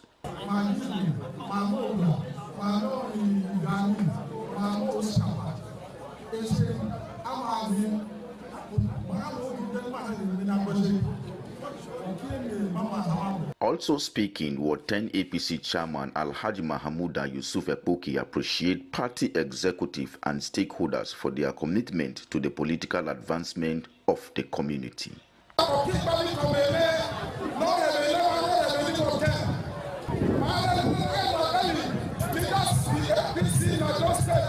Anthony Igbano, ITV News. A prominent indigene of Irua in Eastern Central Local Government Area of Edo State, Prince William Shaka Mamadou, has marked his 75th birthday with a Thanksgiving service and grand reception. The twin celebrations held in Aho, Irua were attended by political leaders, business associates, family members, friends and well-wishers from across Edo Central and beyond. The report by Francisca Igbenegbale is presented by Oluwafemi Farayola. The Thanksgiving service took place at Living Faith Church, Winners Chapel, Aho, Irua, where family members, friends and well-wishers joined the celebrants, Prince Williams Shaka Momodu, in giving thanks to God for his faithfulness, protection and blessings over the years. The celebrants, flanked by loved ones, danced joyfully to the altar in appreciation for the gift of life, good health and divine favor.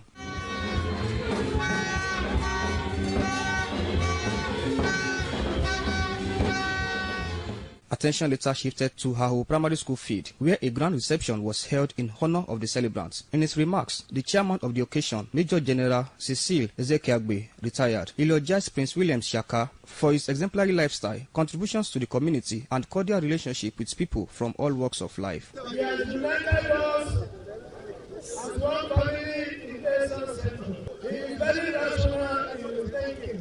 The celebration was further enlivened by dance performances from various groups, including Eastern traditional dancers, who treated guests with captivating displays. A major highlight of the event was the presentation of gifts to the celebrants as a mark of honor, love, and appreciation. Friends and family members, in interviews, expressed gratitude to God for preserving the life of Prince William Shaka Momodu.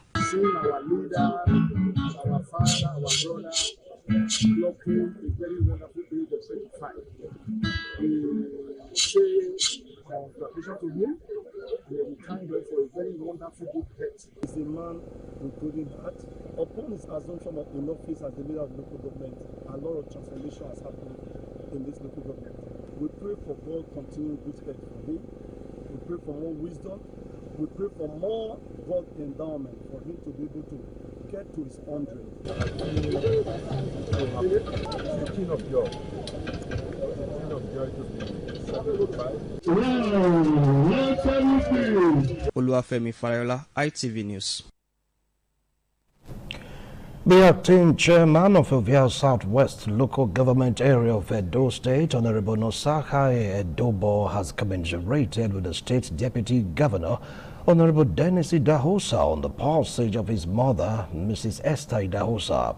In a condolence message, Honorable Edobo, who described the passage of the mother of the Edo State Deputy Governor as painful, however, takes solace in the fact that a 95-year-old mother lived a fulfilled life that is worthy of emulation.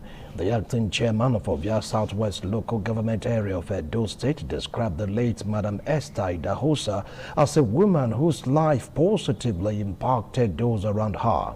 Honorable Nosakara Edobo noted that Mama, as the deceased is fondly called, gifted Nigeria and Edo State in particular a son in the person of the Deputy Governor to help add value to people's life.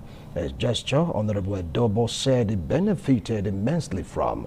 The acting local government chairman, who said that the demise of Mama Esther Idahosa is irreparable, however, prayed for God's strength for the Idahosa family in particular and the people of Edo State in general in this time of grief. It was a colorful and memorable moment at the 7th graduation ceremony of Rich Event Management Academy held in Benin City, Edo State. The event attracted dignitaries, family members, and well-wishers from across the state. The report is by Esther Ogoro, but presented by Ikpomosa Ugiagbe.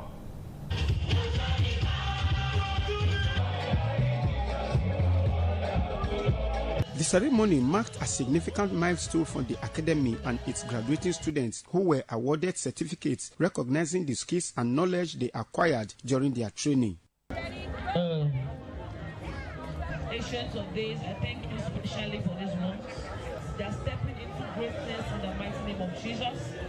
Everything you laid into your hands on, I pray for you, they shall prosper in the mighty name of Jesus. Speaking at the event, the director and CEO of the academy, Mrs. Rachel Solomon, urged the graduates to uphold professionalism and served as worthy ambassadors of the institution. The chairman of the occasion, Pastor Solomon Alfred, described the academy as a center of excellence, commending its commitment to high-quality training. Parents and students expressed gratitude to God, describing the occasion as the fulfillment of a dream.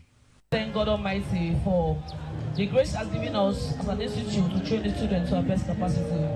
I feel happy that she's doing what she's doing, imparting lives, transforming people. Every youth inside of you wasting your time outside. I want you to come. It's a very blessed day for me. It's a dream come true. I feel very good today, the day of my graduation ceremony. To focus on their job and their personal life, then they will see the glory of God in their life. The celebration peaked as graduates and guests took to the dance floor in excitement, marking the end of a successful academic journey.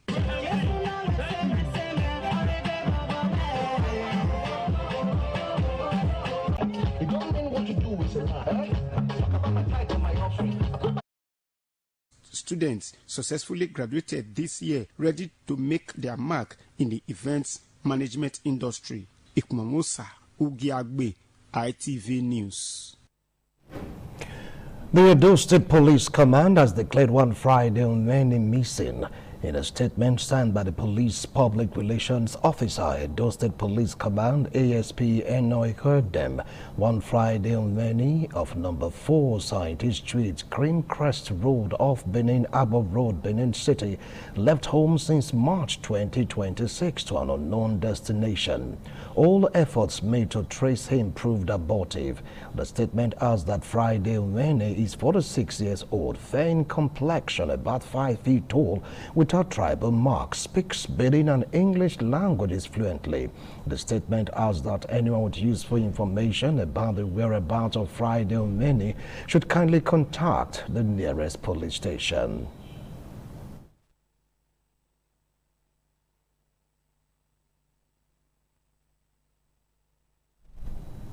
We'll now join Solomon Aino for stories making the rounds in the world of sports.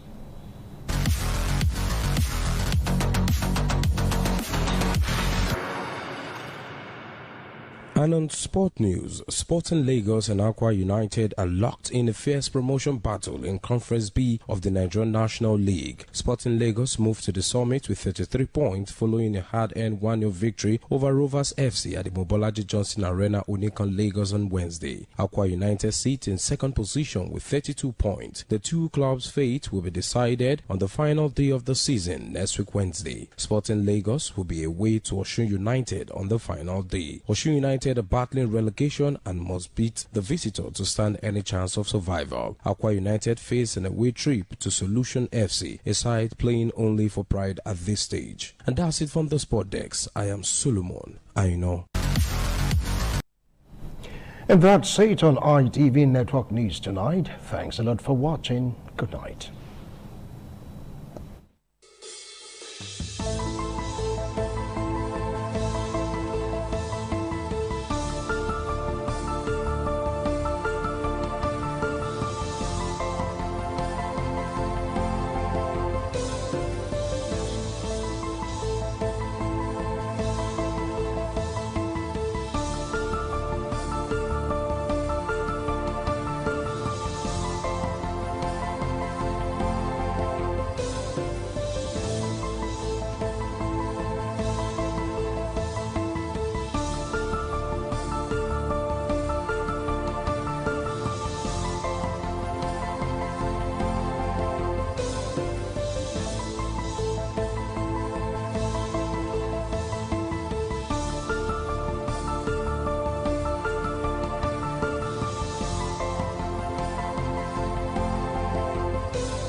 ITV, certainly the best.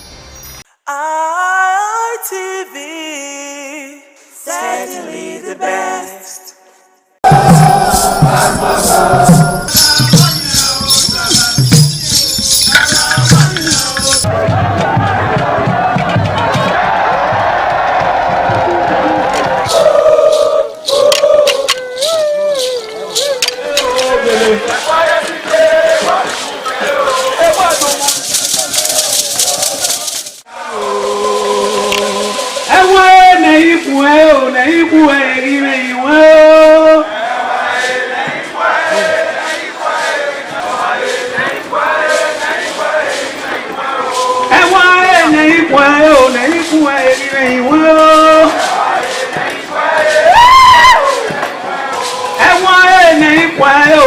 Why,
ITV, certainly the best.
Good afternoon. Welcome to the live studios of Independent Television. It is 60 Minutes Nigeria, your favorite current affairs program that creates the platform for very distinguished analysts and guests to dissect national issues. My name is Egosa Agbonaho. I have with me today a legal practitioner and a very renowned analyst, a man that knows the political terrain in Nigeria and also how our leaders are really operating. I introduce a legal practitioner, a public arbitrator, and in short, is into so many things.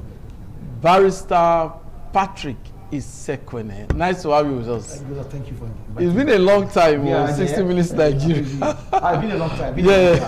Okay.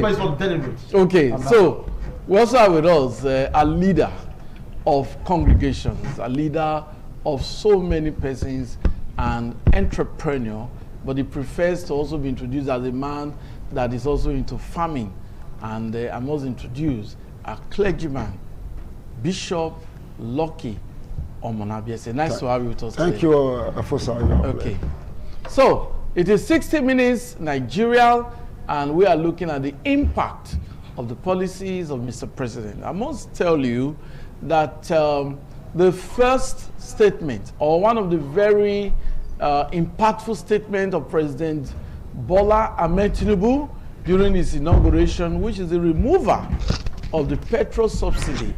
So many Nigerians have refused to forget that day because they are of the opinion that Mr. President ought to have settled down in his office after the inauguration, examine the economy, examine the pros and cons of that policy before announcement and implementation. But then, here we are. That policy is there, and Mr. President insists that that policy is intact. That policy remains, cannot be raised. First subsidy is gone forever. That's in his words. So, the other policies, we'll look at security, we'll look at education. How are we faring? The welfare of citizens. So, a lot to talk about.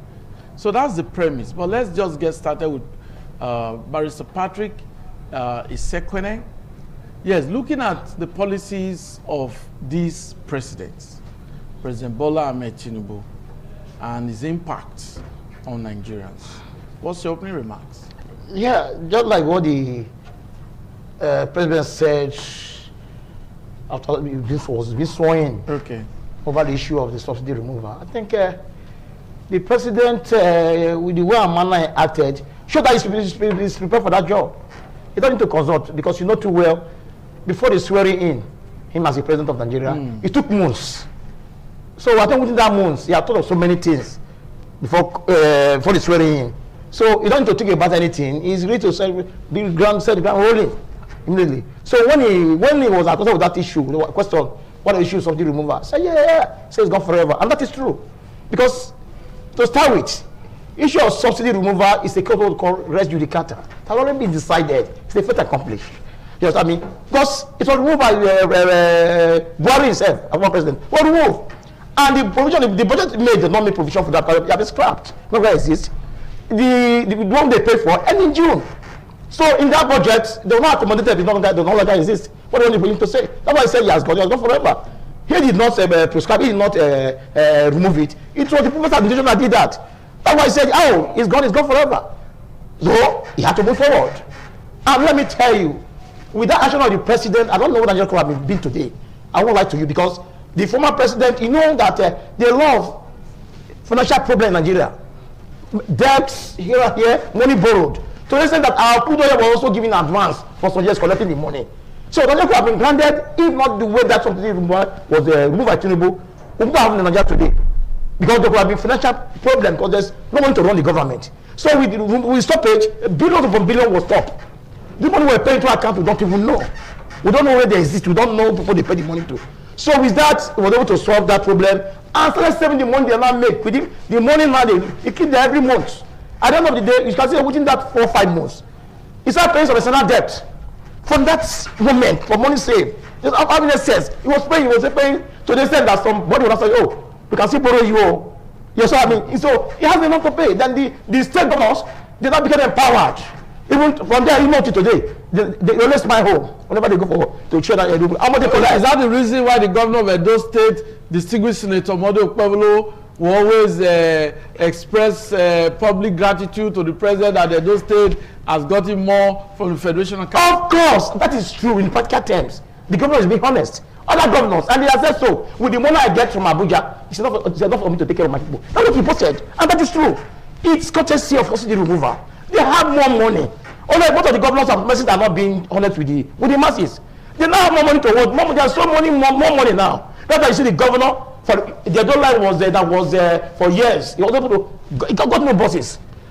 The subvention to invest Abdulsalam University, you know how much it is today?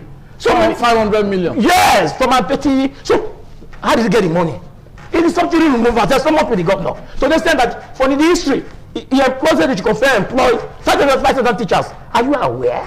Where is the money to pay them? It's the subsidy remover. These parents are not benefiting from that subsidy remover. That's not the truth of the matter. They said they should. We'll come back to you to continue. Yes. This is your opening remark. We'll come back to you to continue. Let's get to, because you are making your own points based on the fact that you are convinced that the policies, one of the policies, because we are going to discuss so many policies, one of the policies of the president, which has to do with the removal of petrol subsidy, you are convinced is a blessing. So, but let's get a clergyman who leads congregations. There are so many persons that interacts with him. He's also a grassroots man, a man that understands the communities, the terrain. Bishop Lucky Omonabiese, looking at the policies of President Ahmed Bola Tinubu, let's start with the removal of the fuel subsidy, the petrol subsidy. Let's start from there. Or you want to also talk about others? Thank you. As I say, the policies of removing subsidy from the petrol product and the rest have affected the poor masses. Now, the people at the top, they don't feel it. They have the money to do anything to do, but the poor are feeling it. Now, it is true that he removed subsidy, he gave the governor enough allocation, but the problem is that the poor are feeling it. The governor and whoever that is in charge is not even taking the money down to how the plan, how they arrange it. The poor are the one feeling it. To the poor man on the street, to the local man on the farm, the policies of President Bola Tinubu is affecting him. He will not. Is it positively or negatively? Negatively. Okay. He will not say positively. Okay. Because he is being affected. Because anytime there's inflation, it affects him. As we speak now, from Nigeria can't eat 3 square meals. So can I even 2 square meals a day? So can I even take care of their family? The thing is biting on them so bad. Some of us that are able to have open house to these poor people in the street, and we know how much we are taking care of the people in the church, in the street, in the people who are under us, who are feeding under us. The policy of the number one, to the governors, to the senator, to the elect, is working. But to the poor, the masses, the grassroots men, is not working. Until you get to the grassroots and they are feeling the positive impact, the policy is not correct. Just like you're making law, and the law, the law is only affecting the poor. And the rich, stole the court waive it. If the poor stole, they nail the person with a very big amount of the law and he go to jail. Then, and that rain, maybe they give you a fine to pay, he could not pay the fine. Now the law is in question. Now the policy of the masses are feeling it. I lead more than 500 people in the church. How many people I led in the community hall? I know what I do every month to carry them along, because why they are feeling. If I left office just now, woman came to see me with 2 children. He said, "Man of God, since we are not eating." I look at her like this. So I said, "Secretary, give us something to go. Man, that's me tomorrow when I come back. We know what to do. How to fix you. What I can do, you can do market. You can trade. You can do for now. That kind of person, it is an agenda that vote. Our voters, so our PVC, and that person, you can't tell it that it's working. The governor is doing road, doing so many things, yes, but there's one thing the governor will not understand. Until you create a very neighbor environment for people that are into farming, into doing their little scale business, artisans, to be able to get their daily bread. There will not be happiness in the state. Only a few people will be enjoying it, and they'll keep on. If you say I'm lying, I just go to Olukuma, go and do it, have you will hear comments. Thank you. Thank you very much, Bishop Lord Kemonabias. I told you he is a man that is with the grassroots, with the locals, and when he's talking practical, the things that are really happening. Well, Barrister Patrick Isekwene is an elite, a legal practitioner, and he's also is a man that understands the political terrain as well. So he's also talking from his own perspective. Barrister Patrick, yes, Bishop Lucky does not agree with you. He believes that only the top echelon in the society are really living comfortable. Because even some workers now that were able to buy vehicles many years ago, some have parked their vehicle because they can't buy petrol now. Petrol is over 1,000 naira. 1,350. How many liters can you buy that you now drive? Let's say from Oluku now, you drive to let's say Ikenwan Road. You would have used more than 10 liters to and fro. Tomorrow you want to embark on another journey. Where will you get the money? How much is your salary? So Bishop Lucky is talking from that angle. Don't you see from that angle that petrol subsidy, with all the good intentions that Mr. President has said, don't you think Nigerians are suffering for it? The market women are suffering for it. The farmers are suffering. Those who bring their goods from the farm. Don't you look at it from that angle? Yes. I think with time. Okay. Yeah, you agree with me. Okay. The position I took. The issue now is that, you see, I'm also a public man. I'm reachable to the public. Okay. By part of my profession, I'm able to have access to me, the poor, whatever. We're involved. And I know what it is for people coming to meet up for assistance. Yes, the same thing, that's how they beseech us. And they mean that they are human rights that they know. A lot come different ways for me, and I persist. But let me tell you, the issue is that, you see, government cannot share money for everybody. What we are saying that, we say atmosphere, the conducive atmosphere, that it will get to everybody. Like I said, the subsidy removal is a blessing, and they have done so much. That's why, for instance, let me see, the governors now, like let me be specific, yes, was able to employ sweepers who are temporary by administration. Now the permanent staff. Do you know what to pay those people that they have? Those sweepers, they were temporary, they are not permanent staff. Are you aware? Yes. Do you know your salary, what is maybe a salary monthly? Cost of subsidy removal. You are aware that even the president himself, let's just start. Let me talk about also the governor here. You can see the flyover that he's doing. You know what it costs? In the history of Edo State, for the first time. Before children, they go to Lagos, they say, this flyover, I don't see flyover in my life. Say this flyover, do you know how much it costs? Where did you get the money from? What a self-subsidy. For the first time, I see the people going everywhere. In subsidy removal, you must praise the president for that courage. What I'm trying to say is that everyone not get to everybody at the same time, but the policy is working. As I speak with you, I said you just ignore that. The president, when talking about education, here and here, other means, but the people have done much for the youth of this country. It's unprecedented. What is it for the youth? They're very not aware. The president you're talking about now have over 17 programs for the youth.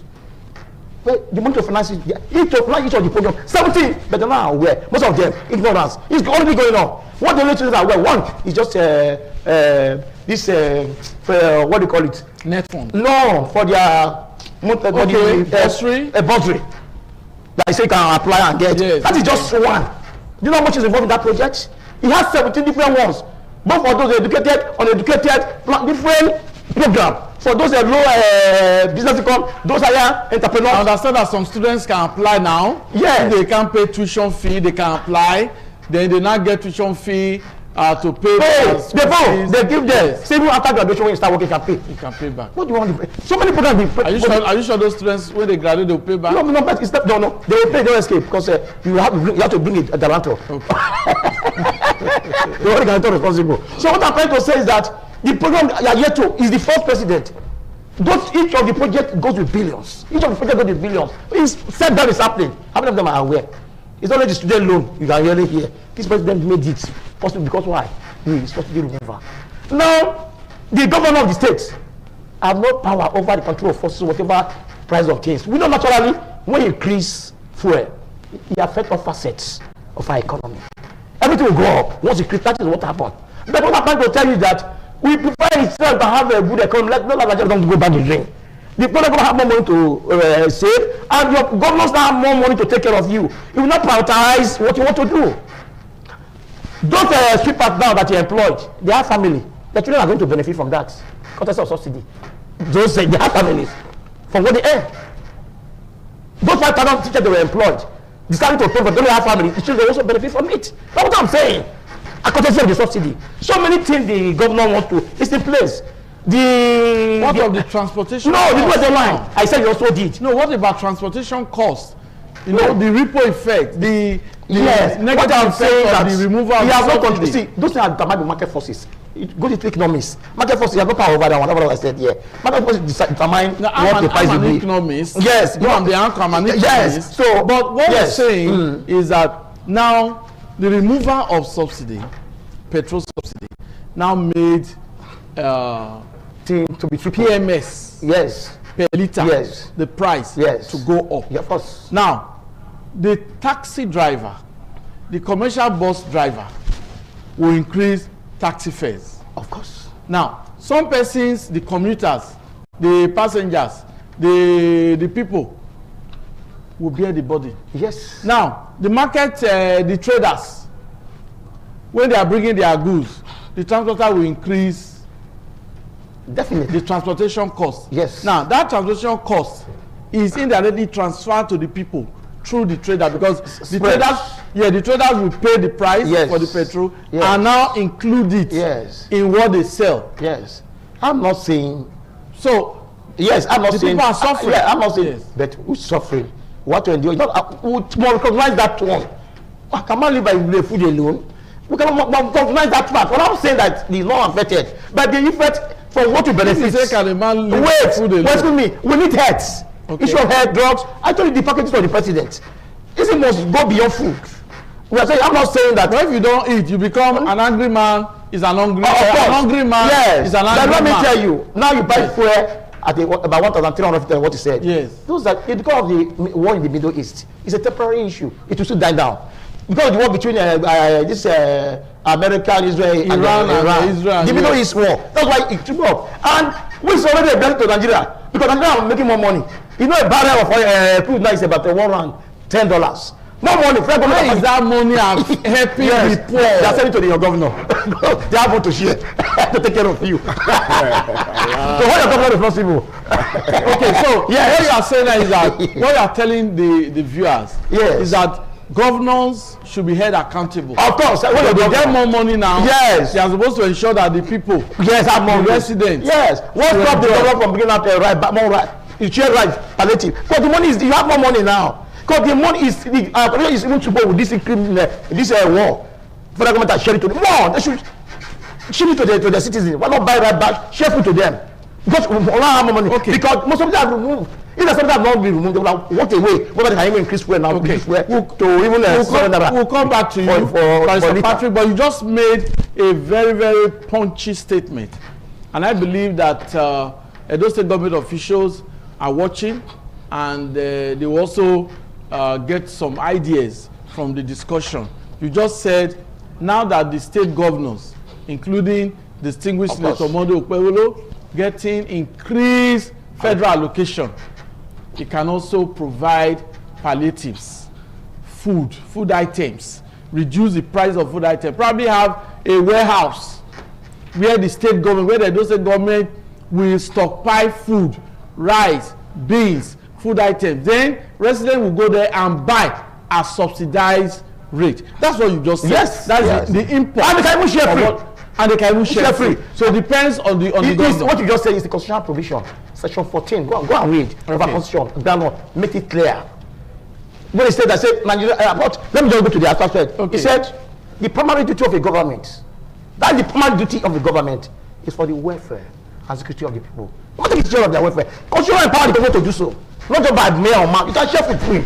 If It is duty. Welfare security. And that's your protect. So I hope Edo State government of are watching. Yes. And we hope to see the implementation of this policy. They should those in government responsible, as well as assembly members, senators, to make sure they patronize the governor to assist them. The money is there. Okay, we'll come back to you, Barrister Patrick Isekwene. He's a human rights lawyer. That's the reason you see he's talking about the welfare of the people now. No matter how he defended the president, he eventually dovetailed to talk about provision for the people because he's a human rights lawyer, activist and lawyer. Yeah. Okay, Bishop. Yes, sir. Now, there's another aspect of the policies. He just mentioned one. Students now get student loan. Mm-hmm. Do you think that's the right direction, or the government should have just said, okay, tertiary institution, free tuition? What? Then, before you continue, health. Some federal government health institutions, you pay exorbitant medical bills. Yes, sir. Can't the federal government just say, okay, like UBTH, no more payment of medical bills. The people should go there. This is a federal institution, get access to medical care and drugs. Don't you think that should be looked at? What's your well, you see, my take is that number one, the federal government need to pass a bill that will favor the masses, the poor. Free health care is possible. Since the country have money now for subsidy, okay, it's possible. Now, free education from the university level is possible. Primary school is already getting it. Secondary school also have to get it. University have to get it. All these are possible. Now, if the federal government is giving the governor, especially my governor, huge amount of allocation, and the governor, the law said that probably as son of a governor is the welfare security of his people. Yes. Then the governor should provide security for the farmers to go to farm. I keep on saying Nigerians are not lazy. We just have some funny leader who don't understand how to make the masses happy. Put more money on security. Wipe out these guys from the bush. Let us go to our farm. We are not lazy. We can make our farm succeed by ourselves. Then two, give us free health care. Primary health center, give us free health care. Subsidize for us. We see the Nigeria is going forward. But these policies may be on the ground, passed by the Senate or whatever, but the people that are supposed to implement this policy, some of them are not just working. Yeah, government is trying out doing road. Last year I was Nation last road, this and that, which is very good, flower, fine. As if I said, it's only one that have eating balance that can climb flyover. If you carry 100 to climb that flyover, he may not be able to climb it. And a man that is hungry will be seeing this color of this AC white because of the hunger, but it is blue. Because hunger disturbs the sight. Then that is the problem. The governor is not getting it clear. The other area, is getting clear. I know what to say, but the area that will benefit the poor is not working. Yes. One, our bushes are full of terrorists. The money is there. Bandits. In Nigeria where I live, we are paying vigilante huge amount to guide that bush because the government is not doing anything. I said it on air. One of the people that are piloting that program in Iowa, there people go to hospital, they can't pay the hospital bill. I know how many people have paid hospital bill for discharge their wife from hospital, for government hospital, because if the same policy is the constitution says so, and they're not implementing it, I expect the president to use his office to make executive order. This thing must be so.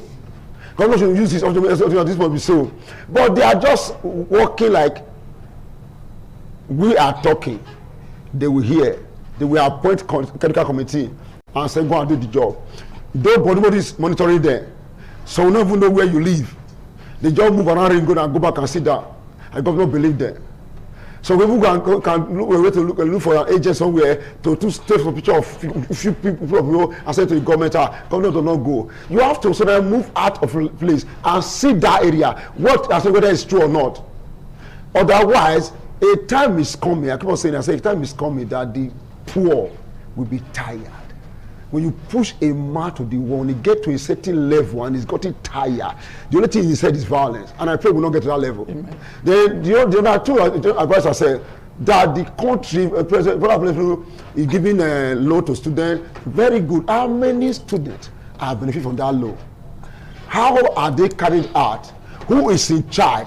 Does it get to some people or some people that are just running it?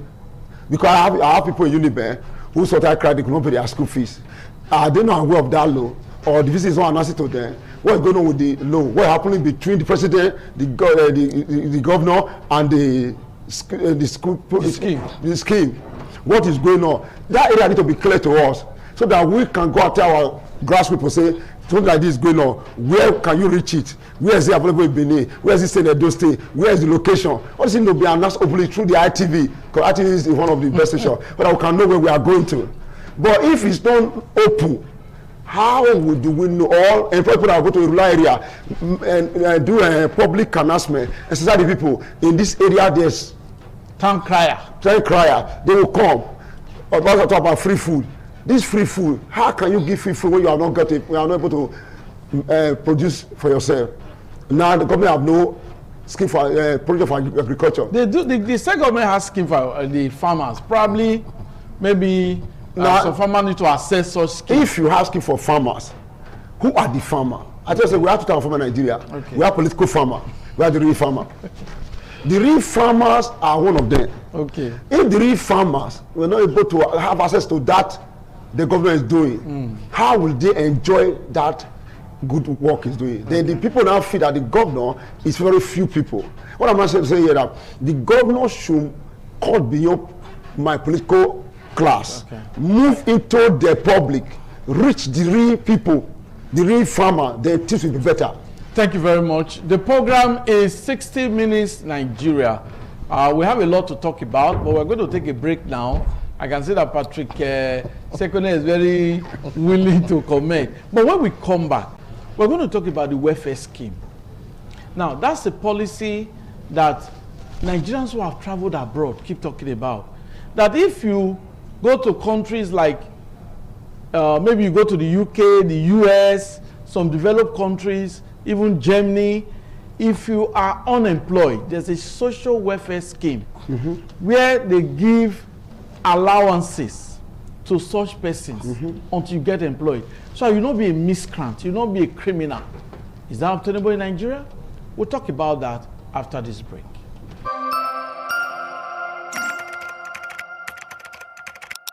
It's always a delight to have you on the program, 60 Minutes Nigeria.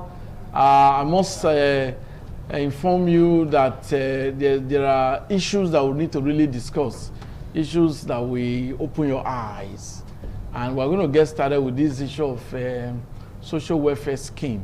Patrick Sekone, you are a human rights activist, and you have been defending the removal of subsidy that so much money has come from the remover. Well, so much money has come, but that amount or the money that federal government has gained from the removal of subsidy, because that subsidy is supposed to help us, help the citizens, you know, but the government argued that the rich are enjoying the subsidy. That is not even the poor, that is the youth. The rich. That the rich are enjoying the subsidy, not even the so-called poor. Now, this social welfare scheme, we have so many youths who are unemployed.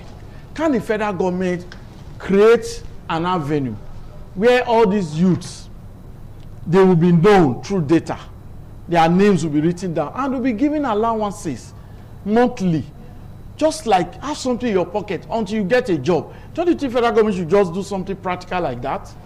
Well, I think I agree with you to some extent. Okay. To some extent. But don't forget that Nigeria is a federation. We're not federation. What I mean is not there's limit to the power of the president to do certain things. That's why the governor. But they will say they have humanitarian ministry that they are giving. When the youths are unemployed, even in COVID-19 time, the palliative. In COVID-19 time, have you forgotten during COVID-19? The federal government, the one they gave, the palliative they gave. Some people never see. They don't know why they existed. Yes, sir. I'm just telling you what I'm talking about. I was privileged to show. Remember how happened at welfare now? So at medical stores. Yes.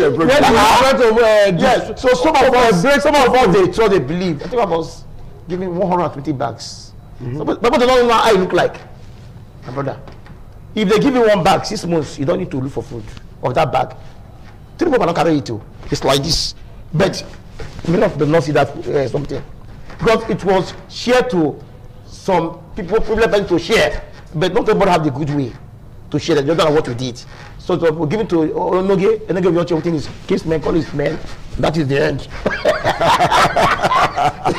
So they share. So it's not so somebody don't know how he exists. They did their best. You understand me? Even like I said, the extent the president can even, like for example, when there's an issue of autonomy for local government, autonomy, financial autonomy. I don't pay everything. How many of them are financial autonomy up to today? Wage just account is still on. What are for them? No, it's not for you. The person has tried. So you remember, before you continue, remember when Chief Douglas Uso was chairman of Ikobaha? Yes.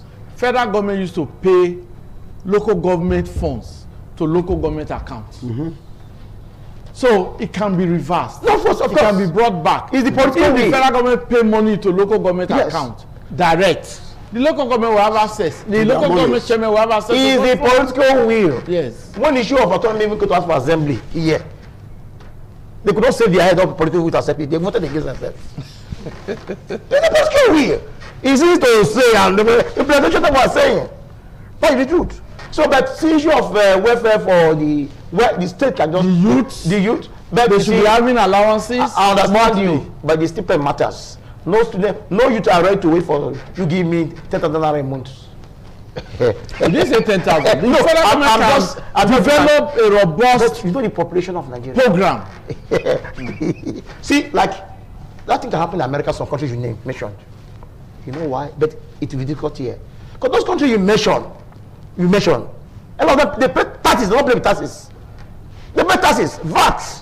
They make so much money. Don't we pay taxes in Nigeria? How many Nigerians pay taxes? How many of them pay taxes? Don't you pay stamp duty? Now, how many people? When you make transfer, they collect money. How many people are involved in paying their taxes here? Out of 100 people, they're not up to 5. And you want to place such value. There, you pay tax, everything. Your house, they tax, everything they tax, everything they tax. So much money for them. That's why they're able to also take care of the people. Here, how many people? Corporate bodies, they pay good money. You understand me? There's some even law empowers those corporate bodies social responsibility to do something they commit with the domicile. How many of them are carrying that thing out? So it will be difficult because there are just few that pay. They know. I mean, you have different classes. Even being a traffic light, so many things they calculate their money for you. You have to pay. You have to pay through your nose. That's why they're able to give to such a facility. But here, you depend only on government. How far can government from their revenue when they give it to your states? You still want to fight federal government with their own money. But most of them they share it too. At their nation. So federal government have their own project, have their own program. You understand me? So what I'm trying to say is that the states are empowered. They can do what they like. The government can create its own welfare package from the money gets from allocation. You're also aware that the government, I think I pronounced that. Yeah. And Marvel, when he said, bursary for the first time in the history of Edo State. Not award bursary. Pay all. It's no contest of subsidies money. Bursary. It's free money to help student. Government cannot solve all our problems. When you say things are hard, things are expensive, as far as I'm concerned too, individuals are trying, churches are trying. Today some churches they give rice, they give food stuff, they give provision. Today, I'm not just they give it. They're not going to children to announce. So individual persons too also that are privileged, they give within their call their people, they donate, they give their things, they share. So it's not a fight for the government. So if you say as a government, President Tinubu removed subsidy. Yes. From removed petrol subsidy. Yes. Now, what are the people enjoying from that subsidy? I agree you said monies are given to the state governors. Yes. So state governors should be held accountable. Yes. But we have unemployed youths. What is the federal government doing to help these unemployed youths? Like I said, everybody cannot go to university. I said federal government that Tinubu created 17 programs. But for those that drop out, for those they are there. Programs putting money in the pocket of the people. They have to be involved. You have to assess. You have to register. I remember that I won't have an NDE. I'll benefit. NDE, yes. No, I benefited through agricultural program. Okay. Not, it's the choice. Yeah. They have different. I got so federal government project. You tell me if I was not they settle you with. How much they settle you? Whether 15 naira, but it's a very big money. At that time. To settle yes. You are talking about over 30 years. Yes. So you know what I mean now. So all I mean that the state can do such a thing, borrow such a thing. Because this government budget over 500 million for agriculture. Again, I think it was the higher agriculture to boost agricultural. He said I'm going to chairman to never monitor those. That money can go to the right hand. How much the government said? 500 million. So the issue is that don't forget that. Well, let me reserve my statements. It's only the serious youths that are ready to do something reasonable. The serious ones. Some are not serious. But the serious ones, government, they are able to hate. Let the governor do something. Set up, let them apply what you want to do. Some of them don't need money. Empower me, teach me, give me equipment. So need money. Oh, they want to go to livestock. They tell what they want. Let the governor, so the youth can be engaged. They are youth, they are still strong, powerful. Thank you very much, Barrister Patrick. Bishop Lucky, now we just talked about this welfare scheme. You have traveled outside Nigeria. Yeah. You've seen what happens in other countries. Now, the youths, don't you think government should find a way of getting adequate statistics, adequate data? Maybe they should register or something, or or use their bank account or whatever, so that they can be getting allowances monthly until they get a job.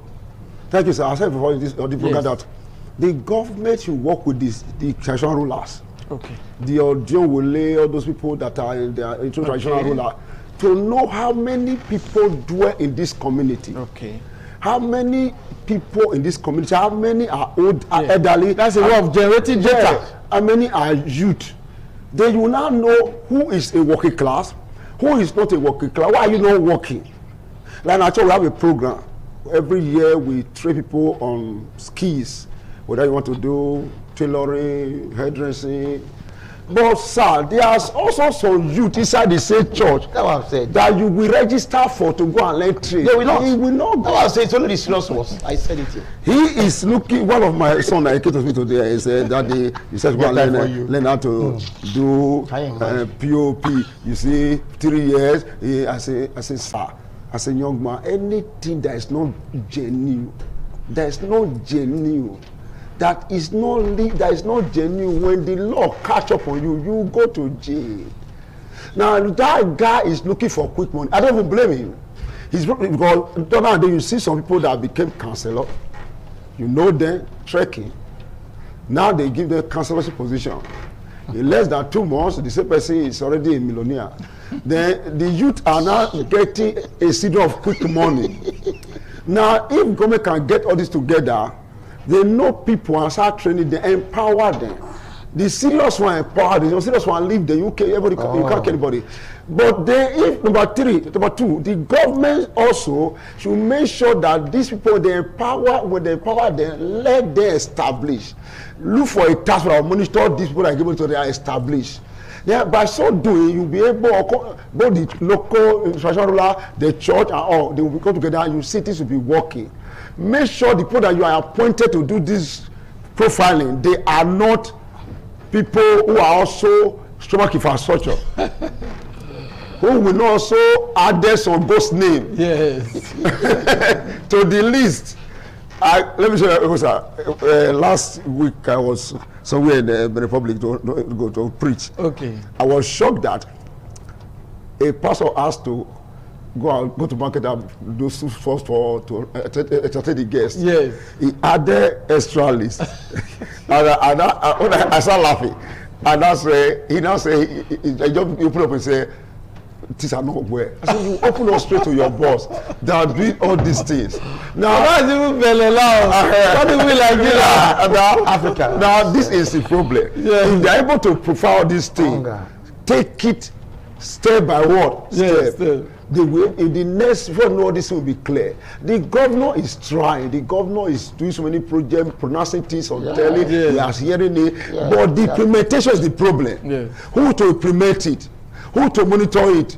What is going on? How come in a state we have welfare scheme, you cannot access it? We have agricultural scheme, you cannot access it. We have they also have a free health scheme, you cannot access it. Who is using it? The government should understand that the local government chairman alone cannot run the show. He needs to go to a national ruler. Those national ruler will be able and make sure national ruler call the people living there, the villagers, and ask to them that we are here. Let one or two people to hear it, because some national ruler also like this, they can cover it up. You will not hear. Remember, I saw in those days in my area, my John Wole, they give some background to share. He brought 2. I told you, so many. After many quarrel, after that was about 23 bags, and he brought 2 out. After all the whole battle, yes. And I want to escalate into anarchy. Yes. I called the people. I said, I'll give people the rest bag of rice, so that peace can reign. Because this man now, we are seeing it. He has shared for his children and his allies. Now this is what happened in my area. No, I don't say so. If you're going to get it right, you need to make sure he come to ITV station and announce it. Today we are going to sow community. Yes. Then the people will be aware. Yes. They will stay behind. I'll wait for him. Okay, thank you very much, Mr. Lucky. Well, Pastor Patrick, we are about concluding the program. Now, if you were to advise the president on how to make his policies work, as in positively helping Nigerians, improving the welfare of Nigerians, what would be your advice? The president, he needs, because we said a drastic sickness, amen. It is a drastic treatment, amen. The president should make sure he has a strong PRO drive to let the people know about his programs. Because you might have fantastic programs who are not aware. It has with it. So the few one will just have advantage and sit on it. Whereas the people those that are meant for will never have access. President make sure that there's a drastic drive of information where good one for dissemination is there. Then you can also appoint some able bodies, some men of high integrity men to also oversee. I remember that time when Wosoyinka was appointed for Wosoyinka based on his person, IBB time. Then this man Solari was also there's some men within the state integrity. Yes, they can also to see such a time. They make sure this is well distributed. But you make a program, you don't monitor it, you don't do anything. Sorry, it just as if you are throwing to the air. So the president or the governor, my advice is that whatever program they have, they must make sure they are involved. They make sure it's well implemented. You are aware when this governor, you went to misbehave. It sacked them. Are you not aware? Yes. Yeah. It's not nonsense governor. He might be quiet, he might be calm, but it's very calculative. Don't just look at him like that. It doesn't nonsense. Saw it here, we're all shocked. So that's it. So you see the way minor cabinet reshuffle, minor cabinet reshuffle. Yeah. So the government does not know his people before the appointment. No, is doing because the appointment is from different senatorial district, and you don't where you have to obey the party, but you loyal to the party. Party is supreme now. So whatever this is the candidate, we don't accept it. But through practical terms, we don't say that I don't need this person. I'm not confident. So the issue is that the governor, the president, should be proactive. In carrying out his program, whatever you want to do, be proactive. Take extra head to make sure, go extra mile to make sure that it's implemented. Not just talk without action. So if it takes action, this is implemented, it will get to the masses. But I told you, the governor here have been doing wonderfully. Okay. But just the issue that is dissemination. And I also praise Tinubu for those 17 house for the youth of the country. But which dissemination is a problem. They're not even using the opportunity. And let me tell you, finally, see, equity aid the vigilance. If the president announced this is a program like this Botry, if you don't go to online to apply, can you come to you? You have to take steps. Yes. Even today now, say go and register for a card. I think they've been on ground for months. Come and register. We must still go. Yes. If the government say, 200 people, the serious one will not still do anything. It's only the serious one that also benefit from it. So the government should not be deterred. But I know that with the subsidy money now, a lot of things will happen. Thank you very much. Bishop Lucky, Yes, your sir. concluding remarks. Well, I advise the president that he should look for able-bodied men of integrity. Okay. As he put the thing on announcement on internet, let's look for a way to look for men who will also go to the local to reach them, because not everybody can operate the internet. Yeah. So that the thing will not be few people enjoying it and while more are suffering it. Yeah. Then the governor, he should also do the same. He should, he has put it on internet, on news, on everywhere. He should look for men that will go to the local, the villages, and announce to them, so that those will be aware, because it is something that beyond this city. If you just put it only in the city and the villages are not aware, they will keep on believing that you are doing nothing. And by the time that the more people that are speaking negative and more people that are speaking positive, then you are losing your ground. Before we just leave the studio, Barrister Patrick, many persons believe that President Tinubu is more interested in 2027 election than implementing policies. Do you agree to that? I agree with them. Because let me tell you, well, it's unfortunate that this is a country, Nigeria is a country where dog eat lion. A lot of things happens. Dog eat lion. Yeah, that's the country you are in. I must say this. And again, there's something that exists in Nigeria. I have known this over almost 25 years ago, not 26 years. No, almost 30. Because I was in 100-200 level. Then in university. That was where I understood about Nigeria. When after the announcement of June 12 crisis, the person was said, sanction against Nigeria. Abacha, you must restore June 12, you must do this, or sanction against Nigeria. From BBC, I was going to read that evening, at about 8 o'clock. I won't forget it. It's always in my brain. As I was just listening. They said, sanction must go. They said, no. They said, no, Abacha will not suffer. It's only the poor will suffer it. The will not suffer. The white man, CNN, that came press, he said, no. I don't forget, I disagree with you. He said, Nigerian, they're used to suffering. He said, they won't be affected, they're used to it. You understand me? So, if you like, he said, bed of 2,000, 10,000, they'll still buy to it. Buy it. They're used to suffering. What other country cannot even tolerate? It's long in existence, not just today. We're not used to crisis fighting. We will say, let's manage. That is the country. So, but let me tell you, so many things happen on its own, not anymore. We are aware to start with 2 things I want to start here. We are aware of the issue of when the Senate issue of the electoral act was passed. There were a lot of condemnation. Sure, understand me? Say, but see, they misled the public. Whereas what the Senate did, I give them kudos, was for the best interest of the country. It was well-grounded decision for the best of the country. Instead of commending them, they were castigating them. Because what they did is normal. They were never against the issue of electronic transmission of the result. They were never against it. They are in support. Because the caveats, rather, that says connectivity problem, when you have it, you can go to manual, which is fantastic. Because there are some areas you might have a connectivity problem. So they don't expect them to franchise such a millions of people. Because why is there only that? The way it's a problem, then that was also affected them. Yes. Jonathan, you are aware they have to go to manual. Allow manual. Because it was very dangerous. Electronic voting is easier to manipulate. Because you can control network. That's another topic. Let me leave it. Yes. So, thank you very much. I just wanted to talk about that the president is more interested in 2020. No, it's not. Because you of ADC, it was a court judgment. Okay. Not the president. What they did, they had. Because they were supposed to give under section, I think 85 section 2 of the Electoral Act. They were supposed to give 21-day notice.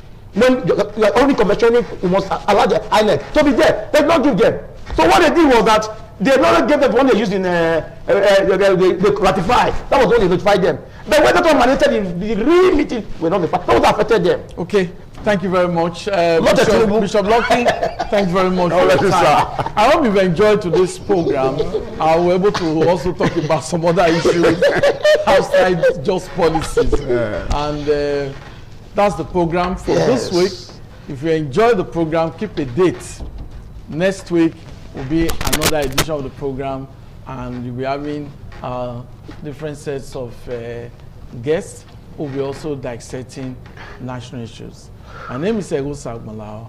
Bye-bye.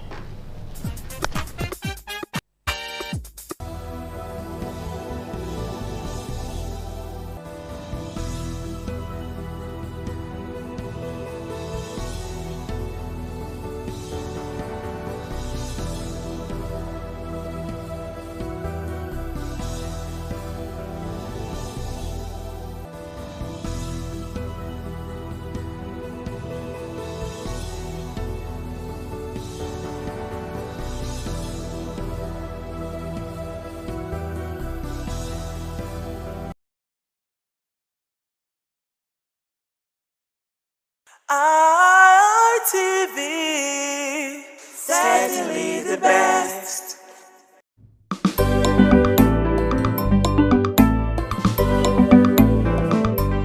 Thank you very much for joining us on the program Healthy Living. What is the kidney? The kidney is an excretory organ in the body which is for metabolism. Tuberculosis affects many organs in the body, but the common ones it usually affects is the lungs. Epilepsy is a neurological problem. Okay. It is an injury in the brain which causes someone to begin to convulse, to go into fits. It is curable, but the cure is a long-term thing. If you eat well and avoid those risk factors that will make your immunity to be down, then the risk of contracting tuberculosis will be reduced. If you're healthy, then you're wealthy.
ITV, certainly the best.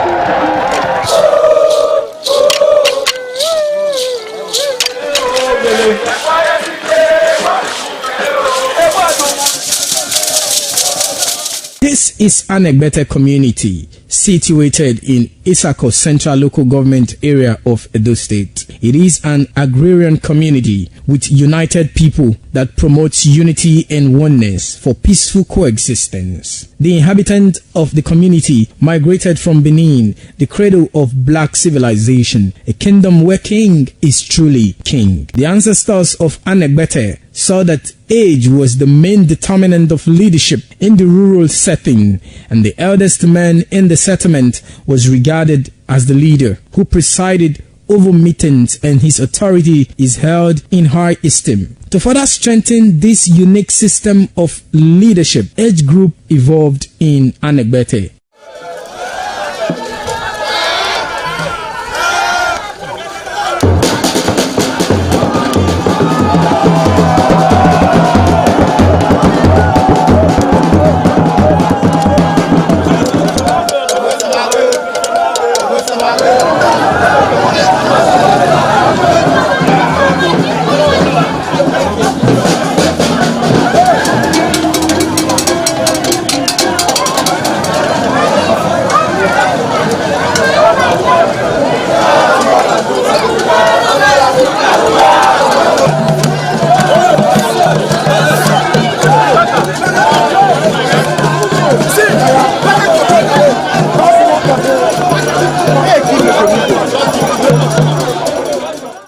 Anegbete, age group is categorized into two, that is the common and the noble. Anegbete is rich in cultural heritage, as the community at noon saw the commitment of the festival with the first set roll out in beauty colors to showcase their might and strength, indicating their feet and ready for the responsibilities behold on them. The streets in the community with a feed up of young men and women adorned with the festival. Later, the royal family takes the stage as their children fight out royally and work in the community to showcase their might and fitness.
ITV, certainly the best.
My people for us, I greet all of us and say welcome to our program. This is the call Daughter, the Heart of the Matter. You go ask me, say, which matter I want to look now. I always talk and hear, say, no matter how ant small reach, if you put eye for ground where you go see the heart. So that man can't sing. So now between that make like say this matter so they bring, so we must check the heart of the matter. So I go to know how to take waka. Now be Daughter, the heart of the matter. My name is Thomas Ado. I say welcome. Opposition now they call themselves. Or the ruling party. Once I get opposition, that means get ruling party. You know, go best. I need to clear my throat. Now live program, it be like that sometimes. But this one now when they say yes, say I just call opposition, they can't get the way it be. We know how to take down. Okay, I call opposition, I call the ruling party. Okay, and that one I can't happen. Once say opposition, they that say ruling party a day. So we go look the matter when we say concern 2027 general election and the role of the opposition. Now we want to look today. Because this one we go bring people, they won't be say we know the sharp word for this kind of matter. When they talk to us, Osanho, Okoro, Obaraye, welcome to the program. Welcome, sir. I greet you. I greet you for house. Good evening. Thank you. Nosa Omoegi, I greet you so much. Welcome to the program. I greet everybody. You say I'm saying a big matter now. Be say you want to talk to that. You say I need to clear my throat. Clear. Yeah. Make we check everywhere. Men are not holding for road. Make we ask ourselves. Make us start from you. The opposition and the rest, they're ready for 2027 election. Well, it's only around here we talk about when we talk about opposition, we just look at one. Not be only one party, the opposition. As long as you know the power, you are an opposition. So maybe not they look out from one direction. Okay. So we go they pick them one by one. For instance, the one where they make noise pass now, ADC. Labour still did there. They make noise pass. I mean, now people they hear pass now. If you look at it, they make noise. But I see they reduce them down now. There's what we call content overload. Okay. In marketing. Okay. When you are communicating marketing to customer, you get to some point where all the things you hear, you don't too much. Okay. You can't even take decision again. You understand now? So that's why they talk say too much noise. They just make noise. There are those who know they make noise. One just come out now. They call them NDC. So the way me and they see them, you know, be like say they know what to do. They pursue shadow. Opposition supposed to sit down, they calculate the area where they think say the government with the power never do well. They will tell you how they want to do well. But the one way me never for campaign, huh? Okay, what did they do now? You never did official campaign. All the one they do now no be campaign. We are talking of official campaign never reach. But as far as me are concerned, you know, you say people they hear about them. People they talk about them. How they hear them. There is communication. Okay. Going on. So for me, they never serious. They don't know what to do. They pursue shadow. Okay. You know, there is a way if you don't know how to box, you go to throw punches. I say shadow boxing. Anyhow. Okay. If you don't know how to swim, if you they flap water, as far as me are concerned, that's what they are doing now. Make them sit down to think of how they really want to take power from the government. Me, I will tell them because it go affect me too. Okay. Make I ask you, for you, the way things they work out, they go just like he reminded us, because actually, the last check when I get, last year we get 21 political parties, registered political parties for this country. So if one day for power, let me say 20, then go conform opposition. And the rest. What you can't happen when they say 20 people, they put their house together, don't go win one person. They go fit if they're serious to really fight them. First of all, they're supposed commoting Oyibo they call greed, come from mind. They will say, okay, this time we want to really do something when different for what these people they do. Because people don't also tire from the same rhetoric. If you watch now, no new face, the opposition. Okay. No new face, there's no new person. Okay. I see the protest for Abuja yesterday. Now all the people went hold the banner Now X this, X that, X this, X that. Or format this, format or that. format this, format that. Now they there now. Are you getting it now? All of them, one time or the other, get that red biro or green biro when they use for office, when they're supposed to change the narrative. Well, we know go fit deal where we did today now. So they don't say and say maybe not can't go their way. They say now they realize say the thing they don't do and what they want to do and well. So me go for believe say make we begin think inside the box, bring new ideas come because now the same old story. God forbid these people also win tomorrow. Now the same sing of we hope they go begin sing again. You go see what thing they happen for Benin for the very just now. When two of my very respected leaders now they fight for who will become party chairman for the new party when just also come. It goes to tell you if truly say now opposition one come fight. No, but there's contest everywhere. There needs to be contest everywhere. Anyway they do they need to because whether we like them or not, somebody must come for so one position. The two people must show interest. Yeah, that's or one people must show interest. Yeah, I want to show interest now before they can go choose who they go. Yeah, exactly. Maybe they'll handpick the person, or they go do an election for the people for that office or something. But our people never really show that character. If you show character, sometimes you don't even need to get position to change your position. Okay. You don't need to become this person for this place before you could come be saying that you get this one. Your influence first of all if you even surpass the person when you get position. Your influence go surpass them. Are you getting it? There are some people when by say be governor, some people they be president, some people they will be House of Assembly members. They get that they report to. When not get position, when it make direction. Say this one. You see when Oga EJ talk say he want to come up for the party when he failed the day before. He say in talk say make this person become so for a word for councillor. They reject him. But somebody call say that person when this person call I want her and they revert her.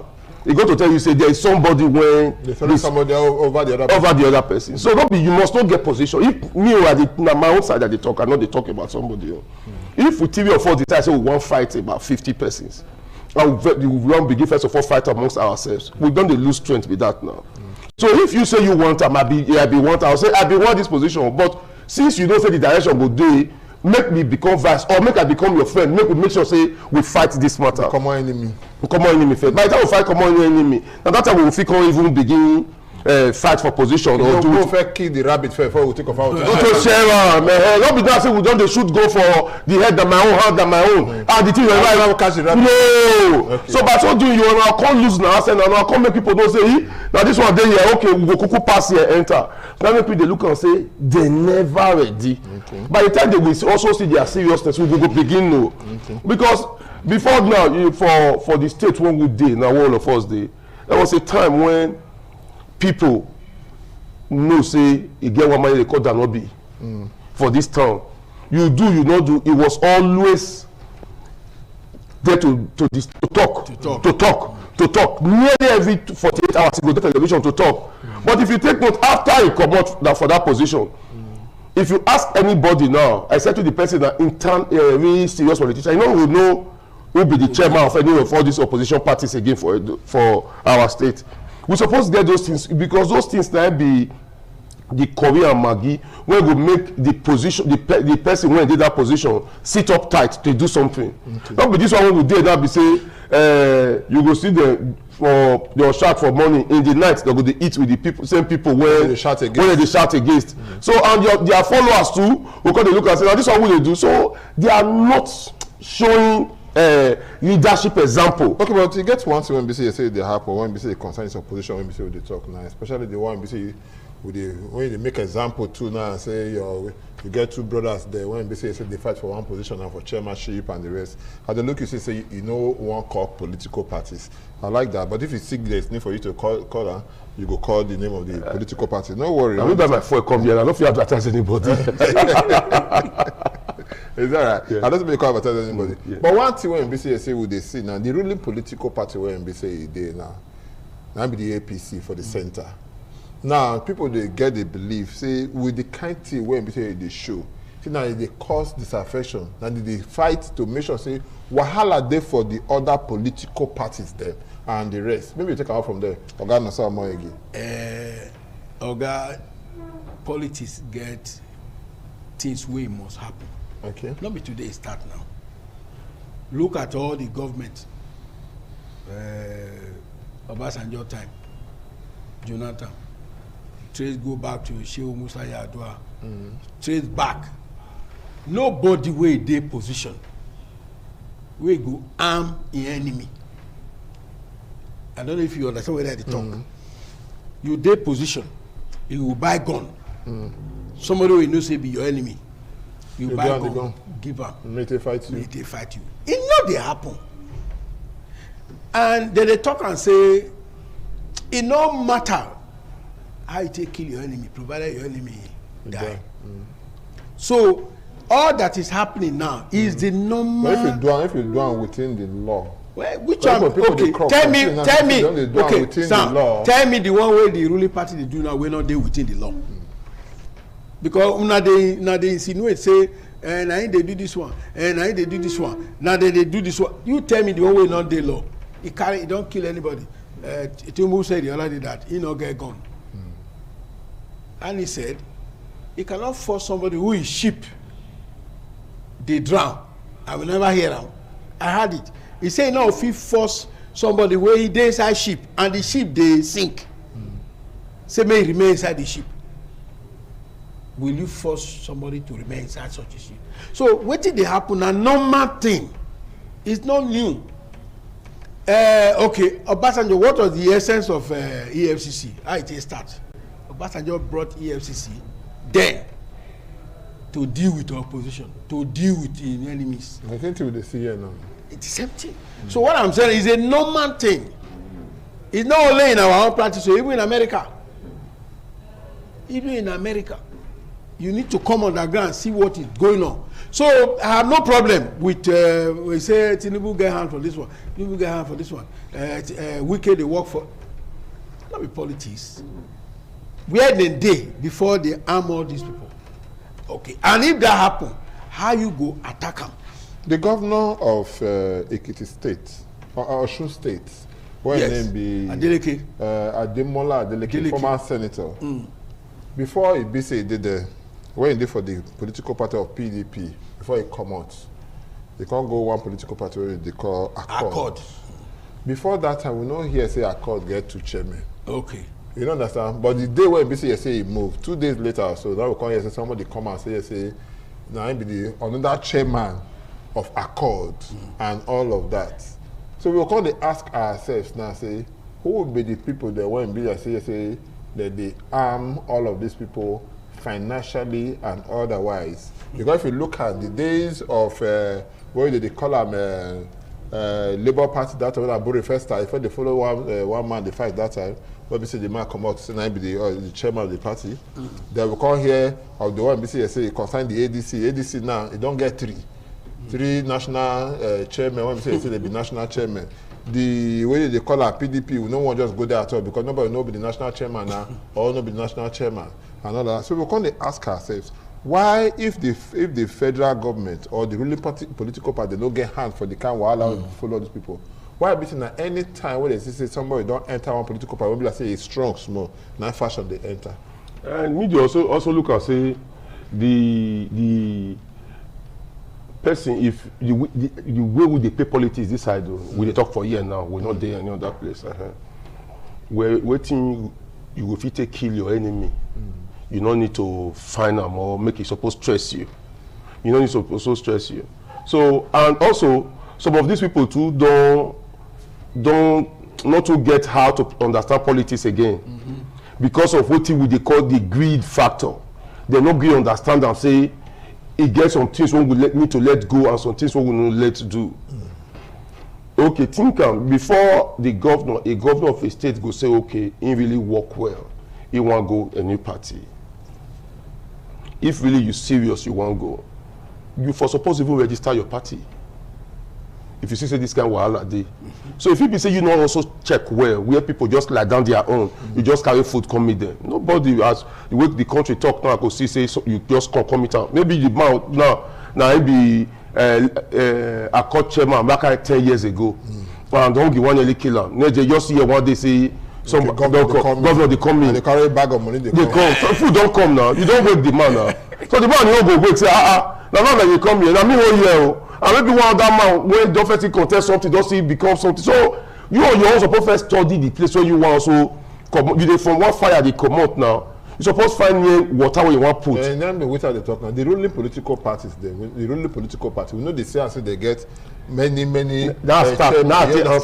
But you go see them now say the opposition. You know here the one will happen yesterday. Say the one woman say maybe the national chairman of APC. I never I just hear that. You just hear from me. I just hear now. You dey tell me now news. You tell me. Oh, you dey paper now. Now news you tell me so. I hear you. So you never hear. Yes. So you suppose to say whatsoever you go take kill your enemy politically, you go do them. So if the ruling party get hand, now their hand be that because of the way we dey play politics this side. You know what? This thing now make me talk sometimes say if you reach somewhere, it good make you lay foundation well down. All this one we dey talk so it start 1999 nobody talk it's when it start we keep quiet begin look am o. When Obasanjo insist say they will rule for 60 years when he also talk say no other party when they nearly go campaign it come be say na only Southwest we come get ADC AD then abi something AC na go come get then there was a president when dey there when they disturb then people don't shout. It come metamorphose to this time. So that is why I need you also look and say, it go good make we regulate the system, make we are waking up, make people like when come inside. Make people come many. If people want to get sense many inside, we go fit change the narrative. We don't leave out for the old orders, the old block to begin do. And the old blocks not getting on that job. They're not getting on that thing when they do. Now they are business. They are multi-billionaires, political multi-billionaires. So you don't know what you just come. Say Thomas Ado just come now. You want to speak English. Come begin do. Just what you want to do here. Maybe they don't say you want to do something good and they don't know you before. You want to look for flaws and anything to pick you, take clear the road for you. To make sure say the thing they right. But by the time we come there many. Let me tell you secret, Baba. To rig election, now where few people there. If you go to Benin market now, say make everybody when they vote, make them stay, make them counter, make them from there counter declare result. You know failing them. You know get as you want to do. I voter party they cause them now. Yes, now. Are you getting it now? I they come to that one. Until we begin encourage ourselves because the thing they quickly tire person. You hear say that tire if you don't go there they don't write down 2007. Not the only one day nobody go talk. Not the only one day when you they talk. You don't sit down begin talk. So make where your ward meeting day. Where your zonal meeting day, where your central unit where you do meeting, make you begin start on your own. You just tell no, they don't write down, they don't do what they go to talk for television. They hear before today, they'll tell you say if you are not happy, what I say, go to court. We'll be waiting for you. They say we'll be waiting for you in court. Not today, that's on 1999 news now. Anything you want to talk about, there's nothing don't new now. Nothing new now. There's no new political fight. When me they see that will never happen. The decapping of governors. So the only thing when we don't see that way they happen. I know when they prompt me. You don't understand because we go talk about the campaign of governors and the rest. We go see where BCS say they carry us. The only thing when we don't see for politics now since 1999 never happened before. Now the volume say a ruling party can get over 30 governors at a goal. It never reached like this momentum before. Okay. Before when we go get 20 something, not be 30 something. Are you getting it out of 36?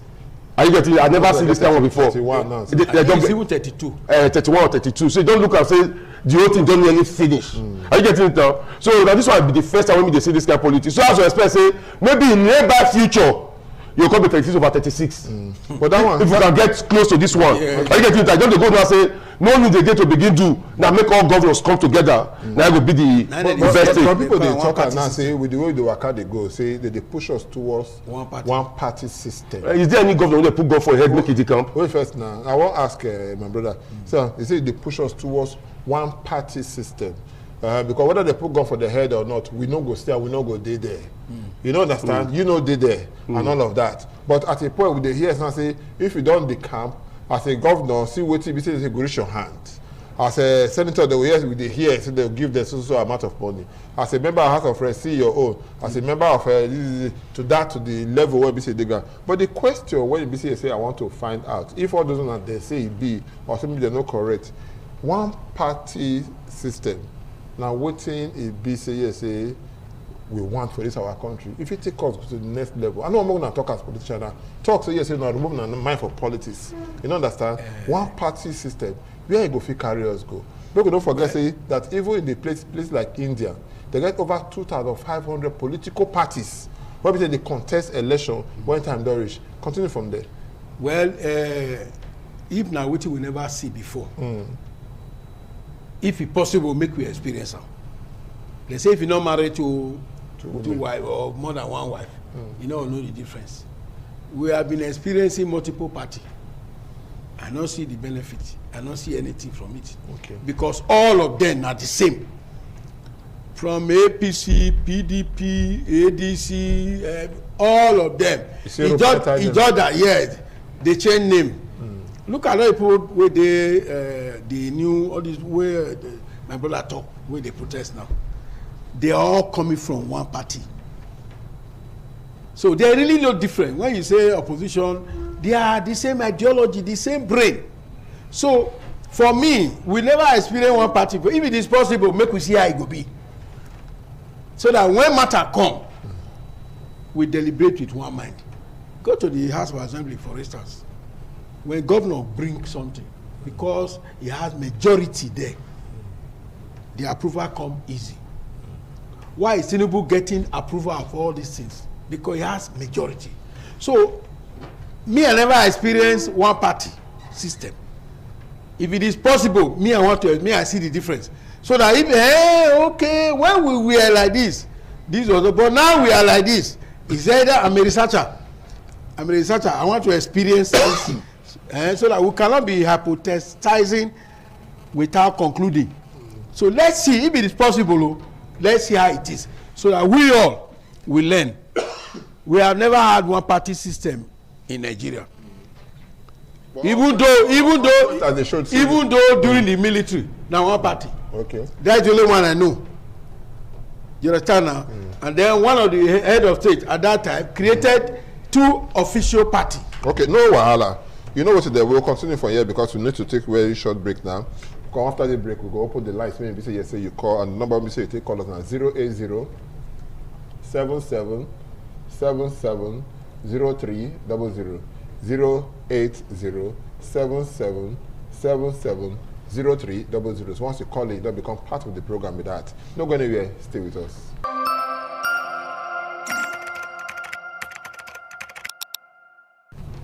The program today will they go and the name of the program our daughter, the heart of the matter, and they reach you from independent television anywhere we see they watch us for across the globe.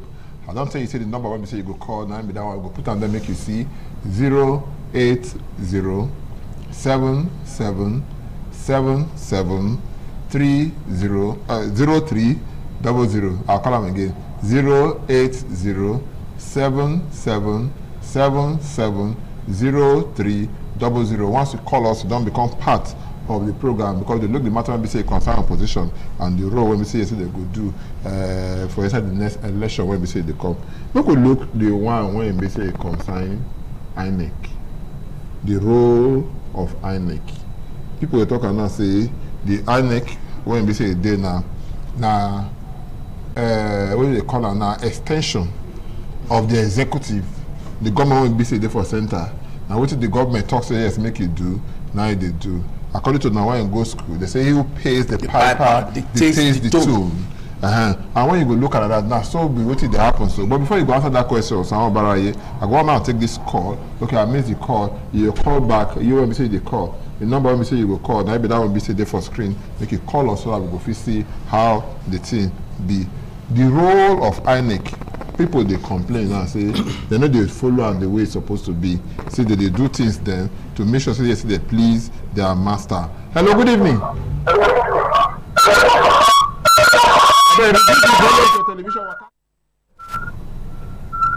Okay.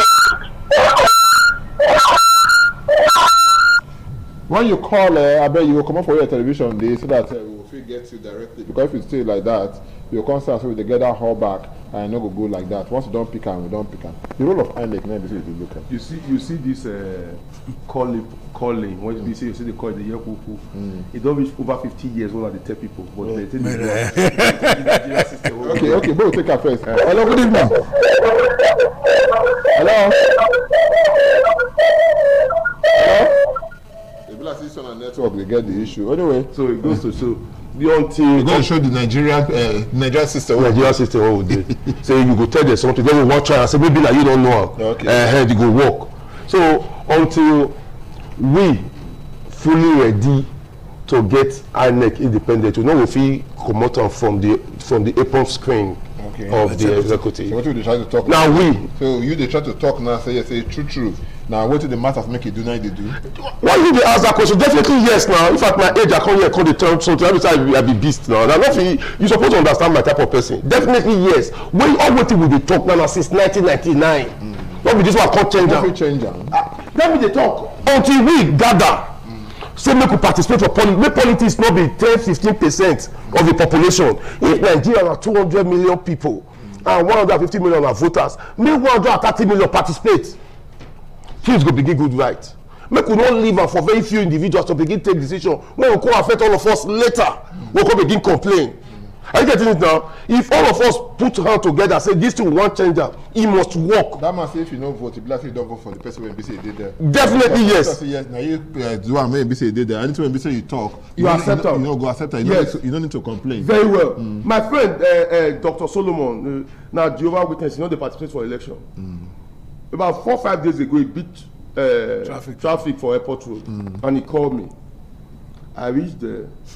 Wow, guy, you come here, come talk to them. As we don't finish settle the matter, they drive out of the place. I call him and say, you see your problem now.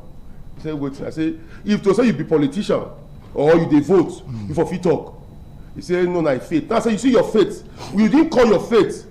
When why you can't call me now? You can't call, so we just laughed about it. Which I tell you, we get so many people like that when they are owner to castigate, they are owner to address the system, police the system. But when they are used for election, now that day they will not say close when they have so many to clean. Now that day they will not say we need to play football, we need to cook, we need to change things.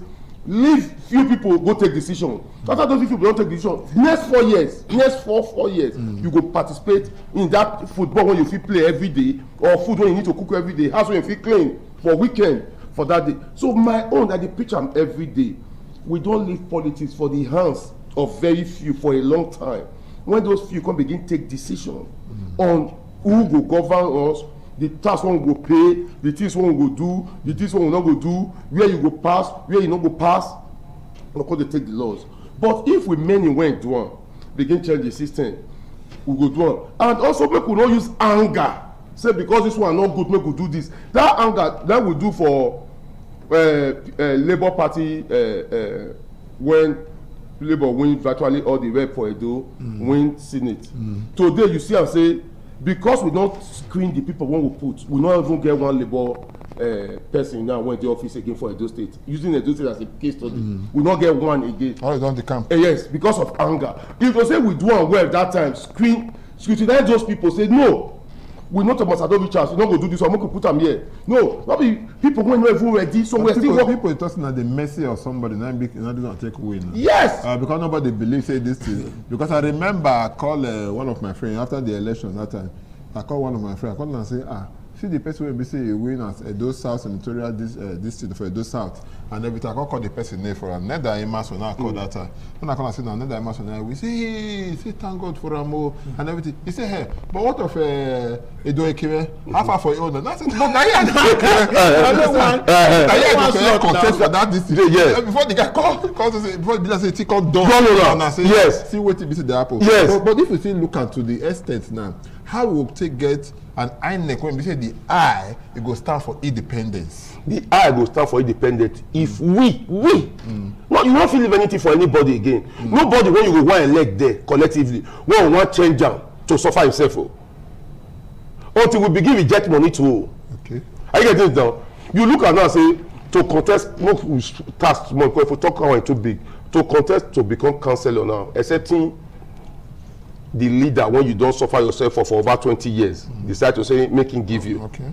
If he not give you, say you want struggle am, you go use past 5 million. Yes. As councillor. Yes, you go use past 5 million naira. you no get as you want it. Be chairman now. No, except you want to do you go and get up for interior village, all those villages where motor they go. And I let you your pa go school for 1962. And I let you they know say go school. Now you go come as you come buy the guy, you just do a small, you just get the position, run, leave them. They know those people don't know the value of what they give you. So you want to do one for where we did, so for all those kind of already do buy it, you go spend as 5 million naira. On election day, the people when they come vote, go tell you say with their money. As councillor, you begin try conscientize them, give them money, do this one. By so doing, if you don't use about 10 to 15 million, your first 1 or 2 years in office, you don't get 12, 15 million as councillor for Edo State. It's impossible. So maybe in your TV years, the money when you waste for to create them, then you feel take gather small. So just they help you save the money. Save the money. Why for chairman say you want to do one for chairman for let's say we do about how it go. If you want, you don't use, you use this over 30 million to 40 million. House of Assembly, you want to do one, make you stuff it manage, say you too stingy, take political risk, say you stingy, not be make you not use 300, 400 million. Senate over 1 to 2 billion. Somebody will get 1 to 2 billion go come politics. You go use investor for business now. So if the person can't take risk, put out for politics, he can't win. You want to tell the person first, make you not gather that money. So to also make that say that office will make us say it not get value. We also make sure say the money not be attractive. Make it be say people come and knock for your door say like for 1999. When they go to bed say walare who that will say go council now, who that will say go House of Assembly now. Hey, well that our pikin was been speak English when they talk well. When they mula go come now. People leave us saying the military will come back and go on carry. Now people take start to. When people come begin say the person when get this day one room before for St. Saviour. Don't go get house now for here, man for GRA. You job for 4 years when you take good House of Assembly or House of everybody begin call they send their pikin when they abroad. Say come food where they here don't sweet pass outside though. So people come even they enter. Nobody can think of how to do things right. Don't take laugh, take me. The number when we say you go take call, now be that number. Bless if they get some issues with the phone, but calling, make we see how you go take B. The number now 080-7777-0300. 080-7777-0300. Once you call the number, you don't become part of the program. Be that one. I don't know what TBC they happen, but they try to fix them, and our engineer they do what they will do to make sure say everything work out well. I can ask you the same question when I ask, and the eye when be day for the before the neck when be eye neck. How we go take down when be say you go day very free, because I remember at the time, because the time just I say even in the now you talk I say even the US the kind of politics maybe say they happen. If you put your eye for ground well, you could not say you know maybe no they cleaner than Nigeria ourselves and all of that. Because I remember when we say Donald Trump for the first time he called say he wants a certain number of votes. You don't understand? People, everybody report at that time before he lost that first election. You understand? So the question when they ask now, how we go make our independent National Electoral Commission (INEC) to be as independent as possible, especially when it be say yes, you see one of the political parties when they call ADC, they say they get issue for court. And court, they only talk and say yes, now their house problem with that one. Go settle. But INEC come and they quarrel with INEC, say how you go follow matter when the BCS dey for court, when we never come give you result. Why you go the follow? They look at say because they try to act the script of the ruling political party. Well, my people now well done. Now do well when they listen to us. My brother told me say now our hand the day. Even me, I don't believe that one. Okay. Because they really not the way me and him or us go fit do about that. Okay. The mistake, they don't do the mistake. When there was a time they were talking about constitution drafting committee many years ago. This constitution was using not be 1999. As amended. That's what they talk. You understand now? This is where they talk now. It did there. Independence. But is he independent? The answer is no. Who appointed is in there. So who want to remove him? And there is nothing, we have missed it, except we are going through the process of constitution rewriting completely.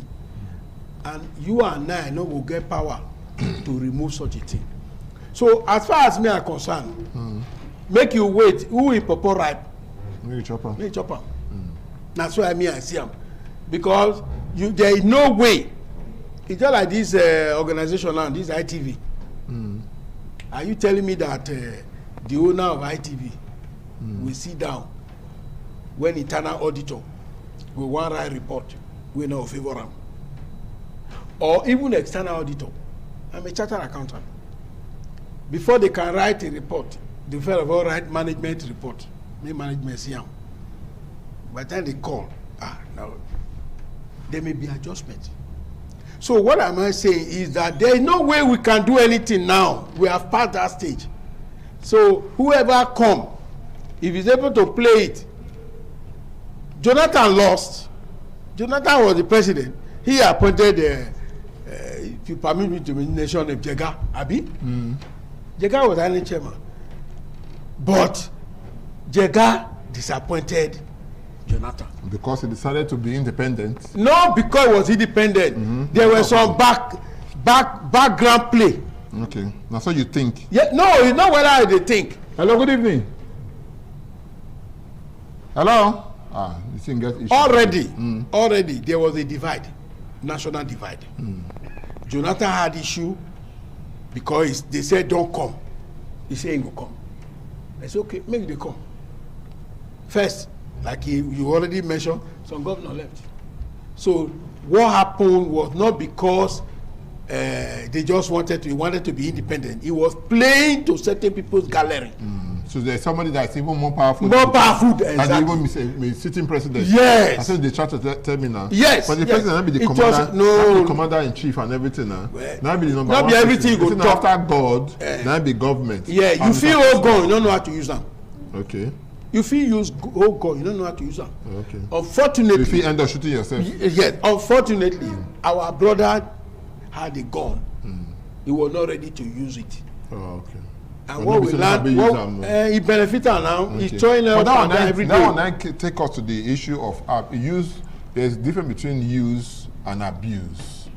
Use of power. And if they use power now, you go to follow according to the law. I want to say abuse of power now, we follow what he say law talk. And that kind of say. So I will say now, say, Jonathan when be say yes, say decide to use the law and the rest, say in do bad. Not what you try to talk now. No. No. Okay, man. Sorry. No. If you hear what the man talk, he say his presidency is not worth the blood of a Nigerian. Okay. The man was not a politician. Okay, politician might go he was not ready. He was not ready to die in the war front. Okay. He knew what they were planning to do. He had to save his head. That is what happened. It's not because he didn't want to play to the. They break the grammar conduct. He not be say no one do and the way that they do them. You understand now? That's why you hear some of what they talk say, Tinubu not be Jonathan. Okay. One man go the village. The man go office, come back. They serve well meritoriously. When they come finish and all of that, they work out, they come for don't retire, they work out, they come and everything. Every time people say they will see like they go his for her. They say they go his for her and everything. See mates go to that office when they say they talk so. See what he bring come and everything. Don't be much of full every year. Like my brother take remind us just now. Understand? But you can't go and the rest, nothing when you say you bring. He said they follow, they drag a plate of gari for house here and all of that. Are we saying the time of honesty for Nigeria is not there again? Because they talk about the time of to make our when they for the INEC really they independent. When you hear the time of yes, we get a place like FEDECO that time. We did electoral commission. They did that time. We get the whiskey. Whiskey did that time. We get the one say whether NECO National Electoral Commission. They did that time. You understand? Like NEC, that one did that time too. And the NECON or something like that. National Electoral Commission of Nigeria, NECON. It did that time. And that kind of thing. The eye never did inside. Now the eye of the company now they bring the problem when we say it did. Before you take off that one, I want to ask us because time not be our friend again. Make we look the one we say concerning the campaign of governance. We never signed the history of this country where you say one party, even if it's a ruling political party, you get 31 governors or more. You decide, but we see and now and that kind of thing. This will now bring us to the question of say, wetin they induce them, because some people talk say yes they no go, but tomorrow they'll come and say yes they go, say they get some kind of a pressure from one people or the other. Why did they pressurize people to join the other political party? Yeah, thank you so much, Baba. First of all, let my leader here know say if I say we, now still we. Okay. Why I say we be say now Senate, House of Rep, House of Assembly, they do the they do the constitution matter. Okay. And not be from moon they bring and come. Now we they queue for SCG, queue for Adesuwa, queue for Ogwola. They elect the people. Now we they collect the money, put for pocket, they vote the person when we know say no good. So if we as at that point decide, say see who we want, and the person go there, those people go fit make sure say this thing change. If all of us were there here decide to vote the right people. But this is some people when we see the day before. What they call cross, what they call move. Still not be the right person. Still not be the right person. When are you going to get the right person? Still not be the right person. When are you going to get the right person? Still not be the right person. Yeah. Make I also tell you, say, these governors when they decamp now, there was a time, I'm not sure say Tinubu even play politics with you Obasanjo plan.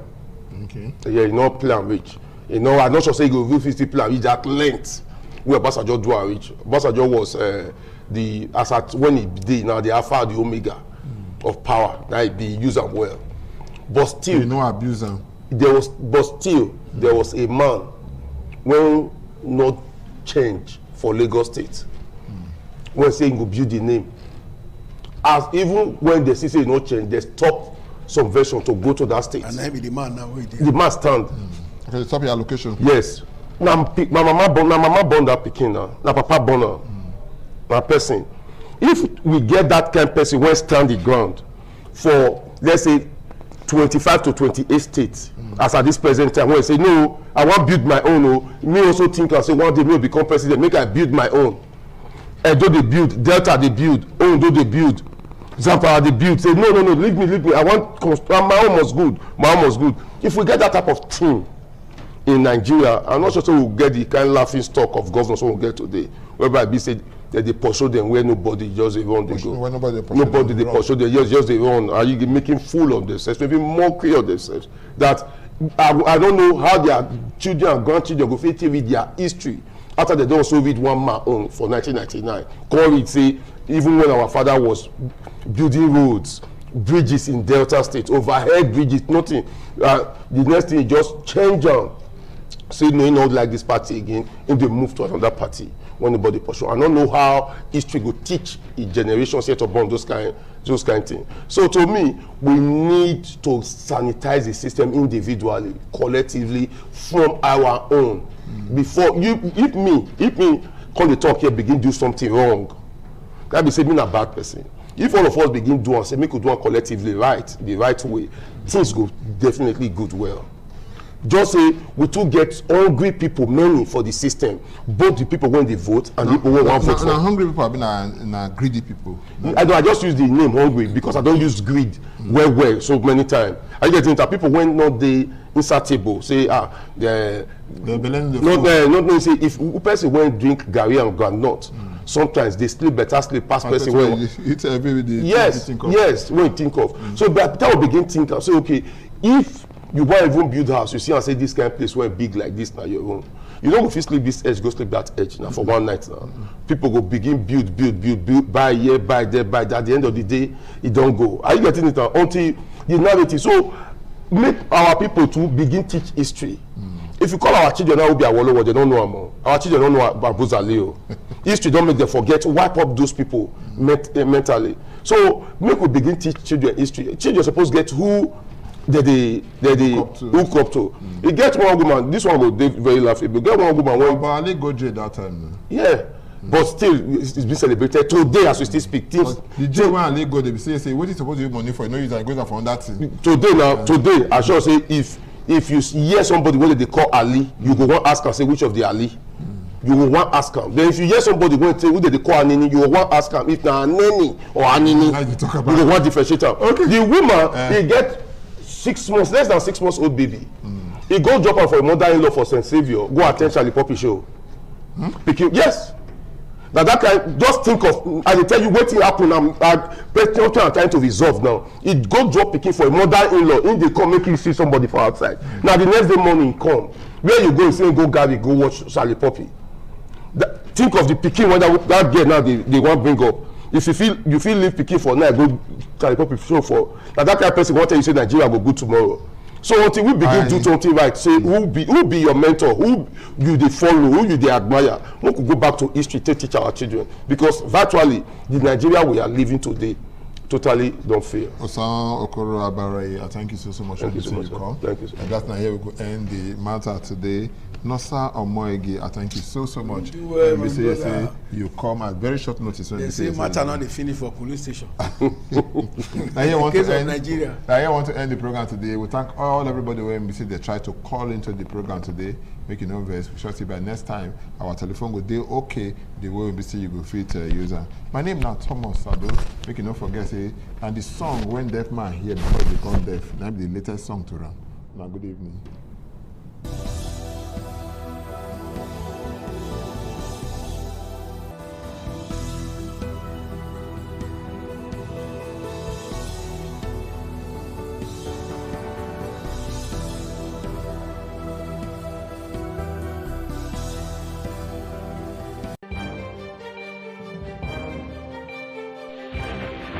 This is ITV. Certainly the best.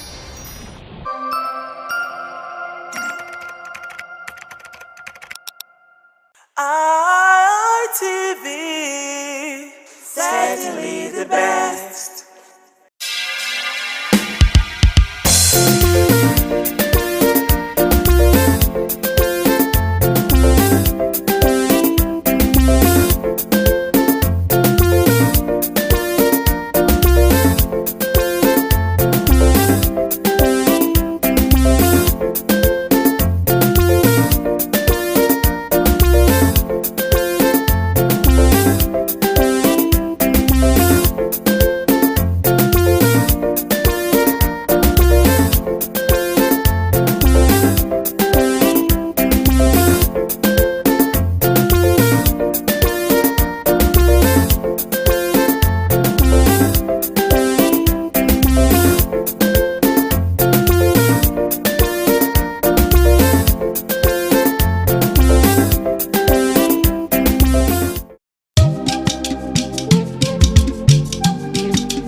ITV, certainly the best.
This is Aqua Game, a popular game in Africa played by our ancestors to entertain themselves after each day of farming.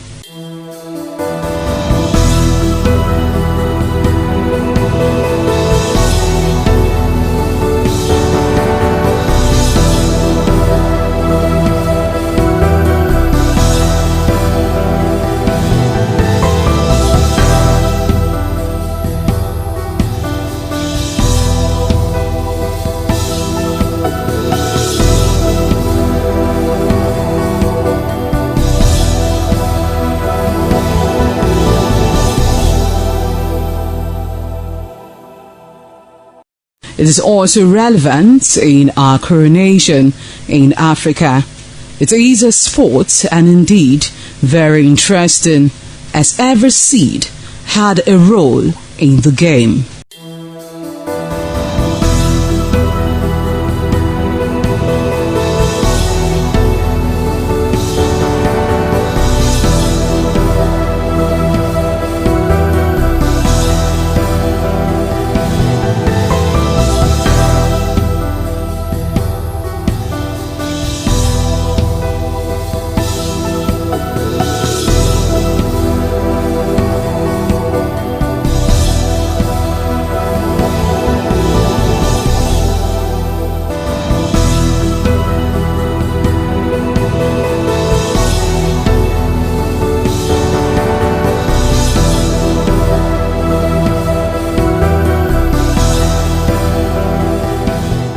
Playtime is 45 minutes per set.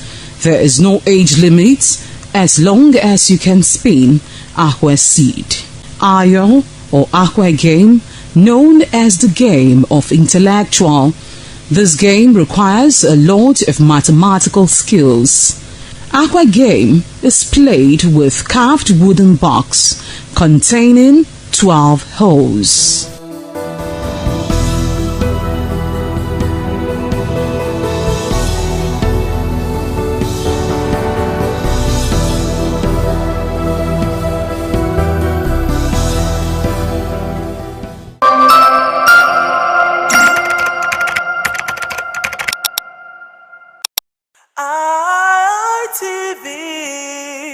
Certainly the best.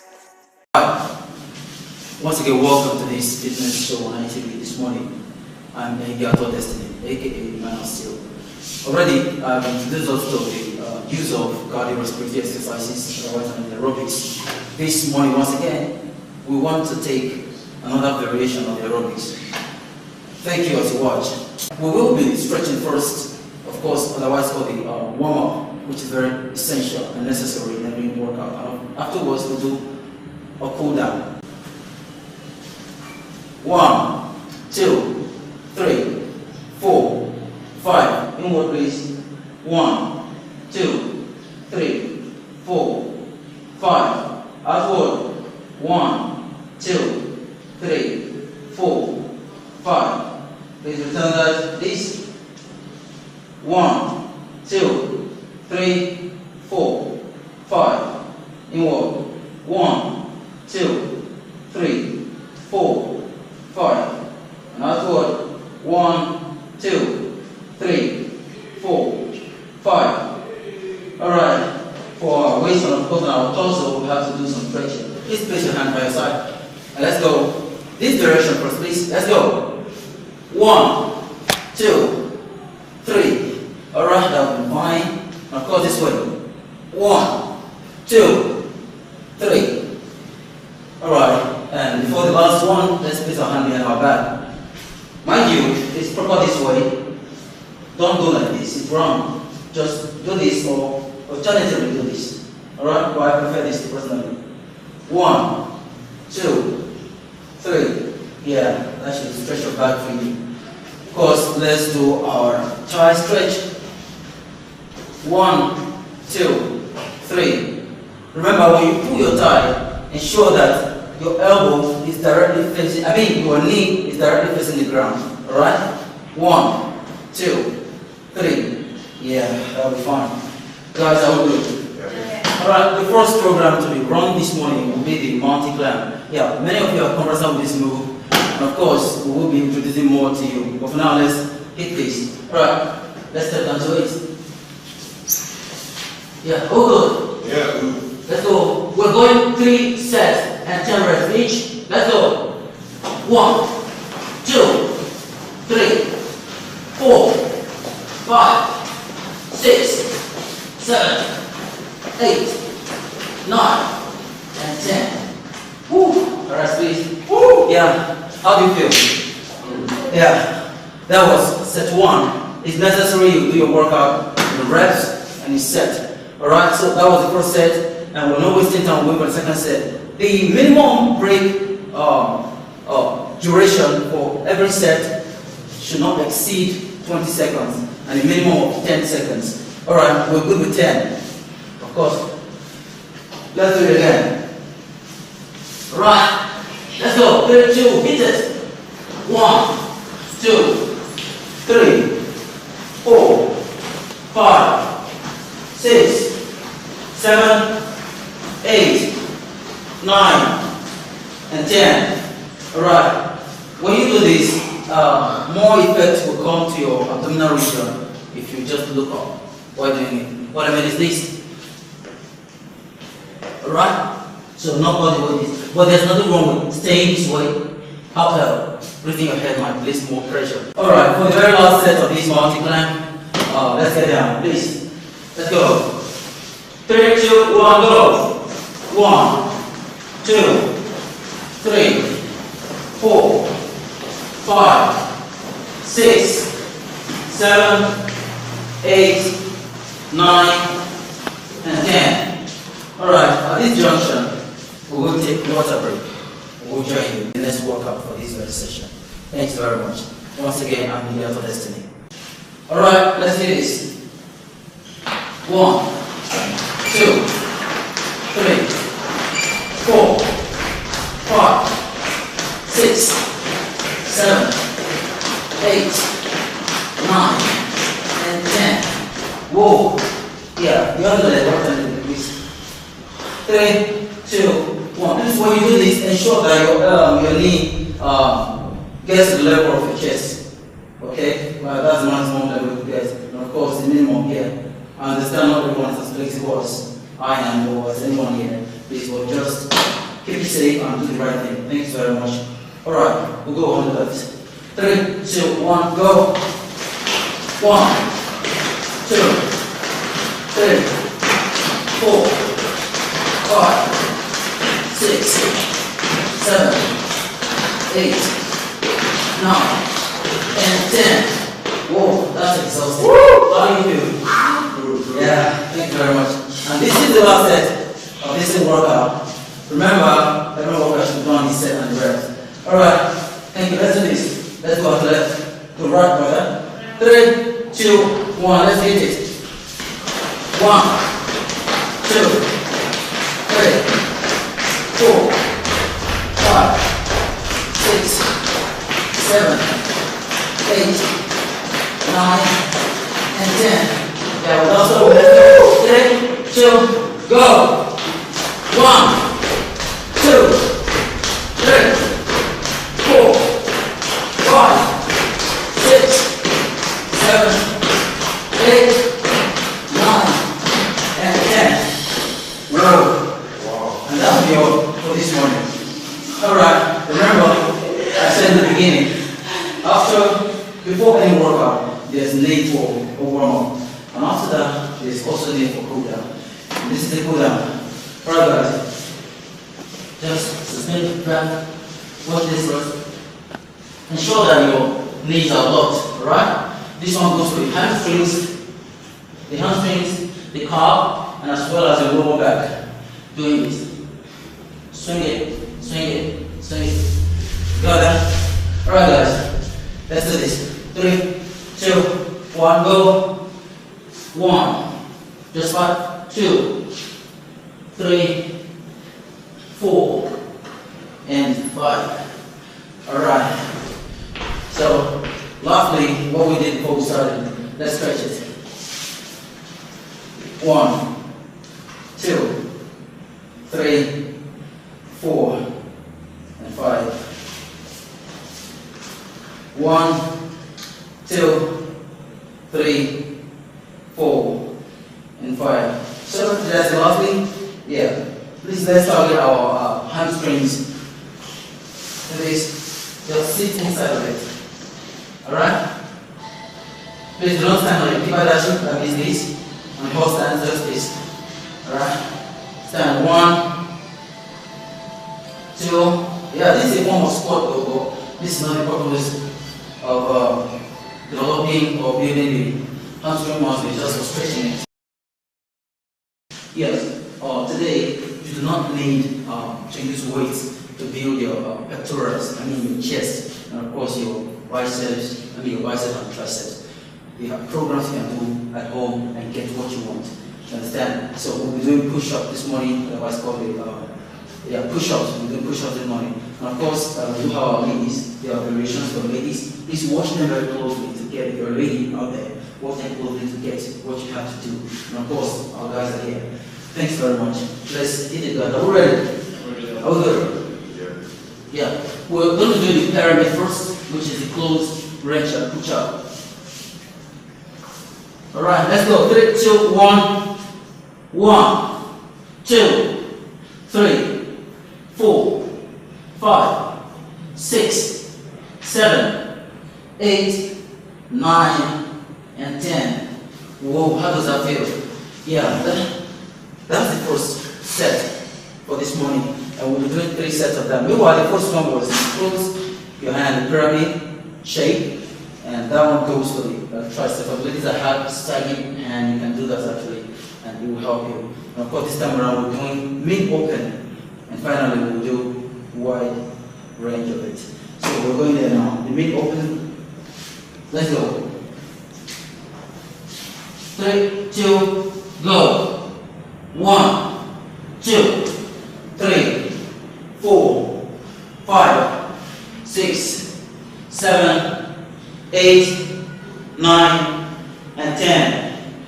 Alright, that's okay, big open. And someone wants to ask, why exactly are the ladies crossing their legs? Why they cross legs for ladies? Now you understand that the guys have more defined muscles, and of course to bring more weight on the upper body, we go on the toes, picking all the weight in the body to the upper body.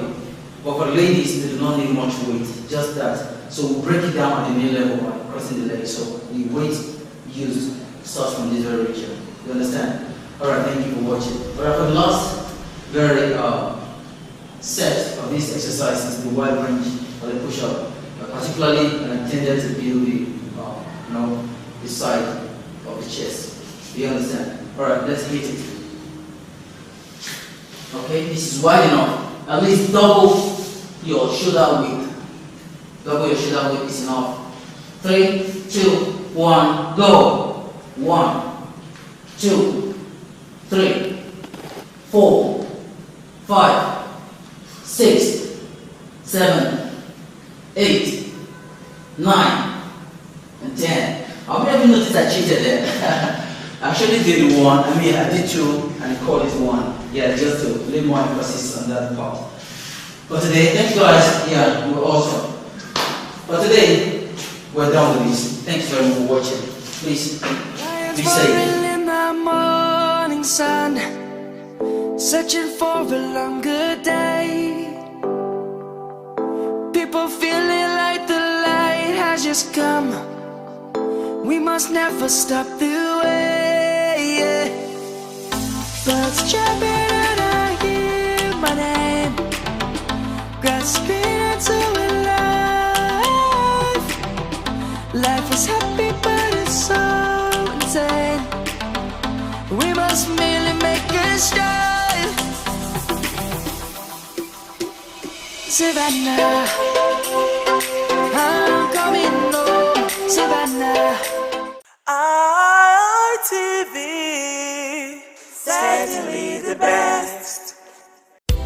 The threat of global warming is real. You have seen the destruction of lives and property as a result of incessant flooding. Make the environment a conducive place for all to live in. Stop polluting the environment. Protect the environment today. This message is brought to you courtesy Independent Television and Radio.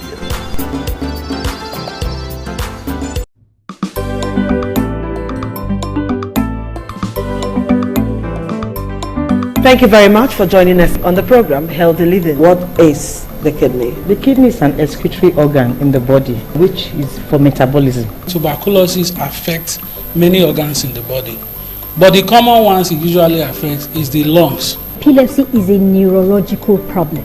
Okay. It is an injury in the brain which causes someone to begin to convulse, to go into fits. It is curable, but the cure is a long-term thing. If you eat well and avoid those risk factors that will make your immunity to be down, then the risk of contracting tuberculosis will be reduced. If you're healthy, then you're wealthy.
Omonomba Nedo Ukwakwalopolo Ewai II, Oba of Benin, performing during the 2025 Ododua Festival.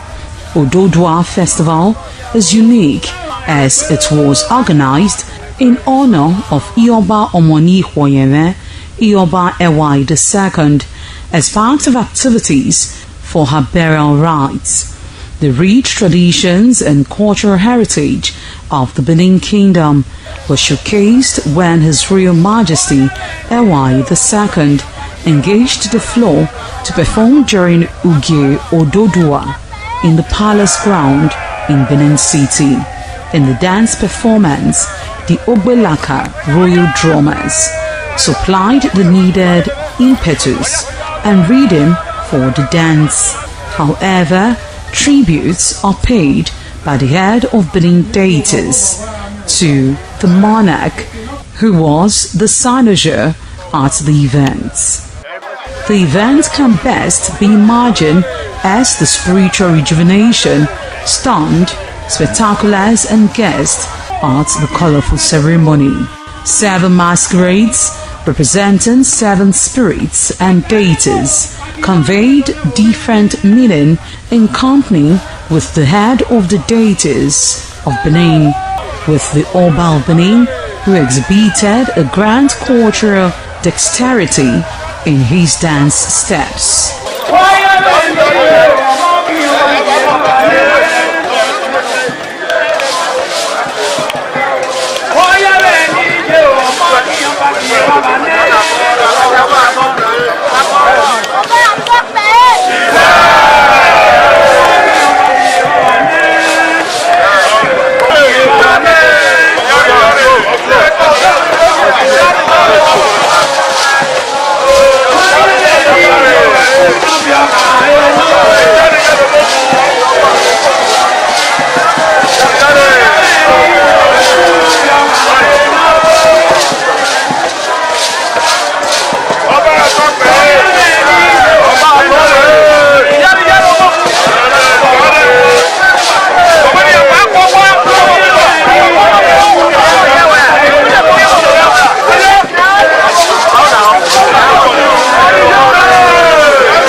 Atwage, Abalasapae.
Ojode Atwage, Abalasapae.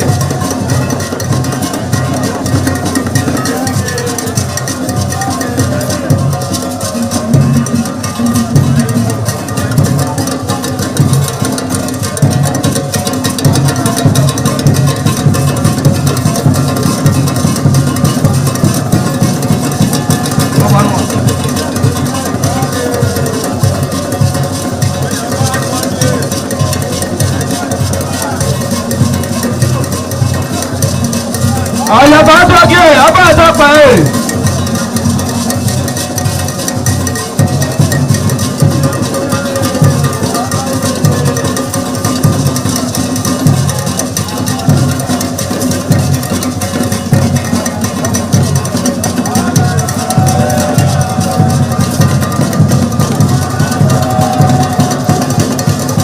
Adaye Atwage, Abalasapae.